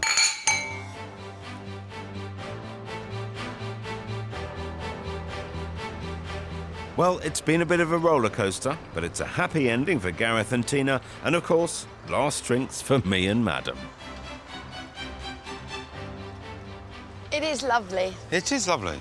Yeah. But $11.50 for a beer and a gin and tonic with no ice, that's enough to drive anyone out of London. You've not got any ice in it. No. I've got a big smile on my face every time I walk in, and every time I walk out to the garden and I see this lovely little garden in Zone 1, hear the birds chirping, I'm happy, very happy. Good result for them.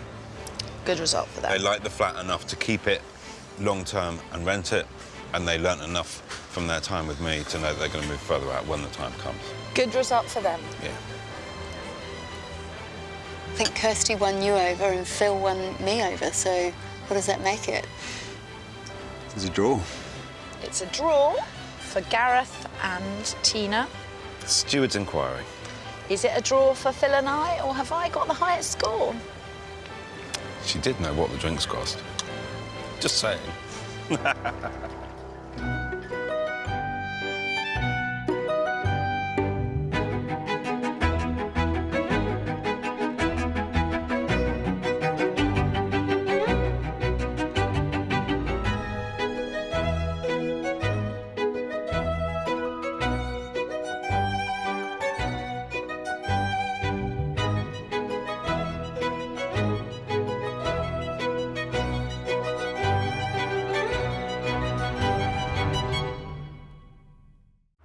One of you wants to stay. The other is desperate to go.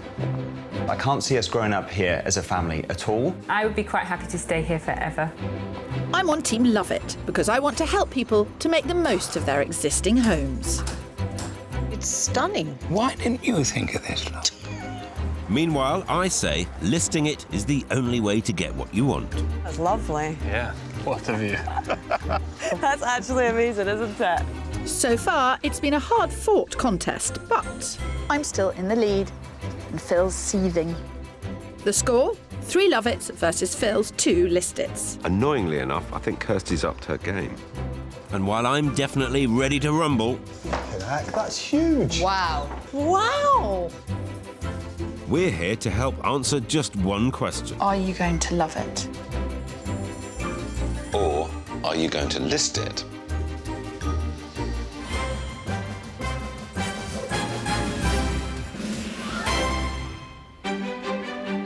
This week, we're in the glorious county of Surrey, surrounded by rolling hills and headed to picturesque Cranley.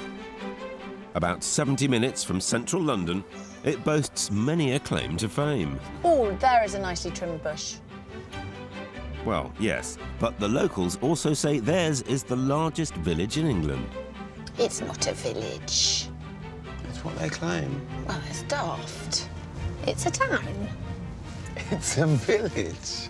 It's not a village. A fish shop. It's got a bathroom shop. Daft. It's a town. While this debate could go on for days, literally, the argument we're here to settle is between IT consultant Graham Alec and his partner of 11 years, VIP travel agent James Ryan. I don't really want to leave this house. I want to make this a better house to live in. I want to go because I think I can get better value for money by selling this and buying something else. The only solution they can see... You're going to be awful lonely in that house on your own. This is what they're fighting over. A 17th century cottage, which they bought for £340,000. It's packed full of charm, but not a lot of space, especially when it comes to the boys' great love of entertaining. So, since the day they moved in 5 years ago, it's always been James's dream to work on the house. If we had a larger open-plan kitchen, then I could still talk and chat and all the ladies would see me cheating at my food. Their other gripe with period architecture, there's only space for one bathroom. Graham takes a very long time in the bathroom in the morning. So if he's up first, I'm in trouble. In fact, rumour has it, Graham spends up to an hour in the smallest room every morning. The bathroom, only having one bathroom, is really, really getting to us. It's just not workable. I feel sorry for my neighbours next door because the biggest shout they'll hear from me is, "Get out of the bathroom!" And while domestic harmony is a compelling reason to renovate, when they began talking seriously about extending, what started as a modest build soon became James's Taj Mahal. Homemade, of course. Yes, of course. It hadn't actually occurred to me that we could build a big, swanky extension and have bifolding doors and glass ceilings and get my dining table out of the living room, so I got swept away. I absolutely got swept away. And so, much to Graham's horror, they were looking at a possible spend of £120,000 plus. I was brought up in the northeast of England, and £120,000 where I come from will buy you a 4-bedroom detached house. Yes, absolutely. So while they still need to make the house work for the life they lead, the numbers also need to work. OK, I expect it to be more expensive because we're in the south of England, but not that much more expensive. The final straw, if they did spend £120,000, it would only add around £90,000 to the value of the house. So in my mind, that just makes it a no-brainer to buy a better property. I think that to find a house that is as good as we have here will be very difficult. I still do like this property, it just doesn't work for us now. So we're here to convince them, once and for all, whether to love or list. Besides, I hate to see a couple arguing. This isn't the front door, I'm just saying now, for the record. Of course it's the front door, it's got a knocker. No. Hello, nice to meet you. I'm Phil. Hi, I'm James, nice to meet you. This isn't your front door, is it? No, it isn't our front door. She's trying to get one up on me before we've even got in the door. I can't believe it. Yes, there's no room for this door. No. While James and Graham go in through the kitchen, originally, Allsopp, this was the front door.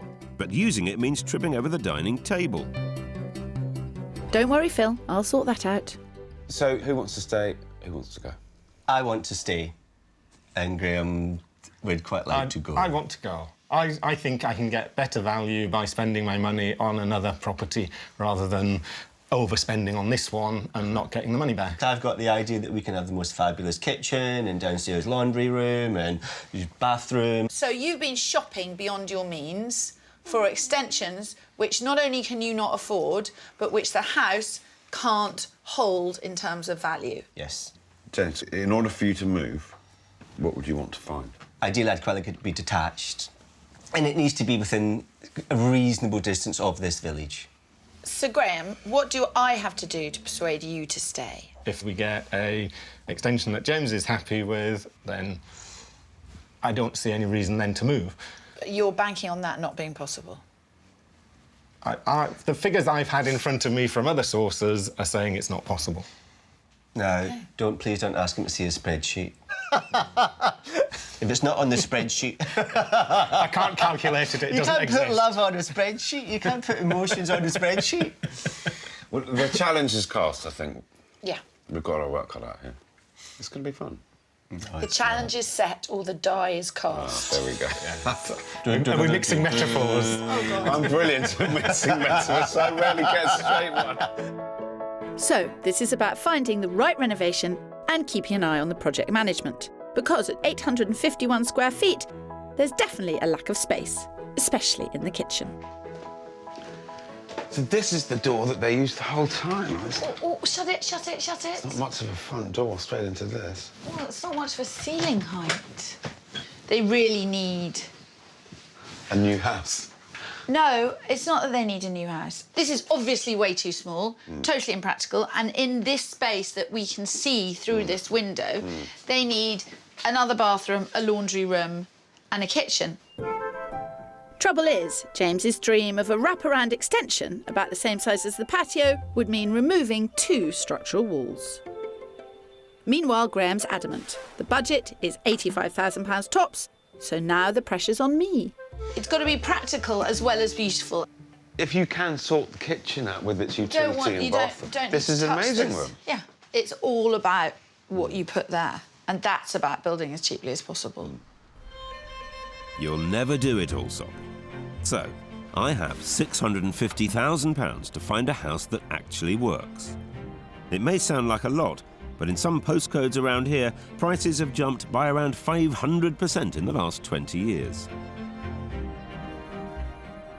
On top of that, they also need to find an eye-watering £34,000 in stamp duty and moving costs. Money much better invested in this house. After all, it's bursting with character. Just look at the view from James's study. Oh, this is sweet. No, I can see why he doesn't want to move. Yes, but upstairs, poor old Graham has to make do with a glorified cupboard. Mind you, I can well understand why he spends so much time in this room. Stunning bathroom. That's excellent.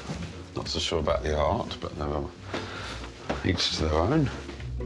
Though let's talk about the boys. After setting up our cameras, not only did we discover Graham really does need up to an hour a day in the bathroom, he also spends more than a third of his free time in his study. It's tiny.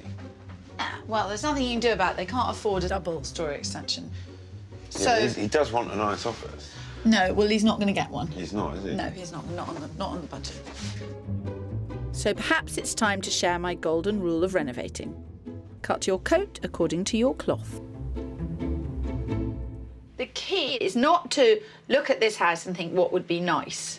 The key is to look at this house and think what would be affordable.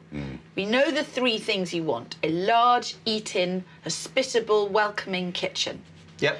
You want a laundry room and a wet room, as long as it's somewhere you Not a wet room. No. I will not accept no, he water won't. everywhere. No. Water on the toilet seat and stuff. No. Is like, no. Well, no, I can It's do got- one without water on the toilet seat. It can have a shower, it can have a divide. Yeah.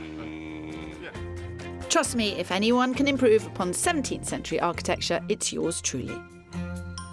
For me, this seems like an easy ride. Yeah. I don't think Kirstie quite realises Well, how see- difficult her job is going to be. They've spent many, many years trying to get this right. I don't think, that is the point. Yeah. We've done a lot of work already for Kirstie in terms of we've got plans, we've got spreadsheets. From my end, Search and Cranley is a very small area, and they want quite a lot. I sniff picky. And on this, Kirstie's most definitely an expert. In Cranley, VIP travel agent James and his partner Graham, an IT consultant, are trying to juggle champagne tastes on a Prosecco budget. See, I like that. £2,500 for a new table. No, not that one. We're not getting that one. Look at the concept of it rather than that particular one. Yes, I know. Oh, no. Love it. But I say good design doesn't have to be expensive. There is that much more ceiling height available. Meanwhile, I say, to get everything they want, they need to move. So I'm going to show them a series of dream homes. I'm determined to track it for them. There's no time like the present. While James and Graham have a healthy £650,000 to spend, here in one of Britain's most expensive counties, that's a tight budget. So what have we got? We've got 2 bathrooms, 2 offices, character, entertaining space. Anything else? Within budget and within Cranley. Do you reckon I can pull it off? If anyone can, you can. Do you have a favourite part of Cranley? Anything on your left-hand side. The common. The common, right here. Well, in that case, may I present the location of property number 1, Cranley Common. This is absolutely perfect. Now, this doesn't happen very often, but I'm excited. Hear that, Graham? Team List It is off to a great start. The perfect location and, of course, the perfect house. The old chapel. Yeah. It's fabulous. It's quirky. Oh, it's fabulous. Oh, no, this is great. Sounds like James is already a convert. Split level. Oh, look at this. Nice high ceilings. What's more, this 3-bedroom, fully renovated home offers the boys something they're desperate for: the room to entertain. There's even a massive conservatory. We can wave our hands up. Oh, we can dance with our hands in the air now. Oh, this is fabulous, isn't it? I love it.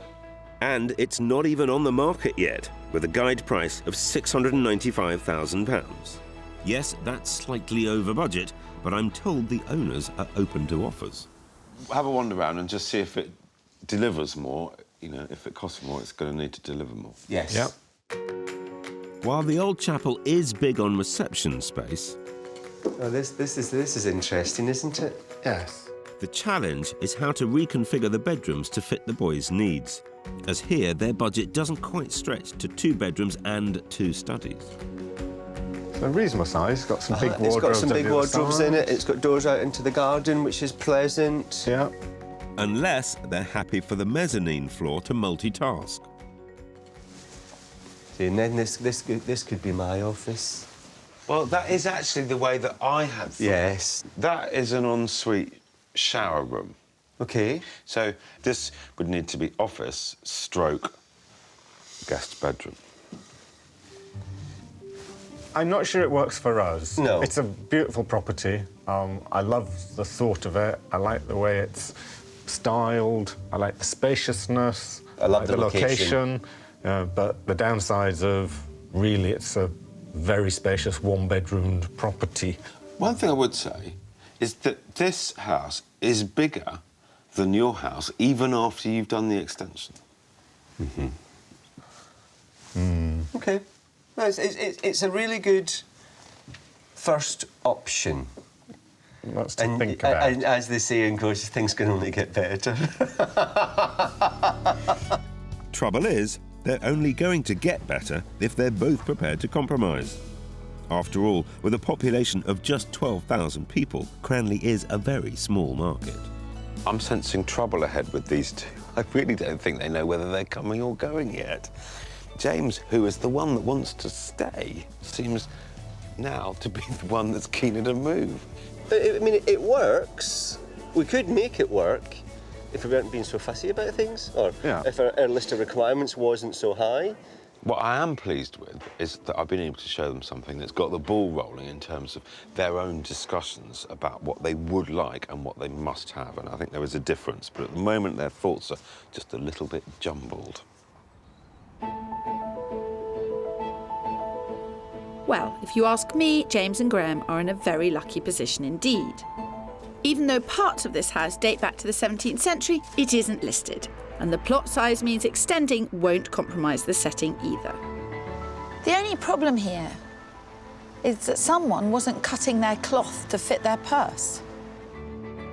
But how do I get James to fall back in love with the house without spending more than it can ever be worth? Now, this is all possible within your £85,000 budget. It really is. Really? It's really, really, really. If you go nuts on anything, it won't be possible. While James wanted to remove both of these structural walls and build a wraparound extension, I'm saving money by working with the original layout rather than against it. My design means extending only at the very back of the house in order to create a brand new kitchen diner. Then we can transform the existing kitchen into a connecting hallway, walk-through laundry, and of course solve the bathroom crisis with a separate shower room.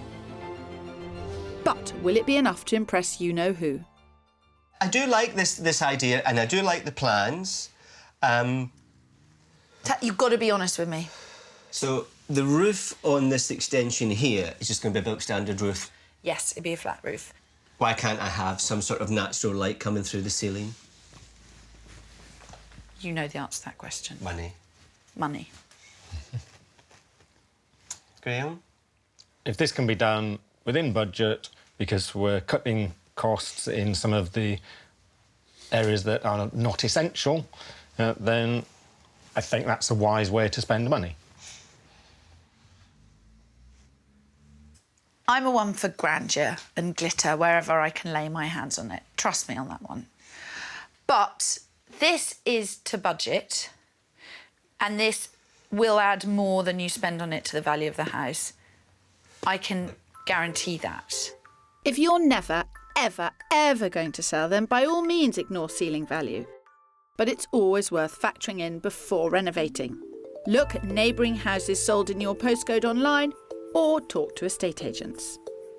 While I'm singing from Graham's hymn book, James, on the other hand... I'm not 100% convinced that it will give me the wow factor in the kind of kitchen area.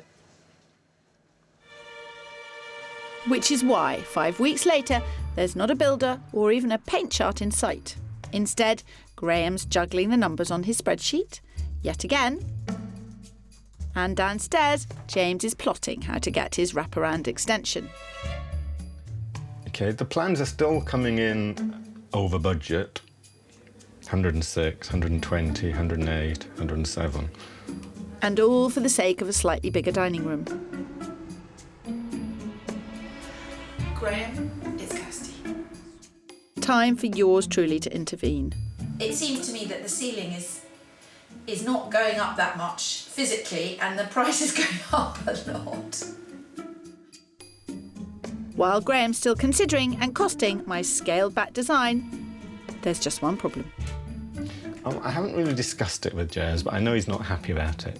I have tried lots of times to convince Graham to look at my point of view and to spend the extra money, but I can't force him to see my point of view. He can't force me to see his point of view. I get that with Phil.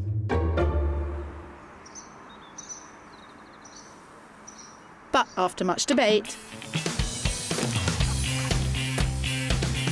the building is underway. Though those foundations definitely aren't the ones I had drawn up. Oh, this is super exciting. I can actually physically see it starting now, and it's brilliant.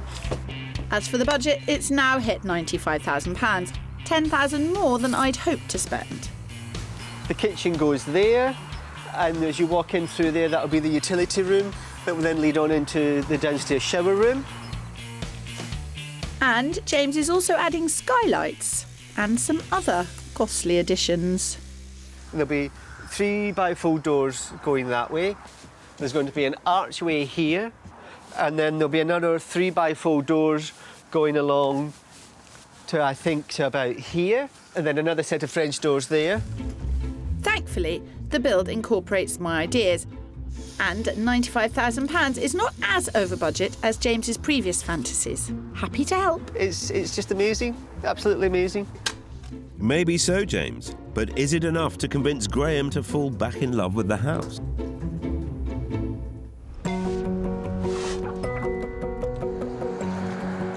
And how are things at home? How are the spreadsheets looking? Yeah, the spreadsheets are still there. They're being updated. Are they? Yep. Constantly? Yeah. As for the search for a new house, I want to push a few boundaries. Because the further out from Cranley James and Graham go, the more of their wish list they'll achieve. I would quite like to stay in Surrey. Surrey is preferable. Any particular reasons? Because he's a postcode snob. Yeah. Oh, really? There you go. There's plenty of them around. Don't worry, James, we're only going down the road to the rural village of Holmbury St Mary. So what did that take, 15 minutes from Cranley? Something like that? Yeah. Heart of the Surrey Hills. There's lots of beautiful walks around here as well, which is good. Yeah. For the dogs that we don't have. Dogs that we don't have. But it's about the space in the house. And believe me, in this detached character home, James and Graham will find everything they're looking for. I loved it because of its layout. It's quirky, it's original, it's full of personality and interest. And it's in budget. Most importantly, that gets a big smile off Graham. As promised, going rural means my house hunters can have off-street parking, their own garage, even a large garden, and still be bang on budget at £650,000. Stable door. Stable door. Love a stable door. As well as 2 very generous reception rooms, we also have 4 bedrooms. And as for James always being in the kitchen at parties, well, get me, I've got that sorted too. Oh, there's a hatch, Graham. Yeah. So you don't feel left out when you're in the kitchen. You're spot on! Absolutely. I don't feel left out. You've got a massive dining room. Yeah. I mean, this is 4 times the size of your extension. It's a very social space. Yeah, and the higher than It's high enough for you. Yeah. No, it's pleasant, very pleasant. There's a few smiles. This is good. And there's so much more this house has to offer. Like a massive drawing room with a triple aspect. It's a very good size. It is a nice size. Actually, it's quite big. A separate utility room. Ah, look. Ooh. Quirky, quirky. Yeah. And, wait for it, This is guest bedroom with ensuite. Oh. Right. So it's a really defined guest space. Yeah. Yeah. What it does mean is upstairs is all yours. So that's 2 offices, 1 bathroom, master bedroom. Yeah, that works. exactly. But despite James's obvious enthusiasm... Oh, wow. Oh. Oh, OK, so this is a much bigger space. I'm starting to worry about Graham. Again, cupboards. There's no walls to put cupboards in. As despite being firmly on team listed, he's the one who doesn't seem excited. It's a big house. No two ways about it. There's a lot of space. So there's lots of things that don't seem to work. Oh, dear. Perhaps we need to have a little chat. This is pleasant, a nice deck. James, Graham, I'm up here. Come join us. I told you I'd bring you to the Surrey Hills. Because with every box on the boys' wish list now ticked, and such a massive house, I was almost expecting a round of applause. You know that house is twice the size of your house? Yes, I'm very pleased that we saw it. See, I'm the opposite. It's like, if you can get twice the space, then I don't want twice the space. Half as much again would be good enough. So if I can get that for 600, then, like, we're quid's in. Put it on the spreadsheet. Back to the bloody spreadsheets. I'm struggling here, I really am, because it feels like I'm having to convince Graham, and yet he's the one that supposedly wants to move. What makes it even stranger is that it sounds like Kirstie's got exactly the same situation in reverse, where she's trying to convince James of the right extension, and he's the one that wants to stay. The world's gone completely mad.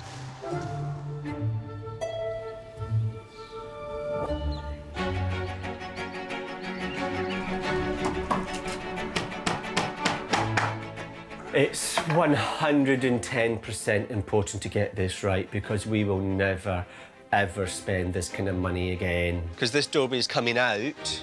In Cranley, James and his partner Graham have argued over their period property for 5 long years. I'm just not convinced that we can do what we would like to do with the budget that we have. Now the build is finally underway, has harmony been restored to the Surrey Hills. Still loving it.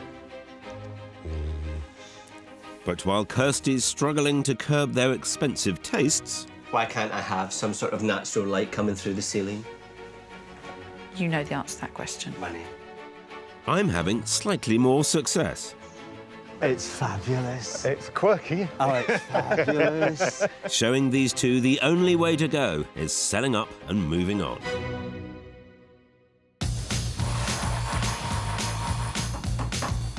Now, 3 weeks into their build, Graham's infamous spreadsheet has had yet another revision, taking the budget from my figure of £85,000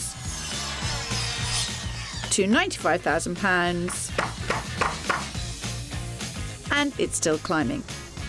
But there's no denying the massive transformation their wraparound extension will make to this house. There's nothing I like more than coming up with a money-saving option and then being completely ignored.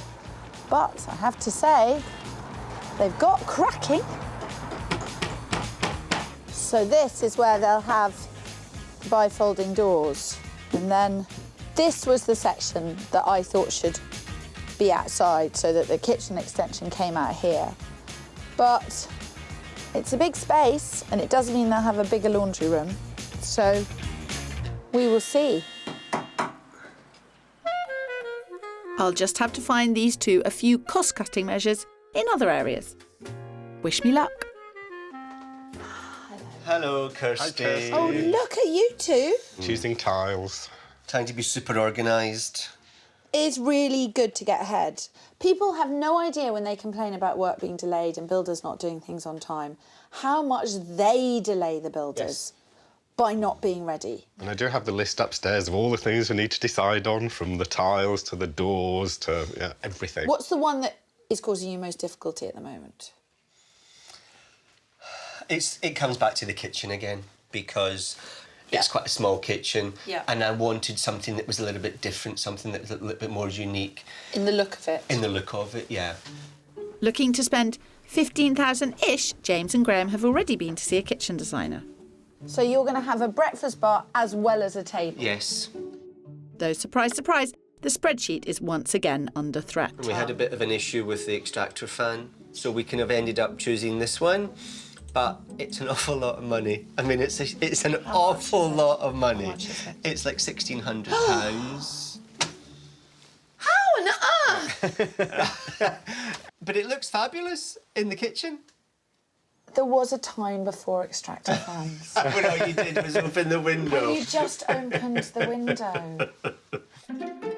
Right, I'm going to do my damnedest to save them some money, and the kitchen seems a good place to start. If he could skip in there, he would. Absolutely, I would, absolutely. And much to Graham's alarm, James is skipping to the most expensive gadgets in the shop. Oh, yes, you see, I know. But he's not alone. Us Brits spend $897 million on kitchen gadgets. You don't need one. And almost a third of us say a design that coordinates with other appliances is what's important. Look, I think this is fabulous. I don't think... That is brilliant. I just think it's crazy. For many, overspending on the kitchen just isn't an option. But you can still get a unique look without going bespoke. Instead, you could combine a flat-pack kitchen with recycled handles and tapware. Or why not think outside the box when it comes to the splashback, such as a blackboard or scrap metal. As for the countertops... We've got so much choice, almost dauntingly so. But the number one thing has to be cost, and the second thing has to be practicality. For the very tidy amongst us, open shelving as opposed to wall cupboards is another great way to save money. Though below the hob, believe me, there is only one choice. Pan drawers are not correctly named. They should be called fantastic, no more need for cupboard drawers. I am a huge advocate of pan drawers, in case you'd missed that fact. As for the appliances, it's often cheaper to source them yourself. But if you're going through a designer like Jamie here... Hi there. How you doing? Hi. Yeah, see you. Hi. How you doing? It's crucial to ask, is this something I really need? Especially when it's a £1,600 extractor fan. It's a lot of money to pay for something that's used 3 times a day. Not that it's not a beautiful extractor fan. It is, and it looks fantastic, and it's very sculptural and everything else. But it would be a good idea not to have it. But it makes perfect sense. Makes perfect sense, yes. I would be all in favour of giving up the extractor fan. We're always careful with our money. Well, I'm not sure that there's we. Graham is careful with your money. And I try. And you try, which is good. I try. God loves a trier. Yes, yes, yes. Finally, that's a win for Graham's battered spreadsheet and domestic bliss. Because Lord knows we need to do something to bring the budget down. At this rate, there'll be no money left to move. And that would be a shame, as I'm confident this last house will have James and Graham making an offer on the spot. You'll be much comforted to know the house that I've got lined up today is back in Cranley. Hurrah! I kind of knew you wouldn't let us down, Phil. I wouldn't let you down. Having realised even 15 minutes out from their favourite village is too far, I've found them a house about 500 yards from their front door. Yeah. I'm excited to see this house. What's more, it really does tick every one of their many, many boxes. So you know, you kept the best to last this time, didn't you? Well, I might have a house on Wisteria Lane. That's what this road is known as in the village. So we're going to get a cup of tea or go back to No, yours? no, I want to go inside. Well, that's our postcode snob already sold. And this rather desirable Cranley address also boasts 2 large reception rooms, ideal for entertaining. 3 bedrooms, plus a home office. In other words, a study each, just as requested. And the all-important 2 bathrooms. But the good news doesn't even end there. At a guide price of £525,000, this house is an unbelievable 125 grand under budget. But I'm saving that little treat for the big finale. I'm already putting furniture in. So says the man that wants to stay. How about the man that wants to go, Chris? I never If said I was going I can to persuade go. him to go, then that's it. That's job done. It's probably not as quirky as yours, but it's a lot bigger. Really? It's 28% bigger than your extended version. OK, so that means it's 28% more expensive. We'll get to that. But first, I want James and Graham to see just how perfect this house really is. I'd like to show you upstairs next, actually. OK. We'll come back to the kitchen. All right, Phil, you can take us upstairs. You are. Spread over 3 levels, not only is this semi-detached home deceptively large, it's also great for guests. Here we've got family bathroom. Family bathroom. 2 bedrooms. 2 bedrooms. And then one more up here. Wow. Yes, it's in the master suite I can really put a smile on the boys' faces. Oh, with a lovely view. OK. And it's ensuite. And it's ensuite. OK. Wow. Yeah, but look, he's got a little twinkle in his eye. He likes it. I do like it. Actually, there's a twinkle in both their eyes. And just wait until they see the rest of this house. And Nice. it's a big room. Yeah, nice It's a very size. big room. Bit of excitement. They arrive. James says this is one of the best roads in Cranley. Nice-sized office hall. Perfect size for an office. Yeah. I can see that Graham's worried about the price because he doesn't know how much it is yet. But I do. And there's a twinkle in my eye as well. Well, I think the compromise might be that we might have to share an office. That's never going to happen. That's never going to happen. No need to argue, lads. There's a home office on the ground floor as well.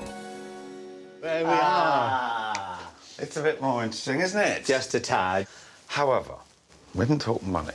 Oh dear, we're back to the dreaded spreadsheet, aren't we? Any how many limbs do I have to sell? any concept of what it might be worth? Ballpark. 750. Yeah. The price is going to start with a 7. 525,000 would buy this house. No. Wow. Oh dear, that's Oh really put the dear. cat amongst the pigeons. Oh dear. What's that? Where do I sign? Much as I hate to boast, sounds like James and Graham are about to move house. I'm almost at the point where it's like, right, I know check. you are. I know It's you like, are. Still walking distance everywhere. Yeah. You've still got your friends and everything. It's like nothing changes. Just we've got a different house. A bigger house. Yeah. That fits all of our criteria and all our budgets, everything we wanted, without breaking us. Yeah. It really is now a dilemma. Well, I think it's an early bath for Phil. What I thought was an impossibly long list of requirements, I've absolutely nailed.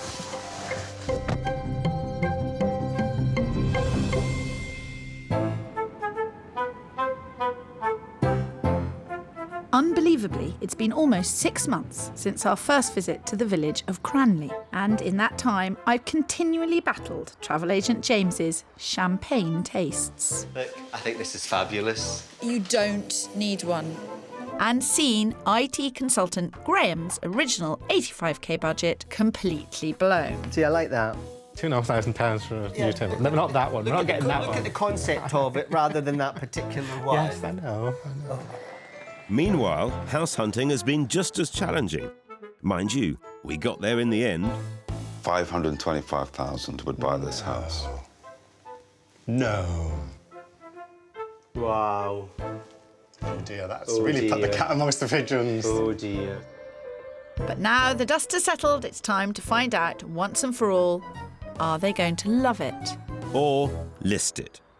After last week, I'm not going to be overconfident, but all I can say is Look at that, Phil. Oh, my word, what have you done? What have you built? Well, it's not quite the Taj Mahal James had in mind, but yes, it's definitely grown in scale.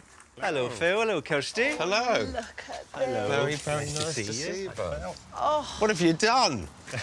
My goodness me. Yes, it's a little bit... Wow. I don't want to say different, but... Changed. Yeah. It's rather cool. Yeah. It's the full wraparound. Slightly enhanced. When we first met James and Graham, the living room was their only reception space. Meanwhile, the kitchen was tired, pokey, and had a ceiling which practically induced claustrophobia. But now, thanks to a gorgeous 179 square foot extension, they have a stylish kitchen diner that's not only perfect for this couple's love of entertaining, it seamlessly connects to the garden that surrounds it. My goodness me. Wow. Oh yes, there's plenty of wow factor. And even when he's cooking, James can be at the very centre of every dinner party. Oh, Kirstie, look at the oven. Oh, you got it! Yes! What? Yeah. Because it's quite a compact area. Yeah. It just made so much more sense. Very cool. I like the TV built in there as well. And it swings out. It's on an arm. The What? whole thing. Is there no end to your spending? Oh, my word. Look at that. Yeah, so you can see it from the dining table as well. What I really like, though, is that I've never seen one of these TVs in a box like that. Usually you just see all of this bit. It's so neat in a box. And that's not the only luxury James has managed to squeeze out of the budget. But the end result is really rather fabulous. And I've got to admit that the lantern lights The look lantern's great. fantastic. I bet that cost a bit. Yeah. There's a little LED lights Very all the way cool. around it. Very cool. Graham, did you have your spreadsheet out at the time? I did, yes. I kept seeing those figures going up and up and up, and it was like, yeah, OK, let's spend some more money. We have the saying, blood, sweat and tears. Graham's blood, my tears and the builder's sweat. I think As long as there's enough for the new house. Yeah. Well, before you put up the for sale sign, Phil, perhaps you'd better take a look at what was the former kitchen. Because despite being in part more than 360 years old, this character cottage now boasts a phenomenal amount of storage and, joy of joys, a hidden utility room. Look at that. Very, very All neat. cleaning stuff can go under there. Sink for doing the laundry, the whole thing. Very neat. Who on earth did you get to design that? It's true, I do have my moments. This cupboard is my favourite cupboard. Kirstie, we reused the fridge from the old kitchen. Wow, it's a and drinks They made it fridge. the wine fridge. Wow, look at that. Yeah. I've spotted something. What? When I was here in your original kitchen, it was full of champagne. And now, because you spent so much money, there's only Prosecco. Have you seen the other cupboard? And, my dear Philip, there's more to toast, as this area will soon have the downstairs shower room James and Graham were so desperate for. And as for their total spend, I'm reckoning £100,000. And the value of their house has increased. So far, by around £90,000. Perhaps more once they've finished. Not quite a full return on their investment, but not bad, considering all those extras. You've got this fantastic juxtaposition of the ultra-modern and the 16th century or 17th century cottage. It's lovely. It really is lovely. It looks fantastic. It really does. It's a... Yeah. Let's look at it harshly. Life in the new house, originally when you first thought about it, might have cost 120. I said that I thought you could bring it in for 85, and I was wrong. You couldn't bring it. We couldn't get it that low. What do you think is the end spend? OK, it's somewhere between 100 and 105. So the extra So money you has been could've- spent on the kitchen. On the kitchens. Now, I'm a great one for poo-pooing expensive kitchens, but I have to say, this kitchen works. It is absolutely stunning, but I think it would be useful just to reflect for a moment to the house that you both fell in love with on the spot. Yeah. That was the best one because it was in the area that we wanted. It had everything that we needed, the bedroom space, the office space, the garden. It was just so perfect for us. But then it was considerably under budget. It was like Yes. 100 and something under budget, wasn't it? Yes. Which brings us to the question, are you going to love it? Or list it. I'm going to love it.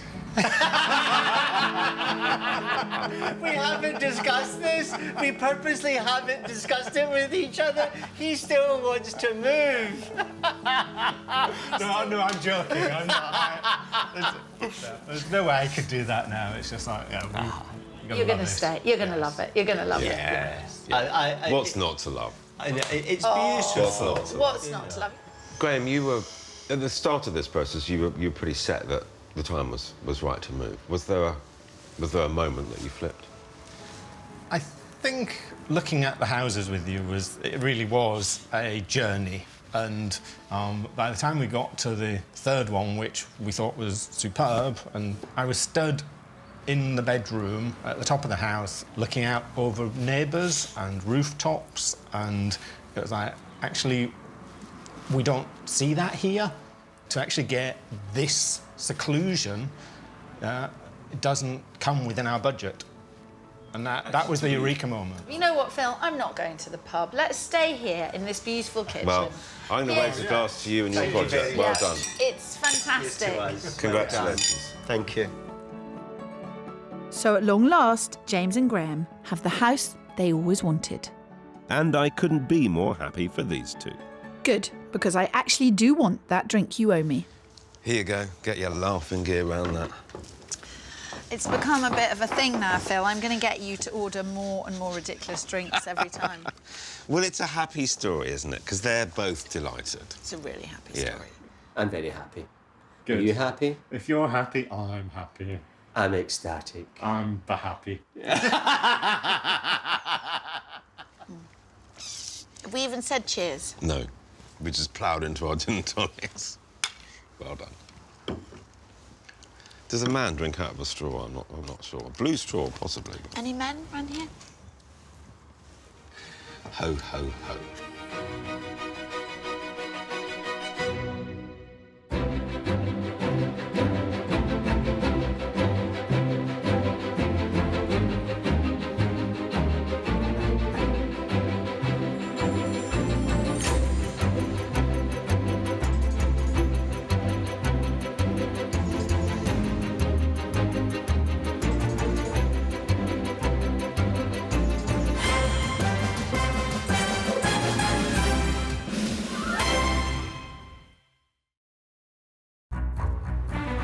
It's a battle taking place in homes up and down the country. This is perfect house. It's really good.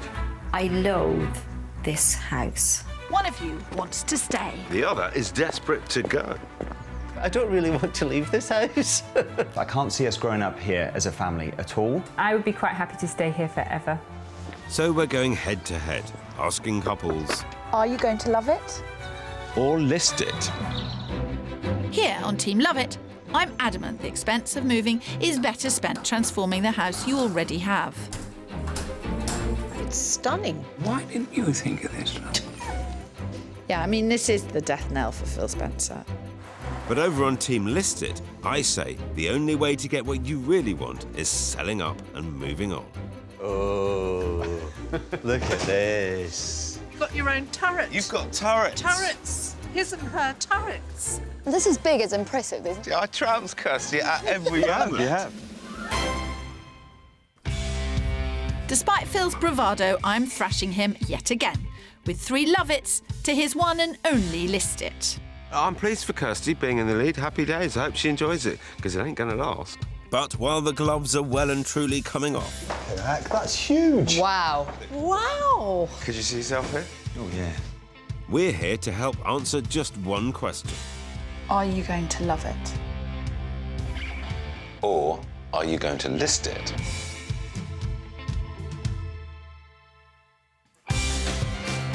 Let battle commence. This is not going He's to be not straightforward. as nice as he makes out. He's not that nice.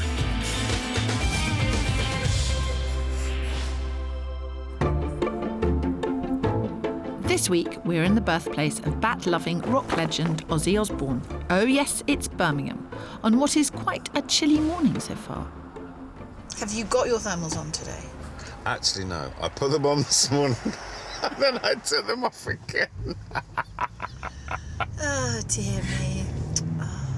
Anyhow, enough about me. We're headed to Acox Green to help the Charles family, Richard, Carla and son Daniel, who've gone to war trying to decide whether to sell up or do up. Fundamentally, I don't have a problem with the house. Hate the house. This is their battleground, a 4-bed 1930s semi, which they bought for £106,000, now valued at £200,000. Though, for A&E Dr. Richard and midwife Carla, it was never meant to be their forever home. Where it was supposed to be a sort of stopgap house. And 14 years later, we're still in the stopgap house on the same street. If it's not broken, there's no need to fix it. And in terms of location, I'm really happy with where I am at the minute. While happy Richard may be, things are most definitely broken, and Carla's patience is running out. I'm often in the kitchen, cooking. Richard's listening to CDs. Daniel's watching telly or doing homework. We're just zoned. We're just all separate. It's not good enough. Our mission is to reunite the family, but that's not the only issue here. Their last renovation attempt resulted in major disappointment. And to top it off, they've been told their converted loft doesn't comply with a range of building regulations. It's really, really made me very frightened of having a builder. And in fact, we did try to contact a builder last year, and I bottled it the last minute. I just couldn't deal with it. While a loft conversion can add thousands to a house's value, one that needs a list of work to make it legal can be very unpopular with buyers, which means Carla may not be able to escape an even bigger bugbear. The kitchen, the kitchen, the kitchen, and the kitchen. Did someone say kitchen? Yep, after waiting 13 years for a new one, Carla's putting her foot down. I want to be happy in my home, and at the moment I'm not with the way it's configured. We need to move. Have I said that? We need to move. Couldn't agree more, Carla. Time to seize the day. Steady, Phil. Whether they stay or go, they will definitely need my magic touch. Next door's been tarted up. Yeah, it's not a bad-looking house. It's a crack across the front. Right, here we go. Here we go again. Hello. Hello, good morning. Hello. Hello. Carla, I'm Phil. Hi, this is Richard. Hi, I'm Richard. Richard, nice to meet you. Good morning, Richard. How do you do? Phil. How do you do, Phil? Coming in. While Phil is ready to put up the for sale sign, I for one am seeing potential. A huge reception hall, generous living room, and even a separate dining room. We just need to get these two to agree about it. Although we're not supposed to gender stereotype, there are gender stereotypes. And one of them is that men don't like to move. All right, OK. I wasn't quite aware of that, but OK, that's fine. Status quo. Trying to say we get stuck in our ways. I've no idea where she gets that idea. And do you think the reluctance to move is affection for the house or desire for an easy life? Probably desire for an easy life. In terms, I mean, it probably desire for an easy life. I don't want to push the point. That's fine. Thank you, Kirstie. It's a pleasure. Carla, what do you want to find in your home to make you want to stay here? I would have to be completely bowled over from the minute I open the door. And then I'll have to see the kitchen and think, oh my God, let's put a pot on the stove. Let me cook. Richard, what would it take for you to move? A better location, which gives me the living space that we have here. And I doubt you can find it within a budget I can afford. I'll have to see. You know, never say never. Okay. I think never say never is an overrated phrase. I think sometimes say never. After all, while Phil may disagree, I say there's no such thing as a house that can't be solved. My biggest hurdle is Richard and Carla's fear of renovating. Though taking a look around, there's a lot of work to be done. Great big hallway. There's cracks all over the shop. All this. No, It's got to go. But it's a real sod to get rid of. I mean, it's just hard work. Yes, Phil. As well as the many essential but cosmetic repairs needed to convince Carla to love this house, like plastering and painting, a new kitchen is an absolute priority. And all on a budget of just £35,000. Meanwhile, if they sold up and moved, they'd have around £335,000 to find a home that ticks all their boxes. But there's also £11,500 in moving expenses to think about. Money better invested in the home they already have. It's not a bad kitchen. They can't sell it like this, Phil. They cannot sell it like this. Well, they don't want to live in it like this, so... Phil, would it be unfair of me to say I get the feeling you're enjoying this? It's slightly unfair. I'm feeling your pain. I've never seen Kirstie with less Churchillian spirit. Nothing's insurmountable, but I'm feeling Carla's pain. Because after sending in our cameras, we've discovered she spends 25% of her time in that pokey kitchen. As for the rest of the family, you'll often find Daniel studying in the dining room. Meanwhile, a staggering 38% of the time, Richard is hiding away upstairs. So my plan also needs to reunite this family, who right now are living separate lives under one roof. Oh, this is obviously Richard's little man cave. Little being the operative word. It's tiny. It's not even a box room. Absolutely convinced I can find something better than this. Which makes my job rather easy. Wishful thinking. To convince the Charleses to list, I need to find not just a bigger office for Richard, but a house on a quiet street with good schools nearby and a pretty dazzling kitchen. Wishes I can definitely grant, but I'm not sure the renovation fairy can promise the same now she's seen the loft. It's freezing up here. I thought that work was needed downstairs and work was needed up here. But actually, work is needed in every single room. And I don't think I'm going to get this sorted out for 35 grand.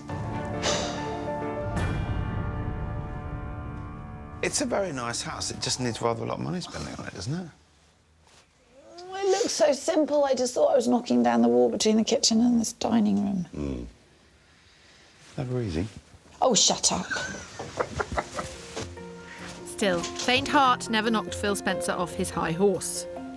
But while I know I can restore Carla's faith in this house, making both the cosmetic and the structural changes the Charleses want may mean rethinking their budget.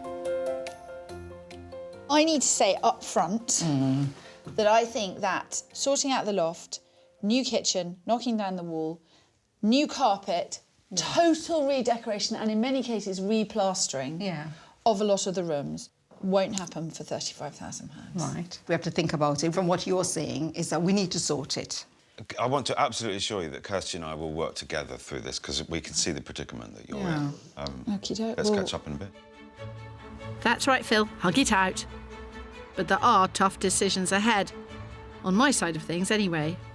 I always take my job seriously, as you know, but I'm feeling really quite responsible, even more responsible than usual here, because it's very complicated, it's very complex. You're thrilled to bits and you're trying to take it really, really seriously, because obviously you do take your job really seriously, but you do get a bit of satisfaction from seeing me squirming at the end of a very tight budget. You're right, often it would. In actual fact, today, I'm feeling for you and I'm feeling for them. It's not easy. This is not going to be He's not as nice as he makes out. He's not that nice.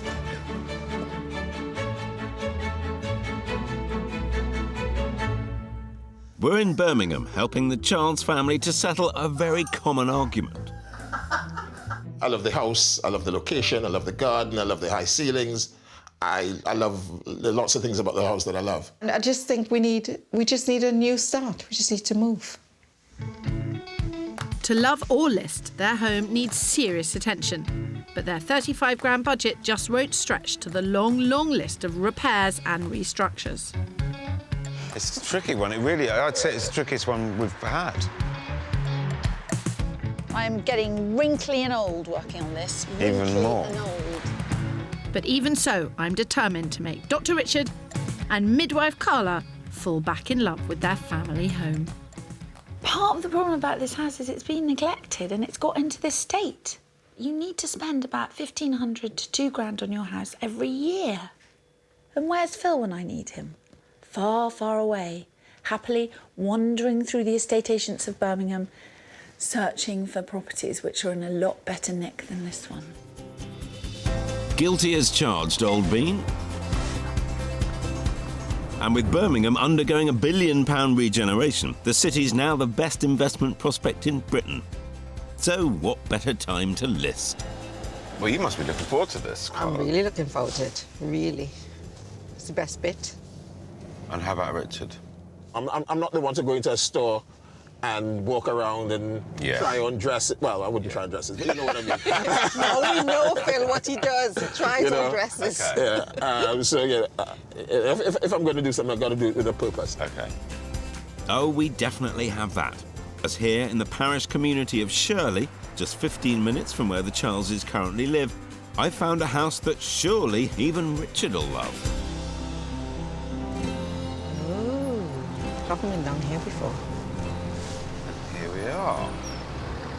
How about that? So far, so good. Loving it. Cul-de-sac, parking for lots of cars. Yeah. Quiet. Happy? Liking it. I mean, let's see what it looks like inside. It's like a scratch record, isn't it? Come on, Richard. I'm happy. He's going to be a tough nut to crack, but crack him I will. With a guide price of £335,000 for 4 bedrooms, it's bang on budget. And it's close to some of the best schools in the area. It also boasts a fully functioning and warm loft conversion that houses the master bedroom and ensuite. There's even a separate study for Richard, about double the size of the one he has now. But let's get straight to the best bit. Carl, you said, show me a kitchen that wows me and that you pack your bags. Lovely kitchen. It's close to perfect. You've scored. This was the best kitchen that I've seen on the whole search. We can relax, we can chill out. Daniel can do his homework, he can watch TV. Yes. The kitchen is a winner. Gives you some ideas of what you can do with ours. No. It's, He's going to be hard work, isn't he? Come on. Perhaps a guide on how to create the perfect loft conversion will change the good doctor's mind. This is what you kind of attempted to do. Exactly what we attempted to do. I think it's adequate so far from what we've seen. It's adequate. Yeah. He was desperately hoping I'd stuff this up, weren't you? No. I mean, I wouldn't want that to happen to you. You were. I know. I can handle it. Have a bit of time together. Have a look around the other bedrooms. There's 3 more bedrooms. Yeah. It's got everything. Parking, schools, kitchen, music room, 4 bedrooms. Got it all. Oh, this is good. Oh, gosh. Bigger than I thought. Who uses a bidet? Don't worry about that. Come on. Oh, dear. Had a good tour? You seen everything? We've seen everything. You had a time for a chat, and I think. Yeah, we've looked around. I can see 1 or 2 advantages of you know, something like this. We're getting there, Carla. We're on the road.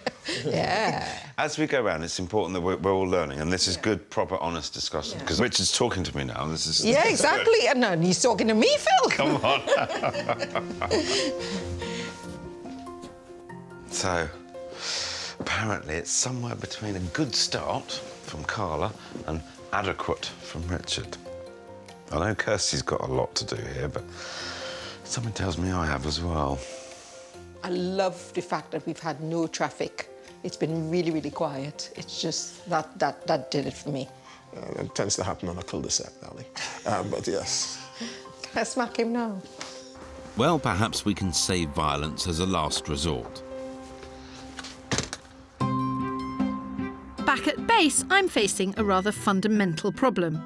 How do you tackle what could easily be 60 grand's worth of problems on a budget of just 35 grand? I've never seen anything like this before.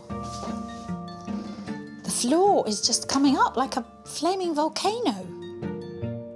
With so much to do, my strategy is to prioritise the ground floor, as it's here I can make the biggest impact on the family's quality of life. The problem is that the house really needs updating Yes. cosmetically, and there is quite a lot to do. If we're doing every room, your life's going to be disrupted. My gut feeling is to get the loft sorted at the same time we're doing everything else. Problem is, that's a job that could cost us up to 25 grand. But reinventing the kitchen and dining room is within budget. Here is what I envisage that you could have. All right. To really bring this family together, first we'll remove the back door and the existing entrance to the kitchen. Then we'll knock through in order to link the kitchen and dining room. We'll also cleverly position the units across 3 walls, so Carla will have a more practical space that feels bigger, but it won't cost a small fortune. I mean, for the person who wants to say that plan is excellent, okay? So, yeah, so that's fine. I think my thing would be, is it going to feel big enough? And say you go out even 2 or 3 metres. Oh, you mean out Yeah. this way?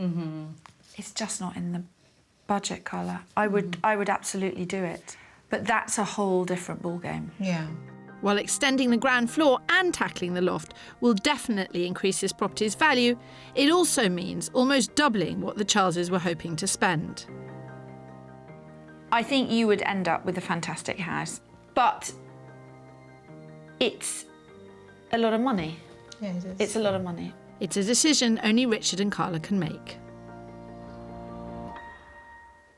They have been very stoical. And you know what? I'm now on the lookout for every drop of discount paint I can lay my fingers on. It takes 8 weeks, but finally there's a decision. Carla's overcome her fear of renovating and then some. She and Richard have upped their budget to a whopping £60,000 to get the extension on the ground floor she wanted for a super-sized kitchen diner. It's good that we've started. Yeah, it's good to at least see some sort of progress. It's been a couple of months in the making. Yeah, it seems like forever, really. And hopefully, once this wall comes down, it'll feel bigger. At upwards of £1,000 a square metre typically, a single-storey extension isn't a cheap way to add value.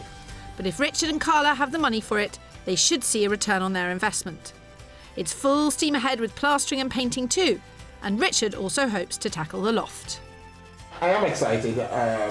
We're putting a lot of, effort into trying to get a better home. The ultimate point is to get a good family space where we can all chill out and socialise and be happy at the same time. So. Take note, Phil Spencer, Team Love It is back with a vengeance. That 60 grand investment's really going to help when they sell up and move on.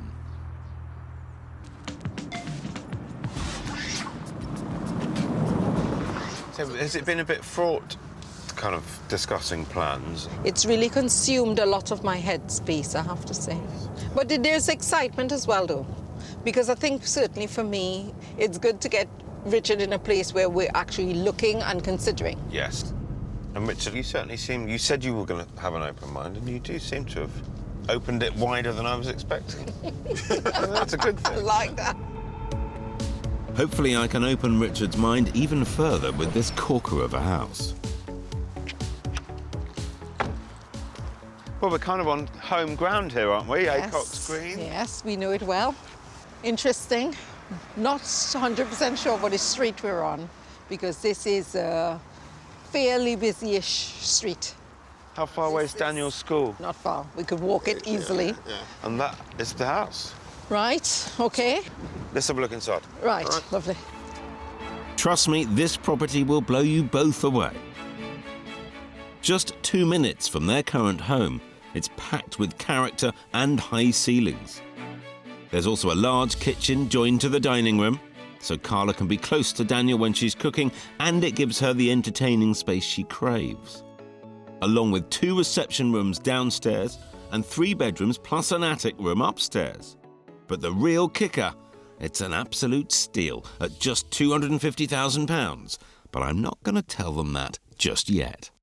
Wow. Right. And we've got a ready, open plan kitchen, dining and homework room. All right, yeah, so there's a little nook Yeah. there. Richard, any thoughts? It's a nice size. You know, the ceilings are high. You know, it's not small or claustrophobic. It is a really lovely space. I think for me, I'd need a whole new kitchen. Just as well, then, there's plenty of money left in the budget.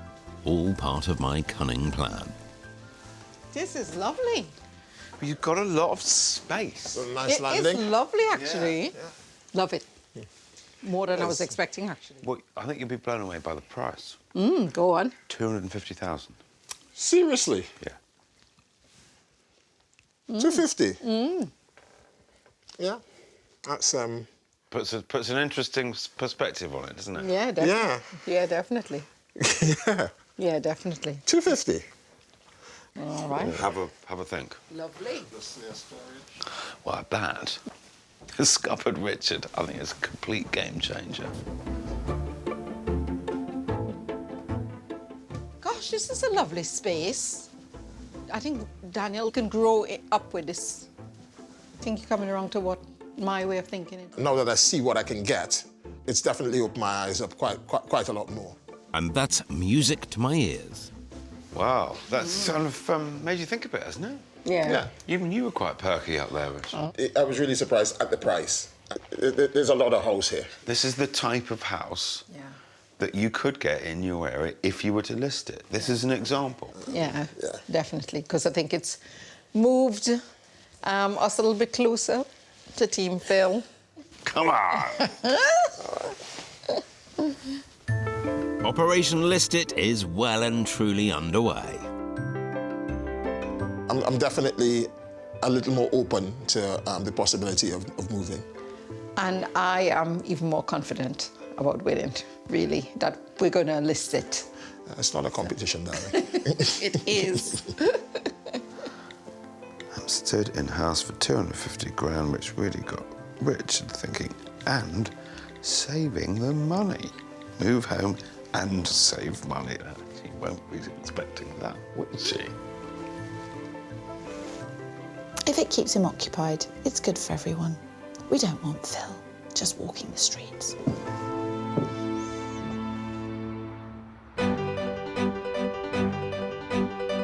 We're moving. I think we're moving, yeah. We're going to stay. In Birmingham, Carla and Richard Charles have been battling over whether to love it or list it. I love the house. I hate the house. But even though Richard doesn't want to move, I think I've finally found his weak spot. 250,000. Seriously? Yeah. 250? Meanwhile, my build budget has gone from £35,000 to a whopping £60,000. So I'm keen to see it's being spent properly. So the sun is shining on Richard and Carla's build, which is a bit bigger than planned. They've gone for the back extension. The building work is still in its infancy, but clearly it will radically alter the Charles' home, giving Carla the kind of kitchen diner she's been longing for. Wow. It is a big extension. That will just be fantastic. So if they're doing this, they've got to watch the pennies everywhere else in the house. Not a penny can be wasted. And to think that Carla had a phobia of getting contractors in. This will involve dozens of them. It's all happening. I see you've got the extension. Yeah, I've beaten him into submission, Kirstie. I'm pretty convinced that Richard would spend almost anything to not have to move. Now, I just need to make sure the rest of the house looks equally as fabulous. So I'm taking Carla and Richard paint shopping.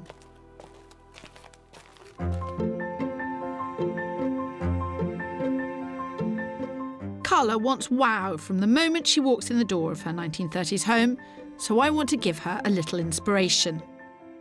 Here, using pastel green has given the space a feeling of freshness and light, a perfect update for the room's period features. Meanwhile, this bathroom has combined two simple base colours to create a sophisticated but calm and relaxing space. But to create wow and get Richard on board, we're looking at paint that's pre-loved. After all, his eyes light up like a Christmas tree at the mere hint of a bargain. Obviously, like everything that's second-hand or used already, you can't come to it looking for a specific colour. You've just got to look at everything that's there and think, what's pretty, what would suit my house? The Charleses may not be avid decorators, how many of us are, but start simple. You guys, I think that you are probably better off painting everything white and then looking for areas that you want to put some colour. Okay. Could you live with everything else being a kind of warm white? Yeah, I could. And you would love that. Is that what you prefer? Yeah, I'm not big on colour. Yes, but at just £1 a litre, that's half the usual price, surely we could afford some experimentation. So you wouldn't struggle if the sitting room was painted a colour like that? No, I mean, I wouldn't notice. Oh, Richard, this is the key to colour loving the house. Some enthusiasm would be nice, especially about, now focus, accent colours. And the more we look at it, you know, this or this, I think both are Would quite... be exactly the kind of thing. Actually, of the two, I prefer that one. That one, yeah. Yeah, if I were to choose. Yeah. It could be worse, Richard. You could have to decide between colours like baby's white bonnet and baby's bonnet not quite so white. Should we go and see what that one looks like? Yeah, Yeah, that's a good idea. When choosing a paint colour, it's imperative you can see it when dry. So take a sample home and either try it on the wall or just paint a sheet of paper, as it really will help you visualise the impact on the room. Can you live with these colours? Are they pale enough for you? Yeah, they're not offensive. Right, okie doke. Just say this is the most shopping I've had out of him in years. Usually we tromp around and he's ready to go. Pick it, will you, and let's go. So, quite like them. Yeah. Craft, discount paint, all in a fantastic place. Coming somewhere like this, where the choice is reduced, has actually been an enormous bonus. They've got some colours they're thrilled with, and the whole decision-making process has been easier. Choice is not always best. Which is exactly why I'm presenting Carla and Richard with just 3 incredible properties to choose from. Our next stop, the highly desirable area of Sutton Coldfield, where on its most expensive street, you can pay around £1.5 million for a house. Do you rate Sutton Coldfield? Yeah, I do actually. It is an area that's more and more on our radar. Well, that's good. Yeah. If Richard can have a shorter commute, Daniel can go to a superb school. Yeah. And I could show you a detached house. Oh. In Sutton? Do you think it's possible? I think it's exceedingly difficult. Come on, Phil, I'm rooting for you now. Team Phil. Yes. I hope this house is as good as you've made out, Phil. Otherwise, you will have 2 very unhappy Charleses to deal with. Trust me, Kirstie, this one's a cracker. Lovely. What do you think? This is a bit surprising. Yeah, we'll see. Love it. Food for thought. Yeah, it's big. No attached neighbours. What more can you want? Oh, let's actually see the house. Located in a quiet cul-de-sac, this detached family house ticks everything on the Charleses' wish list, including being super close to some of the best schools in the area. Its price does reflect the location, coming in slightly over budget at just short of $345,000. But it more than offers the space Richard's looking for. There's 2 generous reception rooms and 4 good-sized bedrooms.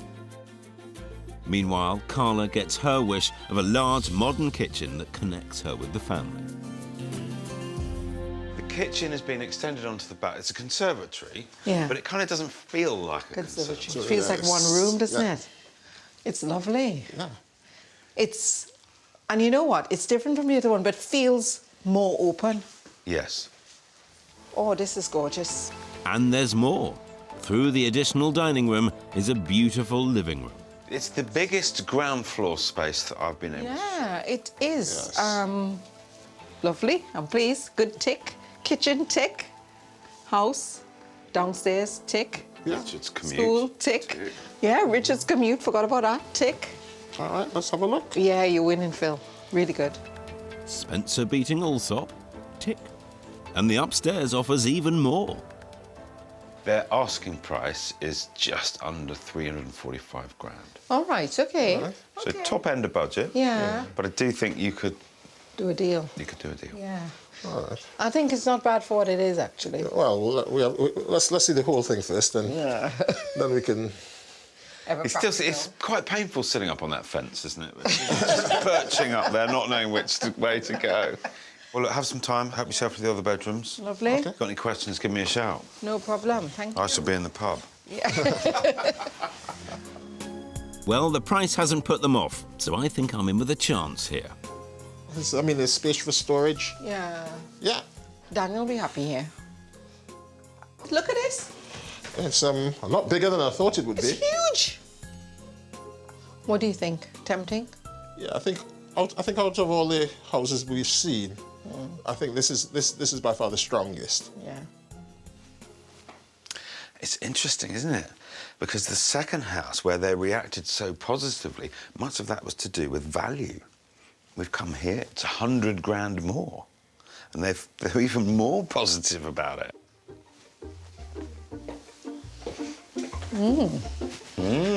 She says. You seen enough?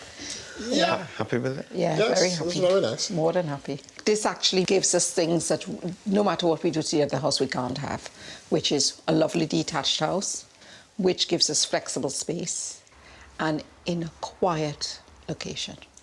Yeah. Yeah, I mean, we can have a look at the numbers and definitely worth considering it. Well, look, Carla, keep the strength, keep Richard moving forward on the front foot, positive thinking, fire him up, good, good, good. Off we go. Yeah. I think it's been a really, really good surprise, really. I didn't think we would be able to get a detached within our budget. Yeah, so that's been a good eye-opener for you. Yeah, a bit, yeah.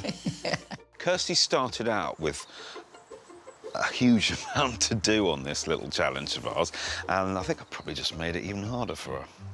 So be it. Not so fast, Philip, because a few weeks on, there's a major development in the Love It camp. Richard and Carla have upped their renovation spend again. I don't have the exact figures, but it's probably going to cost in the region of £75,000. It is a massive, massive amount. And that has its moments where you have a bit of a palpitation. While they're spending more than double the original budget, it means Carla has her kitchen and extension, and Richard will have his loft conversion too. It's great, it really is. It really, really, I can't tell you enough how great it is. I think the work needed doing, so it's, you know, you might as well spend it. Sounds to me like the Charleses aren't going anywhere. Don't be so sure, Allsopp. My consolation is, look, we should hopefully recoup most of it, if not all of it, when we do sell. Couldn't have said it better myself.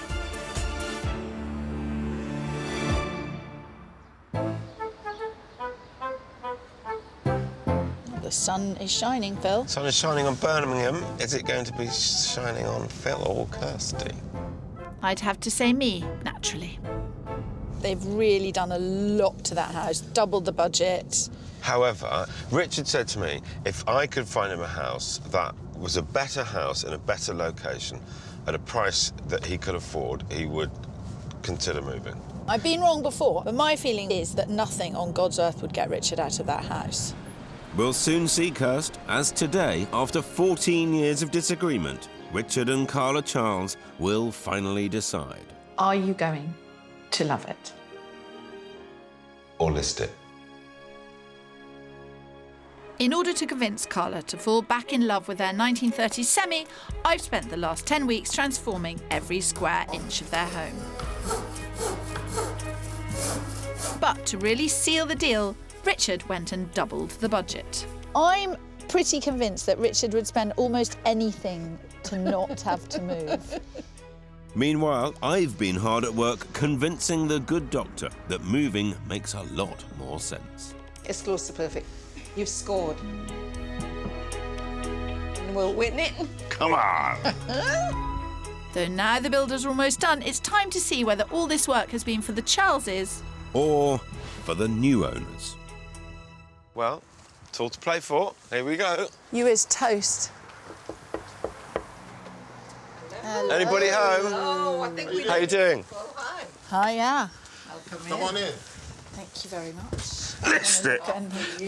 Excuse me, sorry. How are things? Oh, God, it's been a journey. It's been a journey. Well, it's the end of the journey today. Well, yes. Yes, thank God. When we first walked through Richard and Carla's front door, their entire house was in desperate need of attention. In fact, the cracks were quite literally showing. Now it's a very different story. Both the decor and the layout are unrecognisable. The pokey kitchen that was driving Carla to despair is but a distant memory.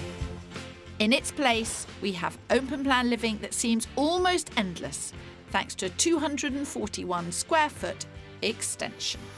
Flipping hell. What do you think? It's huge. I'll say. As now the Charleses have an additional living area, generous dining that looks out onto the garden, and best of all, Carla's state-of-the-art kitchen. So the original kitchen was just that bit. That's it.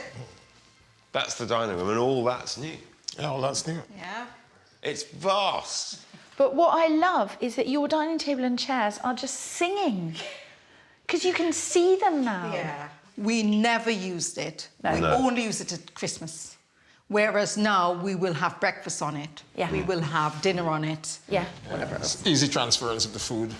Easy transfer. All of which will be prepared in a kitchen that gets my absolute seal of approval. Have you ever seen a run of pan drawers like that?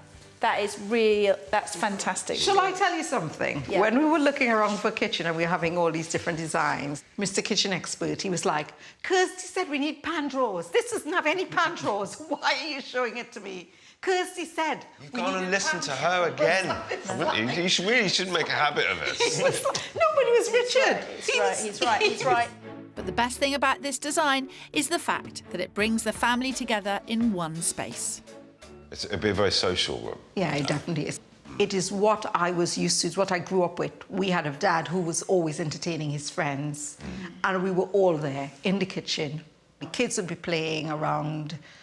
That's what I wanted. That's what I wanted. I wanted a space where the family could congregate and hang out. You're going to make me cry. Oh, what have you done? And I'll just say, I know that if your dad was in this kitchen now, he would appreciate those pan drawers. He'd say, that's my girl, she's picked the right kitchen. Though there is one more space at this family's disposal. Remember the dated living room? Now it's utterly modern and bigger as we've removed the redundant fireplace. What's more, the built-in storage means Richard's 1,000 or so CDs are no longer squeezed into his study.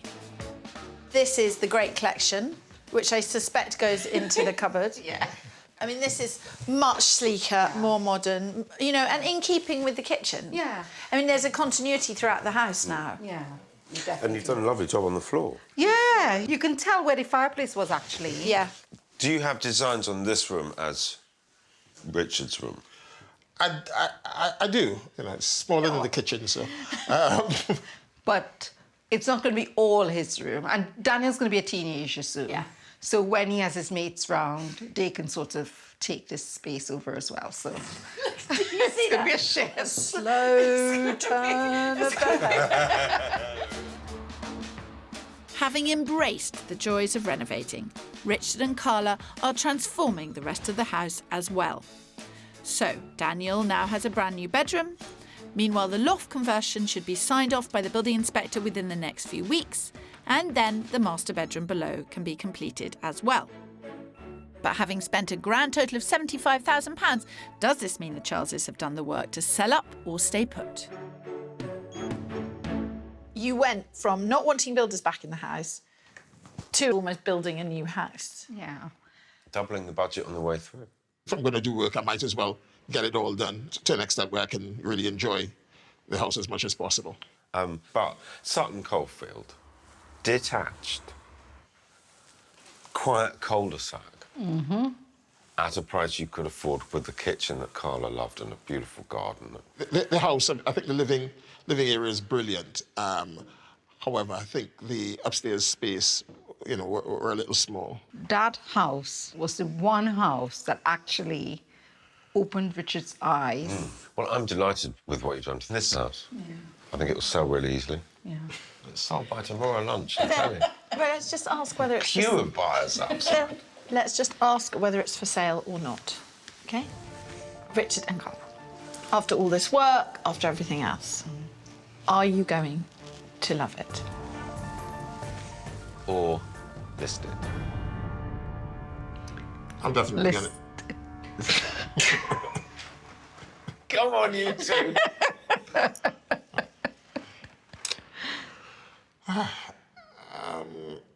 I say listed. You're going to say he's listing it? I'm going to say listed. Come on! You beautiful man! You beautiful, beautiful man! Are kidding me. Oh, my word. That is a surprise. Why? Tell us. What did we get wrong? No, someone said, if it is, this is you're going to be your forever house, then you love it.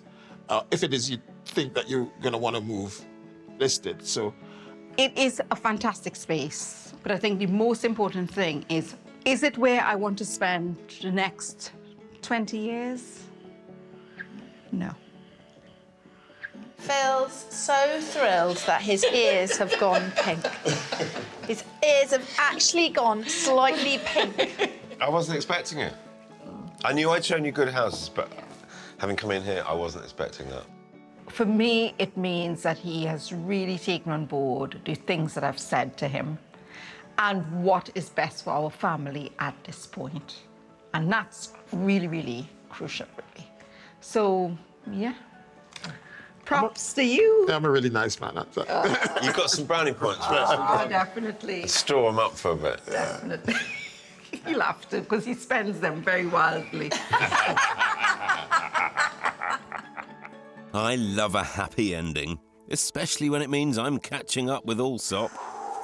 Thank you very much indeed. I'm quite excited about this. Take your coat off, we might be here a little while. Have I been like this when I've won? No, you haven't. No, I haven't, have I? No. I just didn't think I was going to win. That really took me by surprise. Not half as much as it took me by surprise. My final decision, I think, it only came within, you know, within the last hour. We were debating the points up till the last minute, really. So it really did take me by surprise at the end. Really pleased. It's a love story. What do you mean? Well, the two of them. They're compromising, they're doing what makes the other one happy, they're together as a family. It's about what Richard wants, Carla wants, Daniel wants. It's really nice. It is. To love.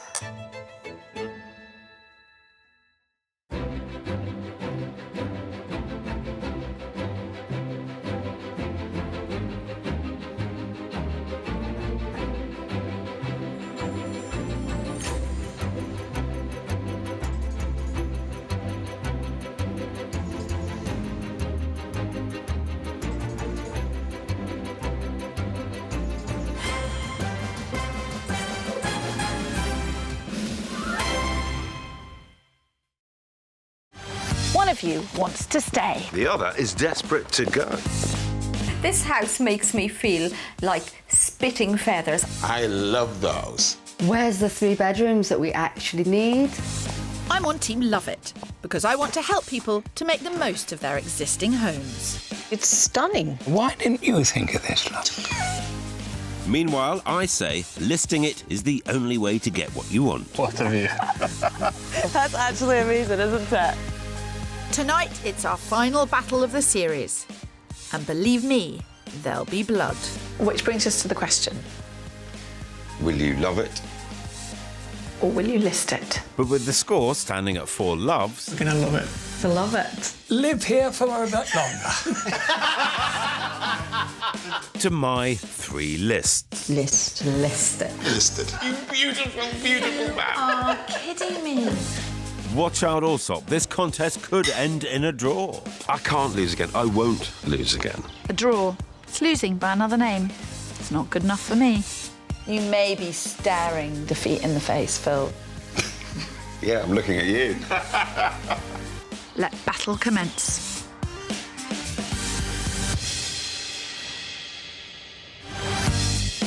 This week, we're in the heart of London, practically in the Thames, with a flat of all things. It's in the super central district of Wapping, where a 3-bed terrace can set you back £1 million, and prices have leapt by 11% in the last year alone. Mind you, driving's a nightmare, as is my navigator. You're the one with the most opinions on which way we're supposed to be going. I think we're here somewhere. It's quite complicated. Are you lost, Phil, in Wapping? Well, I'm following your directions, so if I'm lost, I didn't then say. it's your I problem. believe I said try that way or that way, which doesn't specify as direction. Not an awful lot of help to then accuse me of getting it wrong. I didn't ever see the memo which said be of help to Phil. I would hope that you wouldn't have to see a memo be of help to Phil, eh? Actually, Phil, I am here to help, as are you, because project manager Gareth Hare and wife Tina and admin manager are struggling to make one very big decision. I can't see us growing up here as a family at all. I feel that this place works. They might be at loggerheads now, but when they bought this 2-storey apartment in 2006, they were on the same page. They scrimped, saved and managed to secure it for £395,000, renting out the spare bedrooms to help make their dreams come true. I remember when we first got the keys and I came to the little backyard and I was sitting there and I was like, I can't believe I own a little place. We own a little place in London that's got an apple tree in the backyard. Because growing up in New Zealand, it's all about having big backyards with fruit trees and I loved it. They left London to work in India 10 years ago, but now they're back with 2 children and a headache about where to base themselves. You're the one that wanted to move back here in the first place. I wanted to move back to the UK. Yeah. This was a stepping stone. So you just dangled a carrot to get me back here. Yes, very, very clever of me. Mum Tina thinks the setting is perfect for a busy working family. One of the big things I love about this place is the fact that it still allows us to get the kids to school and for me to walk to work. I know that it will take me half an hour door to door, guaranteed. But Dad Gareth dreams of a bigger home in the suburbs. I feel that a family home is, how I grew up. It's either a semi or it's a detached house with a little bit more space and a nice greenery around it. I don't see us growing up and growing old here together. I think a family home is wherever your family is. You make the most of where you are. I don't even like gardening, but I see myself mowing the lawn on a Sunday. I bet the novelty of that will wear off very quickly and he'll be on his phone trying to get a guy in. Nothing wrong with getting a guy in, except last time they tried to renovate, it didn't work out well and they abandoned the project. It's no great secret that I am immensely indecisive, especially when it comes to big decisions like this. Fear not, we're here to help. Oh, look, here's someone coming. They've come right down to greet us. That's very civilised. What do you think? They buzz us in. Yes. Hello. Hello. Hi, nice to meet you. Good morning. Nice to meet you. We're very well, thank you. Hi. How you doing? Nice to meet you. Oh, this is great. We haven't done a flat before. Well, welcome. We're excited You're here to to see help, it. are you? Well, allegedly. I'm here to help. She's just here for glamour. Someone needs to make an effort, Phil. This flat is full of potential, with 3 bedrooms upstairs and the garage space and living areas downstairs, which is how the family tend to come and go, through the garden right onto the bank of the Thames. A beautiful river indeed, but they do have to share it with London's 8.6 million other inhabitants. So what's the trouble? What's the problem? The core problem is city versus suburb. That's what you're going to face, right? I would like to move to the suburbs. I think it's time to grow as a family. And for me, it's just not a home. Very, very sensible words. I think so. Absolutely spot on. What could be the problem? Tina, why are you so set on being here? To me, it's more about the kids and how I would work that with the kids. I love the location. Here, you can walk to every activity. She's got swimming, she's got trampoline, she's got ballet, she's got drama, all within a 5-minute walk. As a working mum who managed to drop her kids at school this morning and got the tube here, what you've just said is absolutely the thing. And if Phil could find a property near enough that you were still able to do that, then that's amazing. Phil's the man, right? That I am, Gareth. And because this flat was bought so long ago, and this is central London where house prices have risen by up to 65% in just the last 8 years, if the family did sell up and pursue a life away from the big smoke, they'd have a budget of £1.1 million to work with. That's a huge amount of money, but as many have found to their peril, our capital doesn't get you much bang for your buck. Plus, on top of that, Tina and Gareth would be shelling out just under £54,000 in stamp duty and another £20,000 or so in legal and moving costs. I think that you are going to really, really struggle. They can now afford a bigger property. Yeah, but so why are why? they crunched in here But they're with not, four Chris, of them but living in this actually- room? but No actually- playroom? No, but Phil, that's what's absolutely extraordinary. And this is at the heart of everyone's property dilemmas. Square footage does not guarantee better family life. What? You mean size isn't everything? You know the first thing I would do if I were them? What? You're going to laugh. I'm going to tell you this. This is absolutely the first thing I would do. I would get a hot tub. There's nothing children like more than a hot tub. Privacy or what? I mean, about 1 million people could look. It doesn't matter. You're in a bathing suit in a hot tub. Oh, come on. I had no idea you were so shy, Phil. I'm sure you look lovely in your budgie smugglers. I can't get away from, and I shouldn't because I know there'll be lots of families living around here, but it's very densely populated. Phil, you're a Kentish person. You're a man of Kent. Gareth and you is in think the same happiness spot. is rolling acres of green grass. I wish he wouldn't say it like that. He wants it to feel homely and spacious for his girls. And why would I not be able to do that? Because it's small It's not and that dark. And wait for it, it's a leasehold, which means, in Gareth and Tina's case, you can't change anything that affects the exterior of the property. No extra windows, no change in the garage entrance, no extensions. All perfectly doable, if you know how. I've been dealing with leasehold flats for many a year. Long in the tooth when it comes to lease. You're just long in the tooth. The correct thing to do here is make sure any proposed changes are run past the freeholder. And that we can get a work permit. In this case, it's not so much about how the family use their home now as redesigning it so it works for the future as well. If you can get Gareth to sign off your plan. That's not what he He said, wants to Phil. live in the suburb. No, he doesn't want to live in the suburbs. He wants to be proud. If you showed him a £3 million house in Wapping, he wouldn't say, oh, Phil, I'd rather the suburbs. That's true. He wants a bit of space and he wants to feel proud. If a house that's worth more than £800,000 can't make you feel proud, then frankly we should all be moving to the suburbs. It's very well designed. There's 3 or 4 things I need to do. One of her more bonkers ideas was she's going to set you up with a hot tub in the garden. She thinks that'll entertain the children forever. I say it will entertain about 1 million neighbours. I think, oh, you're just a prude. You're a snob, you're obsessed with being in the country, and Hey, you're listen, a prude. I'm trying to help, not throw insults around the house. I'm glad someone pickers more than us. They've given me a love-it budget of £75,000, which is roughly what they'd spend on moving costs and taxes. The garage is full of potential, and I have big ideas for that small kitchen. I also need to address the dated bathrooms. At the very least, it'll make this place more saleable when they do decide to list it. We have to sort this out. I'm not convinced it's for the long term. You're in a good position in life and you've got a nice budget and we can go and explore and find you what you could get.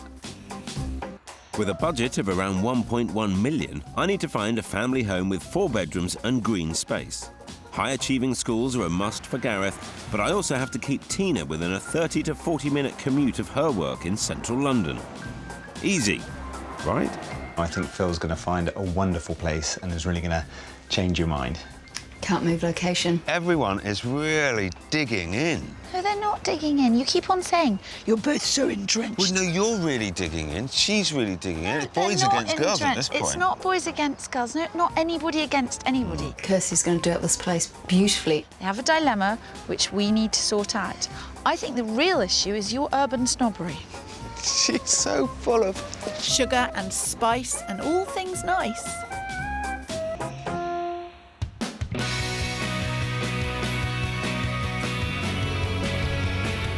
In Wapping, East London, a young family are torn between city centre convenience and the seduction of suburban space. You go to our friends' houses, some people have just bought outside of central London. I have house envy, I have home envy more than anything. Phil was definitely going to have his work cut out. It's the location, that's the issue for me. You can't move the location. Precisely. I think they should stay. So it's my mission to transform this tarred flat into a functioning family home so they can love it once more. Do you know, it is really amazing to have this space. Phil's not going to be able to find a house with a garage this size. Or off-street parking. That's not entirely true. High-achieving state schools are the #1 priority for Tina and Gareth. So yes, even the £1.1 million budget I've been given doesn't always stretch to 4 bedrooms, a garden and off-street parking. But research has found that house prices in the London commuter belt fall by more than £3,000 for every minute further away they are by train from the capital. So factor in a 30-minute commute or longer, and you can start to see just how much Tina and Gareth could get for their money. So my plan of the day is to actually stretch the boundaries quite far, because I want to show them to start with how much more property they could get for their money if they spent a bit more time on the train. It is a bit of a gamble. I don't know how it's going to go, but I think it's a sensible place to start. For our first property, we're going south to Purley Oaks, 50 minutes from Tina and Gareth's work via Croydon. But this is suburban living at its finest. I'm just hoping I can convince Tina that the lifestyle benefits for the family far outweigh the extra commute time. It's definitely further out than we imagined, but I was going to say wait to see what Phil's magic has come up with. What do you think, Tina? My mummy said if you didn't have anything nice to say, don't say anything at all. You were very well brought up. Not the most auspicious of starts. My plan could backfire here spectacularly.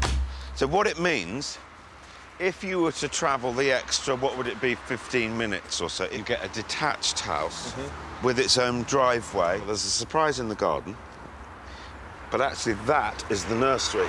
Very good, very good. That's the first smile of the day. Despite sitting well under budget at £875,000, this is double the size of their current flat. It's a detached Edwardian home with 3 reception rooms, 6 bedrooms, private parking, and, wait for it, an outdoor swimming pool, which blows Kirstie's hot tub idea out of the water. This should be a real eye-opener for Tina and Gareth in terms of what they can get for their money if they do compromise on the commute. Spot dining room, formal separate dining room, massive living room with its fireplace and things. Down into the kitchen. It's massive. It's enormous, and I love the flow for the little eating area, play area onto the garden. That's something that I really wanted. So far, so good. Lots of lovely trees. Oh my God, there's the Space surprise. To play, and there is the surprise. Oh, mate. Heated swimming pool. There's the jacuzzi that Kirstie wanted to put in our tiny little backyard. Slightly bigger, isn't it? Yes. See, I trounced Kirstie at every moment. You have. Kirstie said to me that she felt extra square footage doesn't necessarily make a kind of happy family home. I mean, just first impressions of this, is that something you'd agree with? It's definitely a family home. I mean, that's one of the things that I was talking about from the start. I mean, it's big. I just don't know if you need a heated swimming pool in England. I'm sure your children would disagree, Tina. I took a gamble on this house, but... I see your hot tub, and I raise it to a swimming pool. Although perhaps I showed my hand too soon. A little bit old-fashioned with the attire. I just wouldn't pay extra for period features, like some people love period features. I just don't know if it's our style.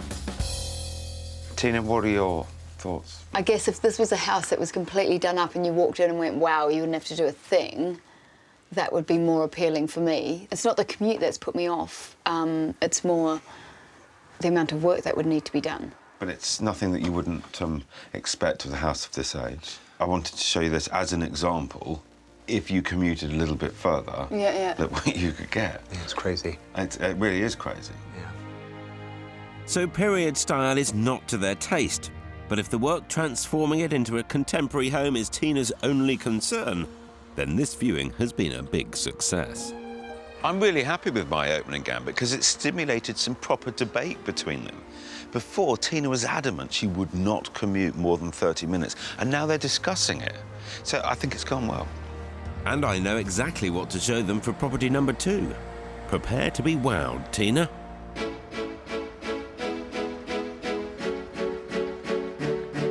In Wapping, I've been hard at work coming up with a design that will make Tina and Gareth love their flat again. It works, this kitchen, but it's dark, it's tucked away, it's not very friendly. You know, you've got your back to everybody. So I think what I want to do is kind of draw it into the light. To transform this professional's pad into a loving family home for 4, I'm working to a budget of £75,000. This is your flat. It is huge.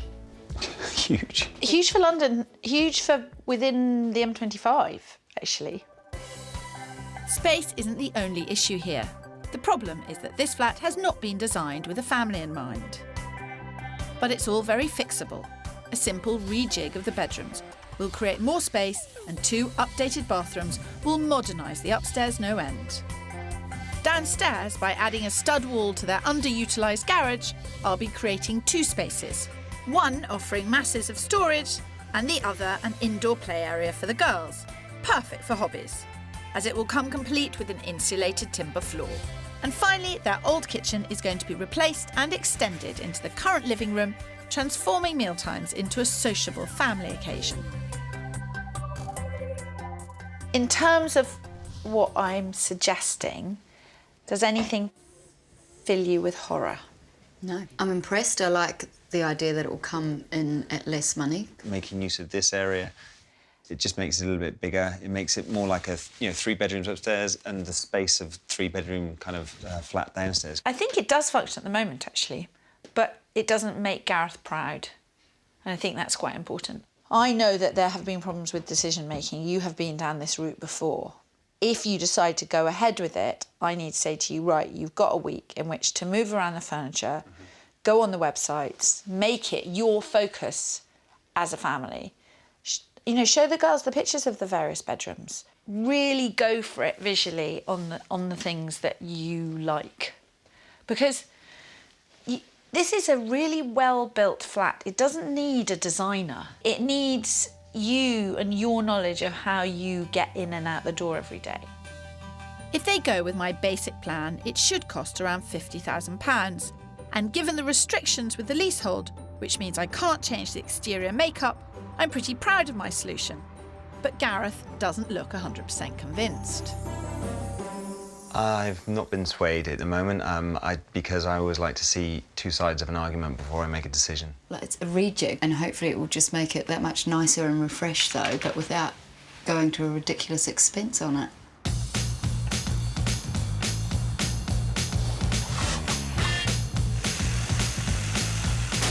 It's 10 whole weeks later, but I'm thrilled to say the renovations are finally underway. The family have decided to move out, the kitchen and bathroom have been gutted, and a wall has been knocked out. But not everyone is as happy as Kirstie. It's very unusual to see my house like this, or our house like this. Is this our bathroom? Yeah. It's both our bathrooms. Probably shouldn't say this, but I'm hoping that Gareth will get complacent, if not change his mind. He'll just be so happy with how the place is for now that he won't realise that the years are ticking by. Oh, she's cunning. But I've also been putting in some spade work, and I think I've found a property that even Tina will get excited about.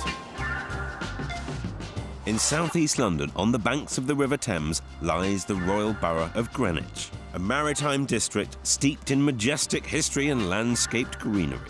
Add to this a door-to-door commute of 40 minutes, and I think I'm onto a winner here.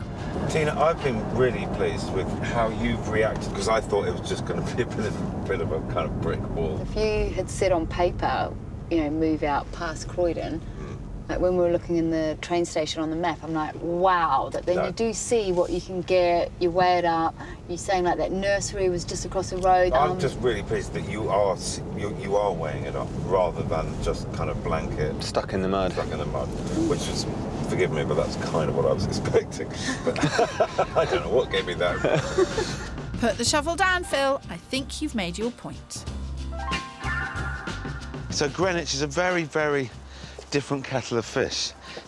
Short walk to the station, literally a few minutes, and then it's 19 minutes on the train into Cannon Street, which would give you a total journey, probably by the time you've walked into the office, 35, 40 minutes. Something Definitely like that. doable. While this might not be the detached property Gareth dreams of, inside it's been lovingly renovated to the kind of spec you'd expect for £1.1 million. Yes, it's at the top of their budget, but it has 4 good-sized bedrooms, a cloakroom, bath and shower room, manageable garden, and that family-friendly, open-plan downstairs living space they need. If Gareth wants a home he can be proud of, it doesn't get much more luxurious than this. So good built-in storage, downstairs loo, and through to a really spectacular kitchen. It's really nice. It's got underfloor heating, it's got clever lighting, it's got music in the ceiling, 2 ovens. Nice. It's immaculate. My first impression of walking in here was wow. Lovely family room, very social. Yeah. I love the brickwork as well. Yes. Exposed brickwork, I think it's great. It smiles all round. Let's see if the bedrooms get the same reaction. I know you wanted somewhere that was going to be light and bright, so you couldn't get a lighter room than this. Beautiful. Overlooking an award-winning park, this house is a stone's throw away from a nursery and kids club. But my real pièce de résistance is yet to come. That end of the park, that building there, is an outstanding primary school. Fabulous. What do you think, Tina? I think it's great. I think it's lovely. Could you see yourself living here? Yeah, I could. Or somewhere like this? Yeah, I definitely could. If I had to move, this is hardly a compromise. This house seems to be winning Tina over. For a London house, it doesn't get much better than this. The only suboptimal is the lack of designated parking. Yes. I think you've both stepped towards one another. Tina, you're considering the commute, and Gareth, you're considering living in a terraced house. So this is what this whole process is designed to do, is to bring you closer together and able to make a confident decision together at the end of it. It's food for thought all round, and I now know where my next property search is headed. Their conclusion has been to move the search geographically further out. They're both happy to extend the commute and try and get more property for less money. What's more, it's Tina who's pushing for it. You kind of go, well, if we're moving from Wapping, is this enough? Like, I don't know, I think maybe, is there something in the middle, a happy medium? Mm-hmm. A little bit more space. Further out, though. But with a decent commute. Yeah.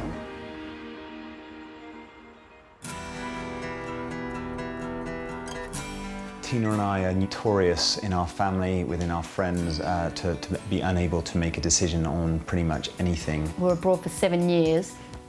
We didn't do anything because the rent kept coming in. When we came back, it was very tired. We had these grand ideas, but then spent the next 18 months bickering about what we were or weren't going to do with it. Fortunately, Tina, an admin manager, and Gareth, a project manager, now have Phil and I to help guide them through the process of deciding whether to love or list their 3-bedroom maisonette in Wapping. So far, I've shown them 2 properties, and I think opened Tina's eyes to a whole new world outside of Wapping. If I had to move, this is hardly a compromise. Surely not, Tina. Remember, you can't beat the location of your Wapping flat. And I'm determined to convince Gareth too that this can work as a family home that he can be proud of.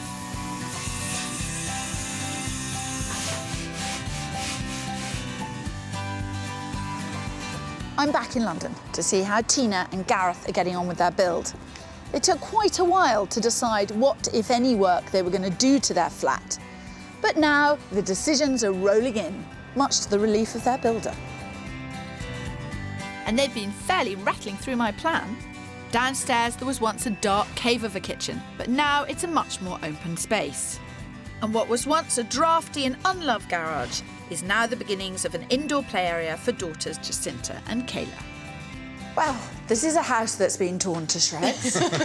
Nothing's been put in, this room hasn't been decorated, it hasn't been furnished, and yet it already feels utterly and totally different. This actually, opening this out has made a big difference. It makes a huge difference, doesn't it? When you're standing here, you absolutely, your line of sight is absolutely straight through, feels very free and clear and open.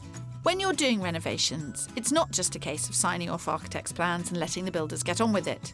They need to know where you want your lights, your plug points, your appliances, and which kitchen you're getting. In Gareth and Tina's case, a very high-end one, I hear. There's a lot going on in this flat. A hell of a lot. It doesn't entirely look to me like 50 grand's worth of work. Have you totally let go of the budget? When we looked at the all the different builders and just say yes. The budget, from my point of view, it's I always figured it would be about 10% of the property price, and I think it may go a little bit over that.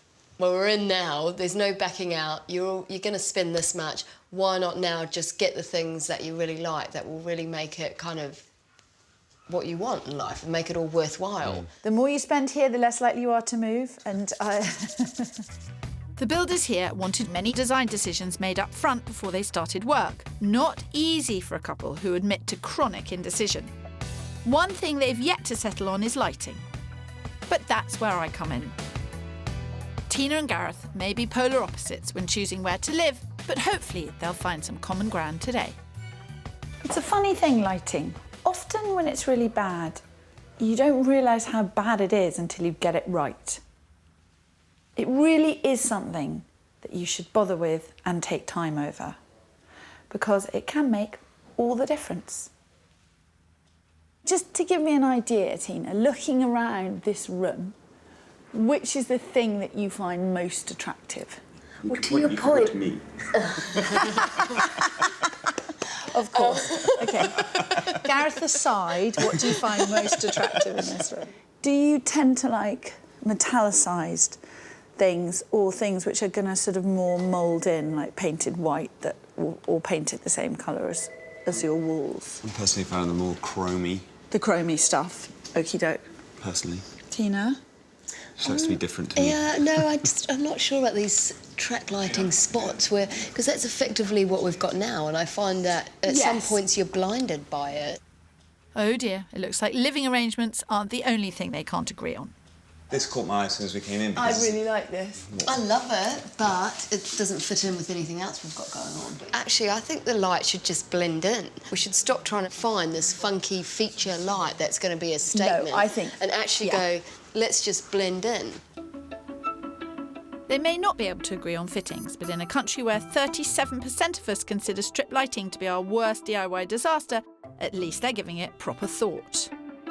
The solution for lighting a large kitchen diner cum living room, like Gareth and Tina's, is zoning, according to how you use the space. In your kitchen, go bright over your worktops. Super efficient LED products could save up to £240 a year on your electricity bill. And over your dining table, use dimmer switches so you can create different moods to suit different occasions. I've always wanted one of these lit-up magnifying mirrors, but I've just discovered a new wrinkle above my left eyebrow which I didn't know I had, so maybe not.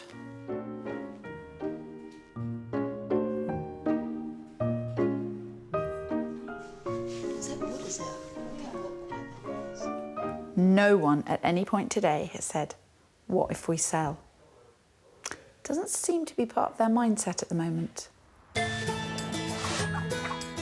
On to my final property, where I will show admin and project managers Tina and Gareth that Wapping isn't the only option for good schools, kids clubs and great transport links. Historically, Beckenham was a proper Kentish town. After the railways, it was reclassed as a London borough. Best of both worlds then, wouldn't you say? Morning. Hello. Morning. How you doing? Nice to see you both. Nice to see you. All well? Very well. Tina, are you OK here in Beckenham? You're not getting any nosebleeds or anything? No, this isn't too far out. Although technically we are further out of town, because this is the direct train into City Thameslink, it's only 23 minutes, which is going to keep your door-to-door commute under half an hour. That's exactly what we're aiming for. That's perfect. 23 minutes. Definitely do that. Yeah? A good start. And as the property's just a couple of minutes walk away, I thought we'd do things the old-fashioned way, on foot. And we're on this street here, down here. Oh, wow, a lovely tree-lined street. And more importantly... with an outstanding infant school at the end of it. Oh, is that a school? With the station. Right there. And we have a lovely house that's under budget. There's got to be some catch. No, there is no catch, I promise. Have a little faith, Tina.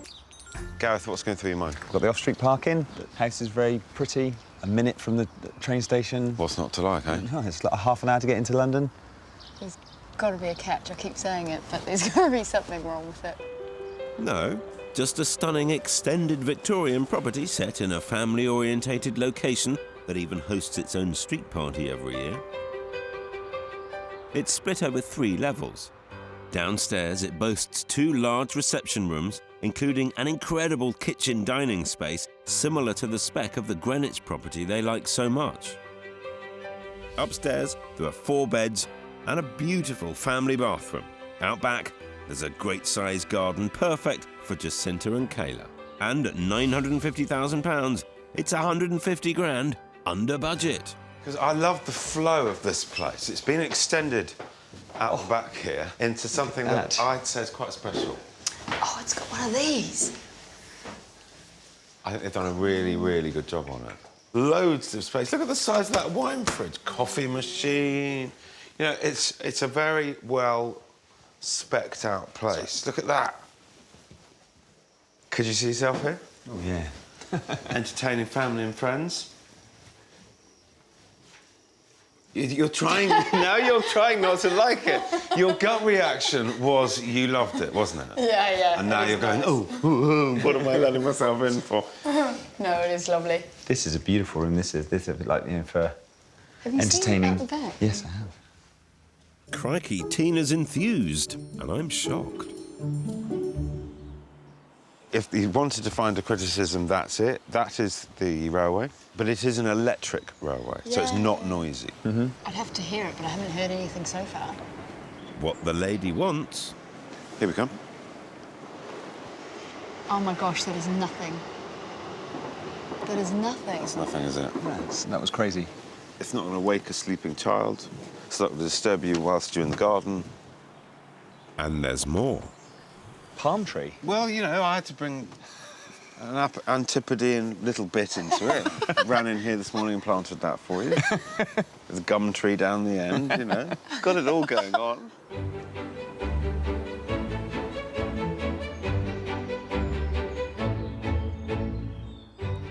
Well, they both are being really positive and upbeat, particularly Tina, and she's the one that doesn't want to move. But then I have found a really nice house within a 30-minute commute door to door, so could all be going my way. There is one minor drawback, though. Yeah, so it's 1 bathroom. But nice bathroom. Very nice bathroom. 2 toilets. Yeah. Downstairs toilet. Yeah. Best one yet, by far, I think. I agree, but have I done enough to bring Tina over to Team Listed? Could it convince you out of Wapping?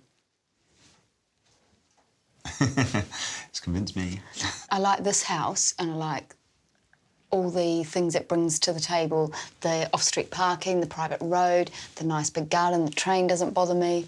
I'm really enthusiastic. Kirstie said it couldn't be done, but I've managed to find the right house within the 30-minute commute time. I don't know about you, but I love it. I mean, Phil has done an amazing job. Yeah, I think this is the one house out of the three that I would actually consider, buying. Yeah, I agree. Hang on, Tina. You've not seen the finished product at home yet.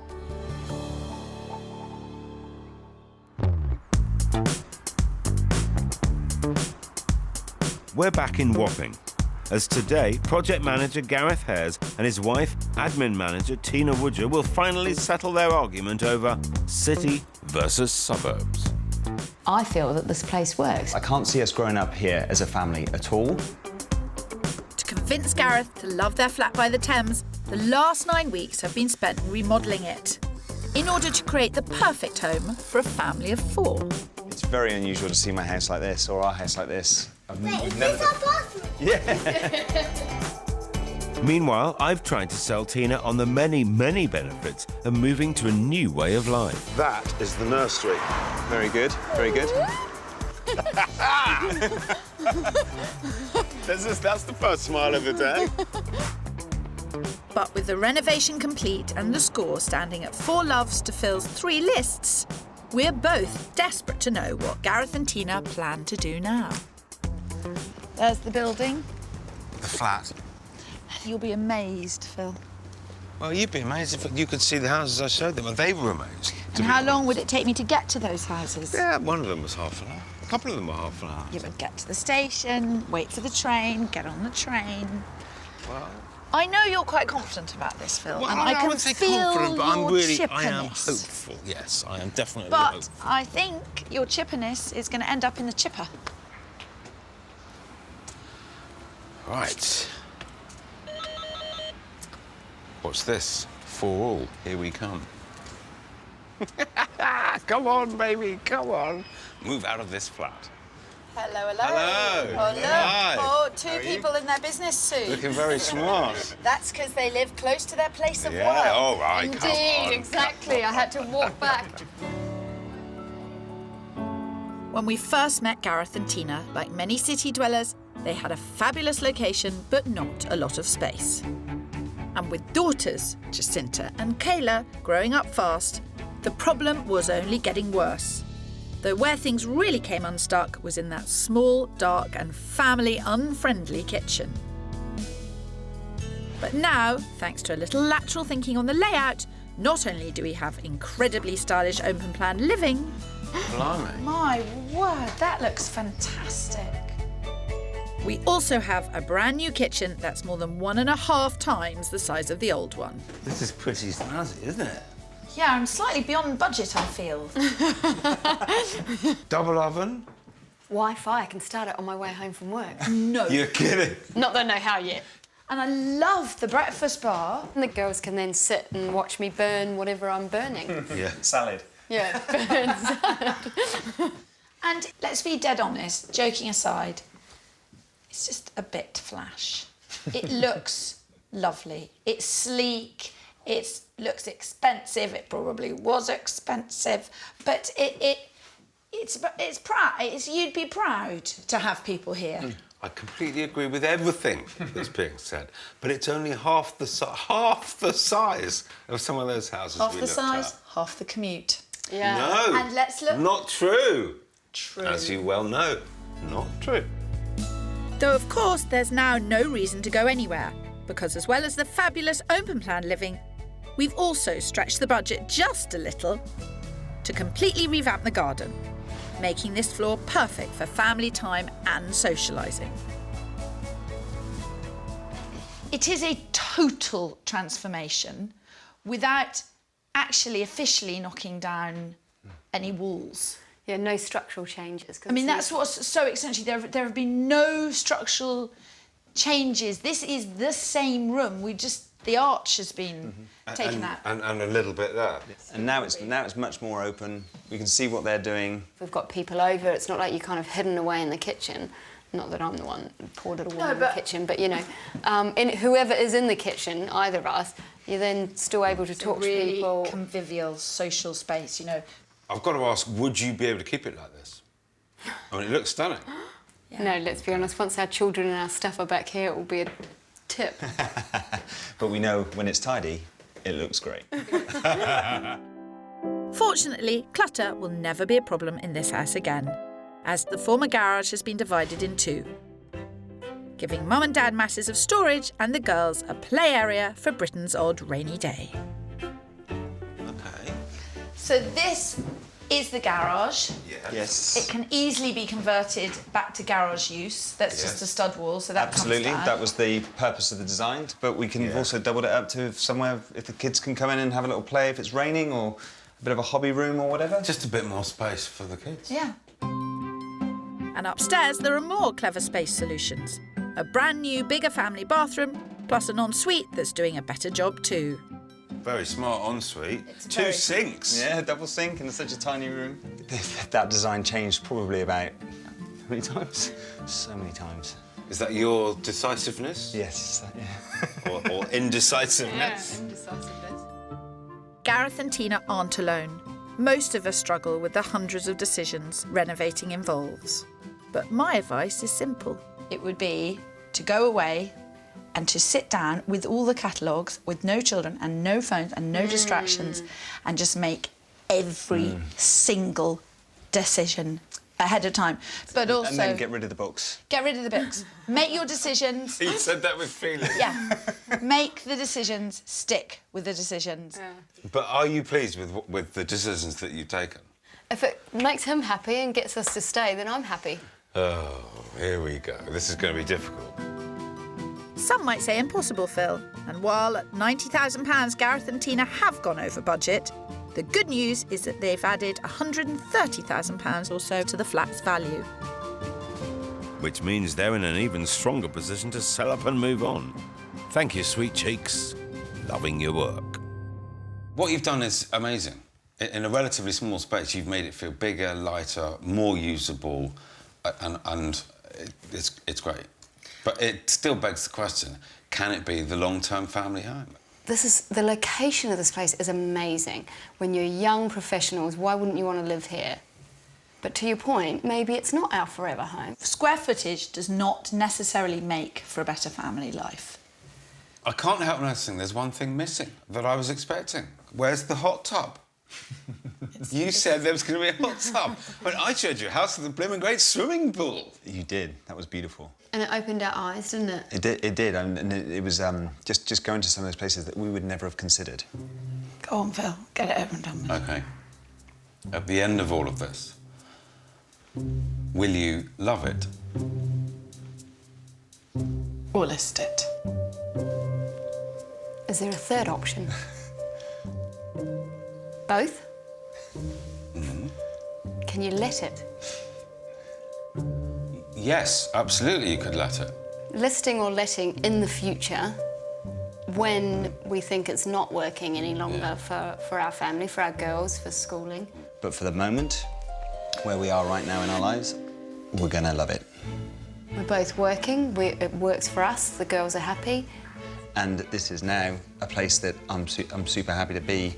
Which is great, because you're both on the same page, finally. That is something to celebrate. Here's to being on the same page. Well done. Cheers. Sorry, Phil. Technically, that's my fifth love it. Not so fast, Allsopp. I think this one might just be a draw. What you showed us completely revolutionised how we were thinking that one day, if we were to move, we're going to be going further out. So I think the idea would be to go to potentially a home county, or, you know, it might be a little bit longer on the train, but it would be a complete change of, you know, our lifestyle. And I think that's a good result. Well, congratulations. Yeah. Thank you. Well done.